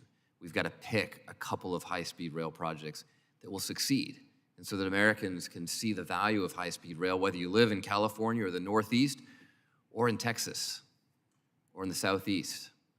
You know, the most popular high-speed rail corridor in the world is about the same distance as Atlanta to Chicago. Think about all the cities in between Chicago and Atlanta that you could serve with 250-mile-per-hour service. It would be transformative for this country. Thank you, Mr. Secretary. The gentleman's time has expired. I recognize Ms. Malotakis. You are recognized for 5 minutes. Thank you, Mr. Secretary, for being here today. I want to talk about this administration and New York City's latest scheme when it comes to the war on cars. This is a pure cash grab, and it is the congestion pricing plan that was passed by the New York State Legislature and signed by our governor and supported by the mayor. But I'm certainly opposed, and I think that this is simply, to try to impose a $35 fee, potentially, to drive within your own city. It's just completely outrageous, and it adds to why New York is such a high tax state, not only dealing with the high gas prices, the highest probably one of the highest in the nation, but high tolls. We have the skyrocketing costs of used cars. Everything has gone up, right, in terms of if you want to be a driver. And people need to drive to get to where they have to go, particularly in cash-starved communities. In New York City, we also have speed cameras. You name it, we have it, if it's going to collect cash, unfortunately.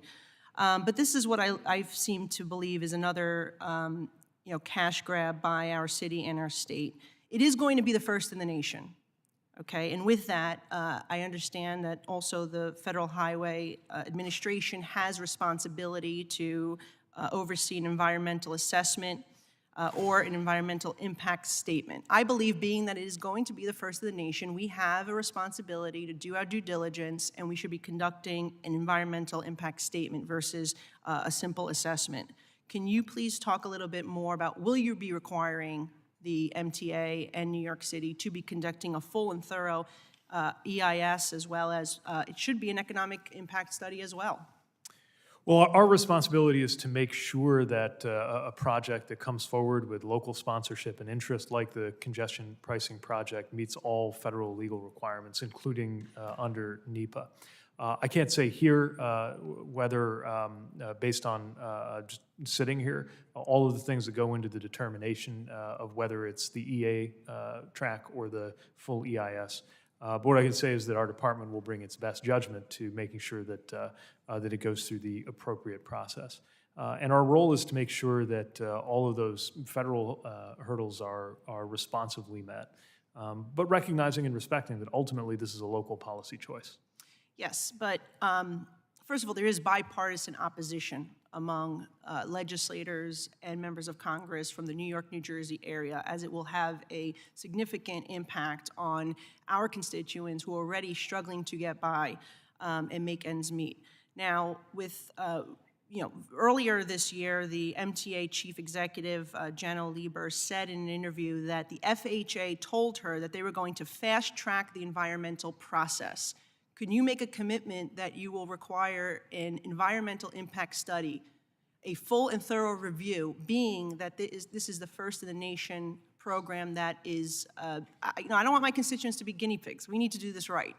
I believe that we shouldn't be doing it at all, but if you're going to do it, at least do the due diligence and making sure that we are, dotting our I's, crossing our T's, and seeing what the actual impact will be on businesses, on the surrounding community, on the residents that live in the central district, but also the other residents of the city from the outer boroughs that have to commute in. I can commit to you that the review will be proper and thorough. No unnecessary delays, but no cut corners either. Will you do an environmental impact study, though, a complete study, not just an assessment? That's really the question. The legal determination about whether it falls into an EA or an EIS is not one that I want to make sitting here. But I can tell you that the review, either way, will be proper and thorough on our part. Well, if it's going to be proper and thorough, then that would be the EIS. I think that anyone looking at this as an observer. But let's move on to the public comments. How are you going to make sure that the public knows that this process is fair, that it's transparent, and it's not coming at a predisposed arrival at a determination already? Well, again, our role here is procedural. It has to do with making sure that the process has been met, not preempting a local decision about what the right policy is. I know there are strong views on all sides that cut across party lines and even across state and regional lines when it comes to this project in particular. But we recognize that the state and local role is distinct from the federal role.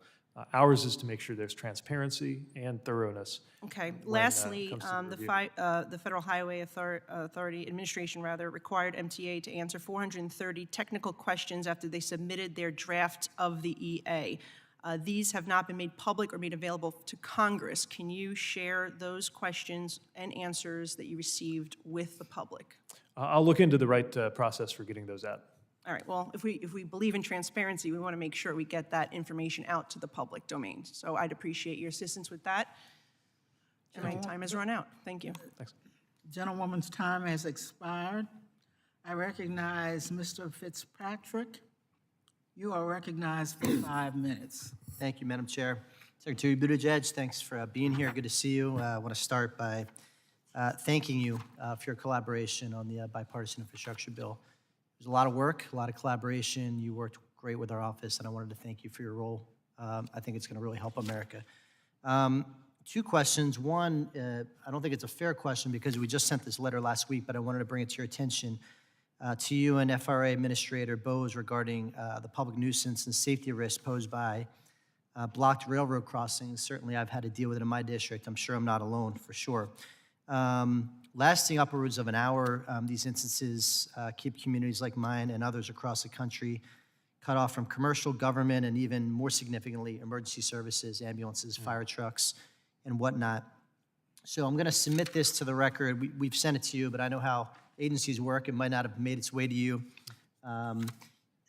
Just to give a general update on the block crossing portal authorized by the IAJA, Section 22404, and to address mechanisms or formulas that could measure the real impact on obstructions at railroad crossings. Madam Chair, do I have permission to submit this for the record?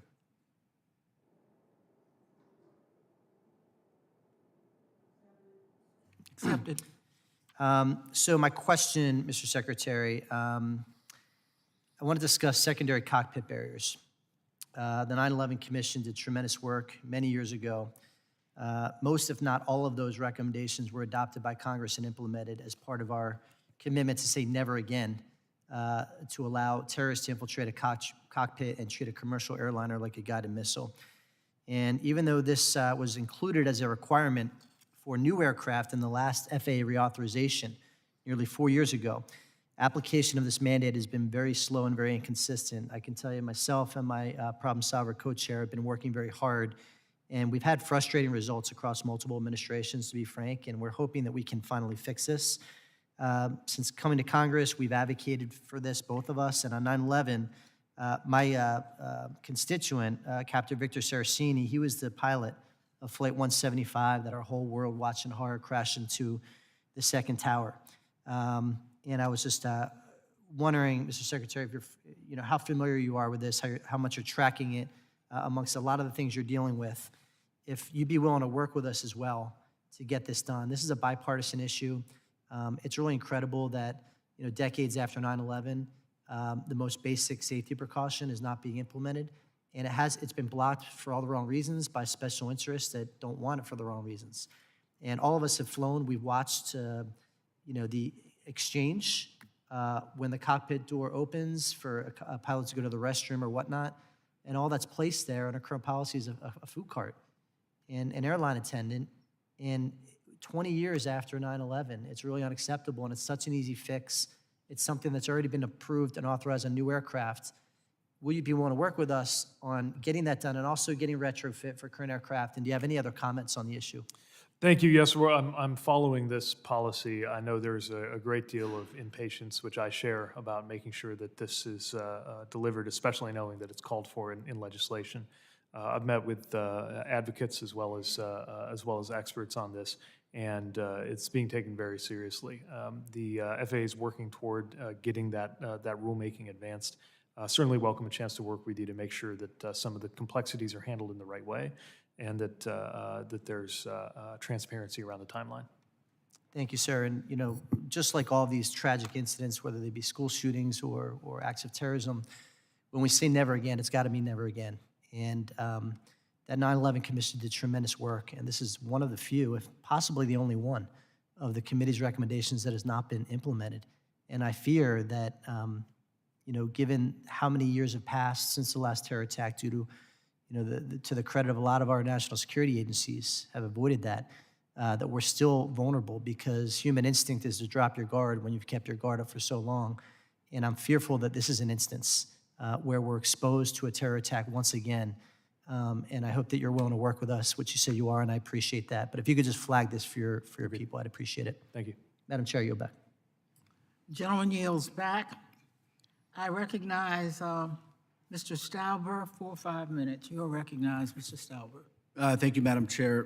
Mr. Secretary, thanks for coming today.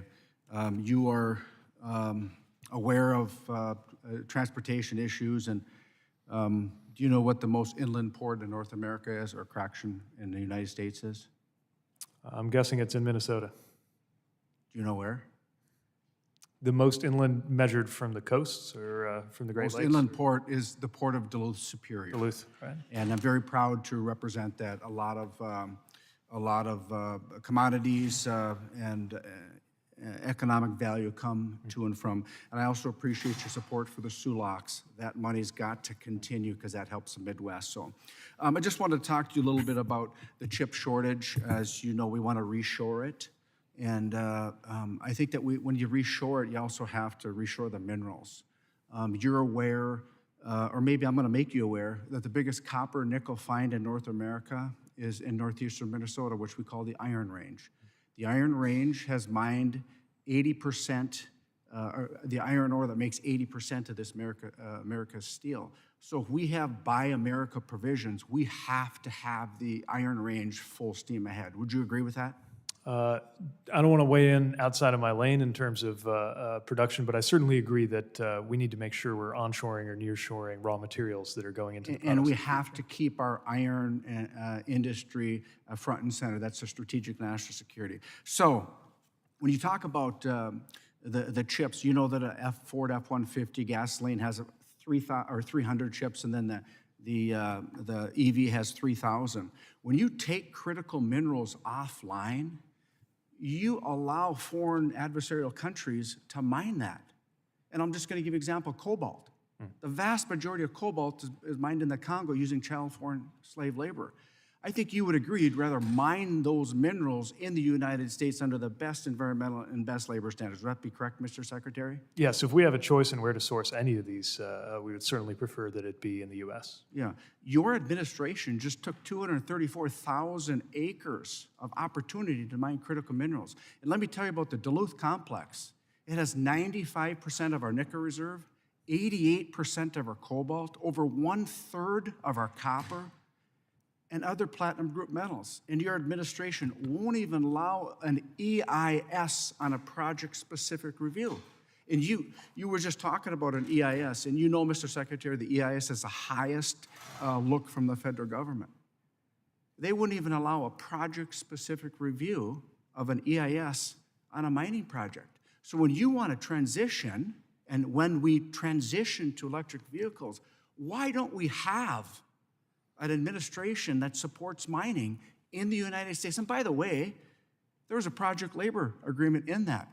All union labor from northern Minnesota. Hundreds of jobs and secondary jobs.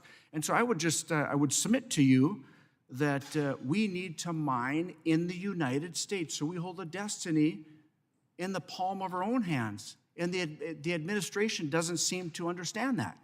And I would ask you this, and I think I know the answer. You do not support slave labor, is that correct? Of course. Okay. This administration doesn't understand. We can remove ourselves from child slave labor by mining in the United States and making sure our allies get these critical minerals from countries like the United States. Amnesty International, nonpartisan, has said We have to stop allowing slave labor, child slave labor.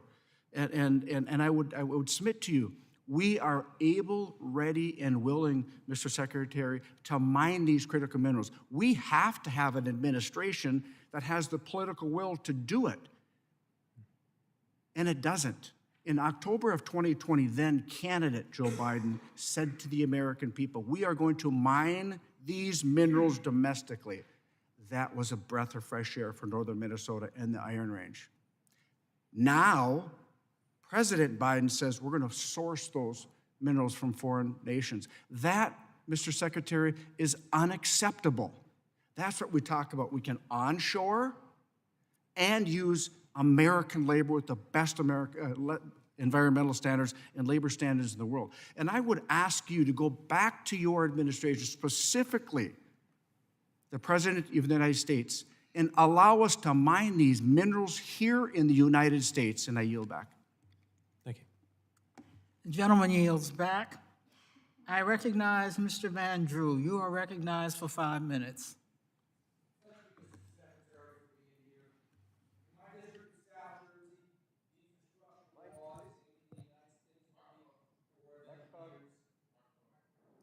Oh, your mic, sir. Thanks again for being here. Now you can hear me. See, if you didn't say anything, we would have cut him a break. He could have missed the whole thing.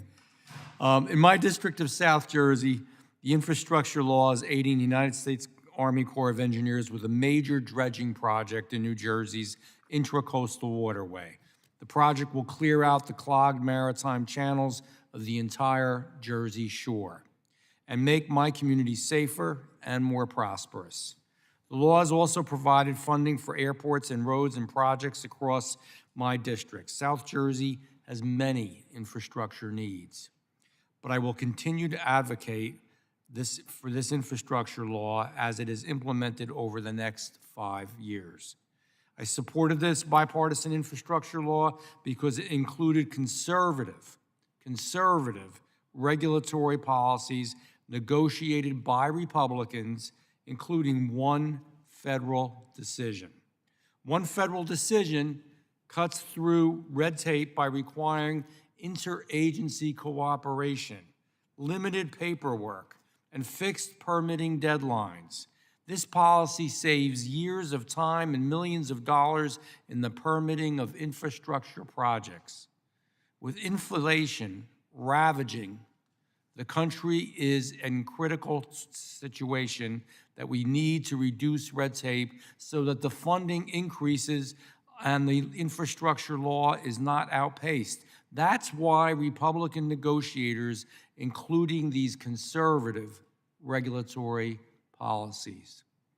My concern is that this administration is far more focused on spending money than on saving money, and that irresponsible mentality could irresponsible mentality could hinder the implementation of the infrastructure law.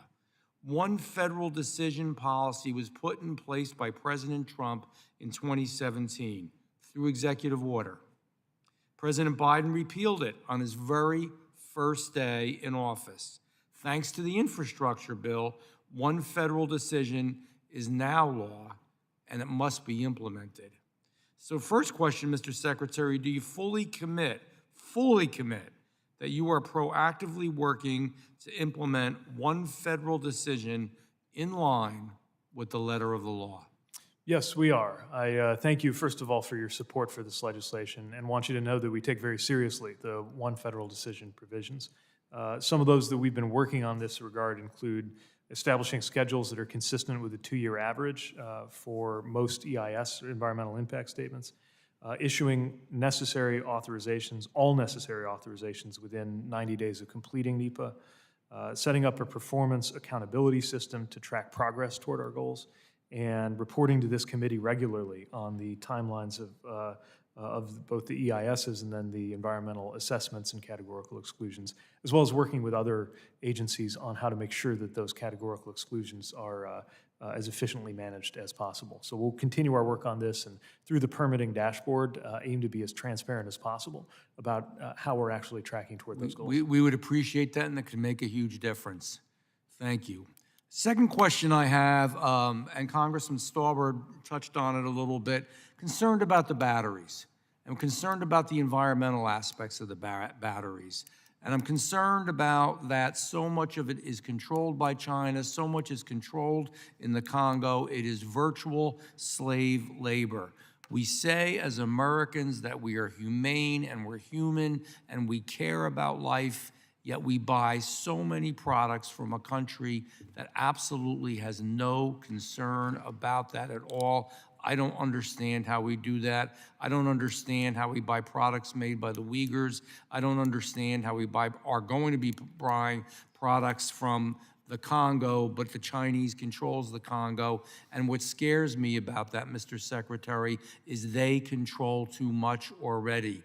They are getting stronger, and I'm sorry to say it, we are getting weaker. And you know, he may not have been one of your favorite presidents, but he was one of my favorite presidents, Ronald Reagan. He said, there is no country that has ever been attacked because it's too strong.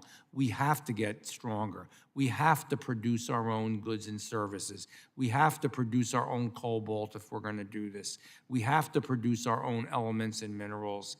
And finally, we have to make sure if we make standards for ourselves internally that we keep those standards for everybody else. You know what's happening now, and you do know this. China is creating tons of fossil fuel. Russia is. India is. Other countries are. They're not following the Paris Accords in most of Europe. We're doing it and putting ourselves at a deficiency and diminishing ourselves and making ourselves weaker. That is unacceptable. That's not the America I know. It's not the America I believe in, and we have to stop it, Mr. Secretary. Thank you. I yield back. Gentleman's time has expired. That concludes our hearing. I would like to thank Secretary Buttigieg for your testimony today. Your comments have been very informative and helpful. I ask unanimous consent that the record of today's hearing remain open until such time that our witness has provided answers to any questions that may be submitted to him in writing. I also ask unanimous consent that the record remain open for 15 days for additional comments and information submitted by members or the witness to be included in the record of today's hearing. Without objection, so ordered. The committee stands adjourned.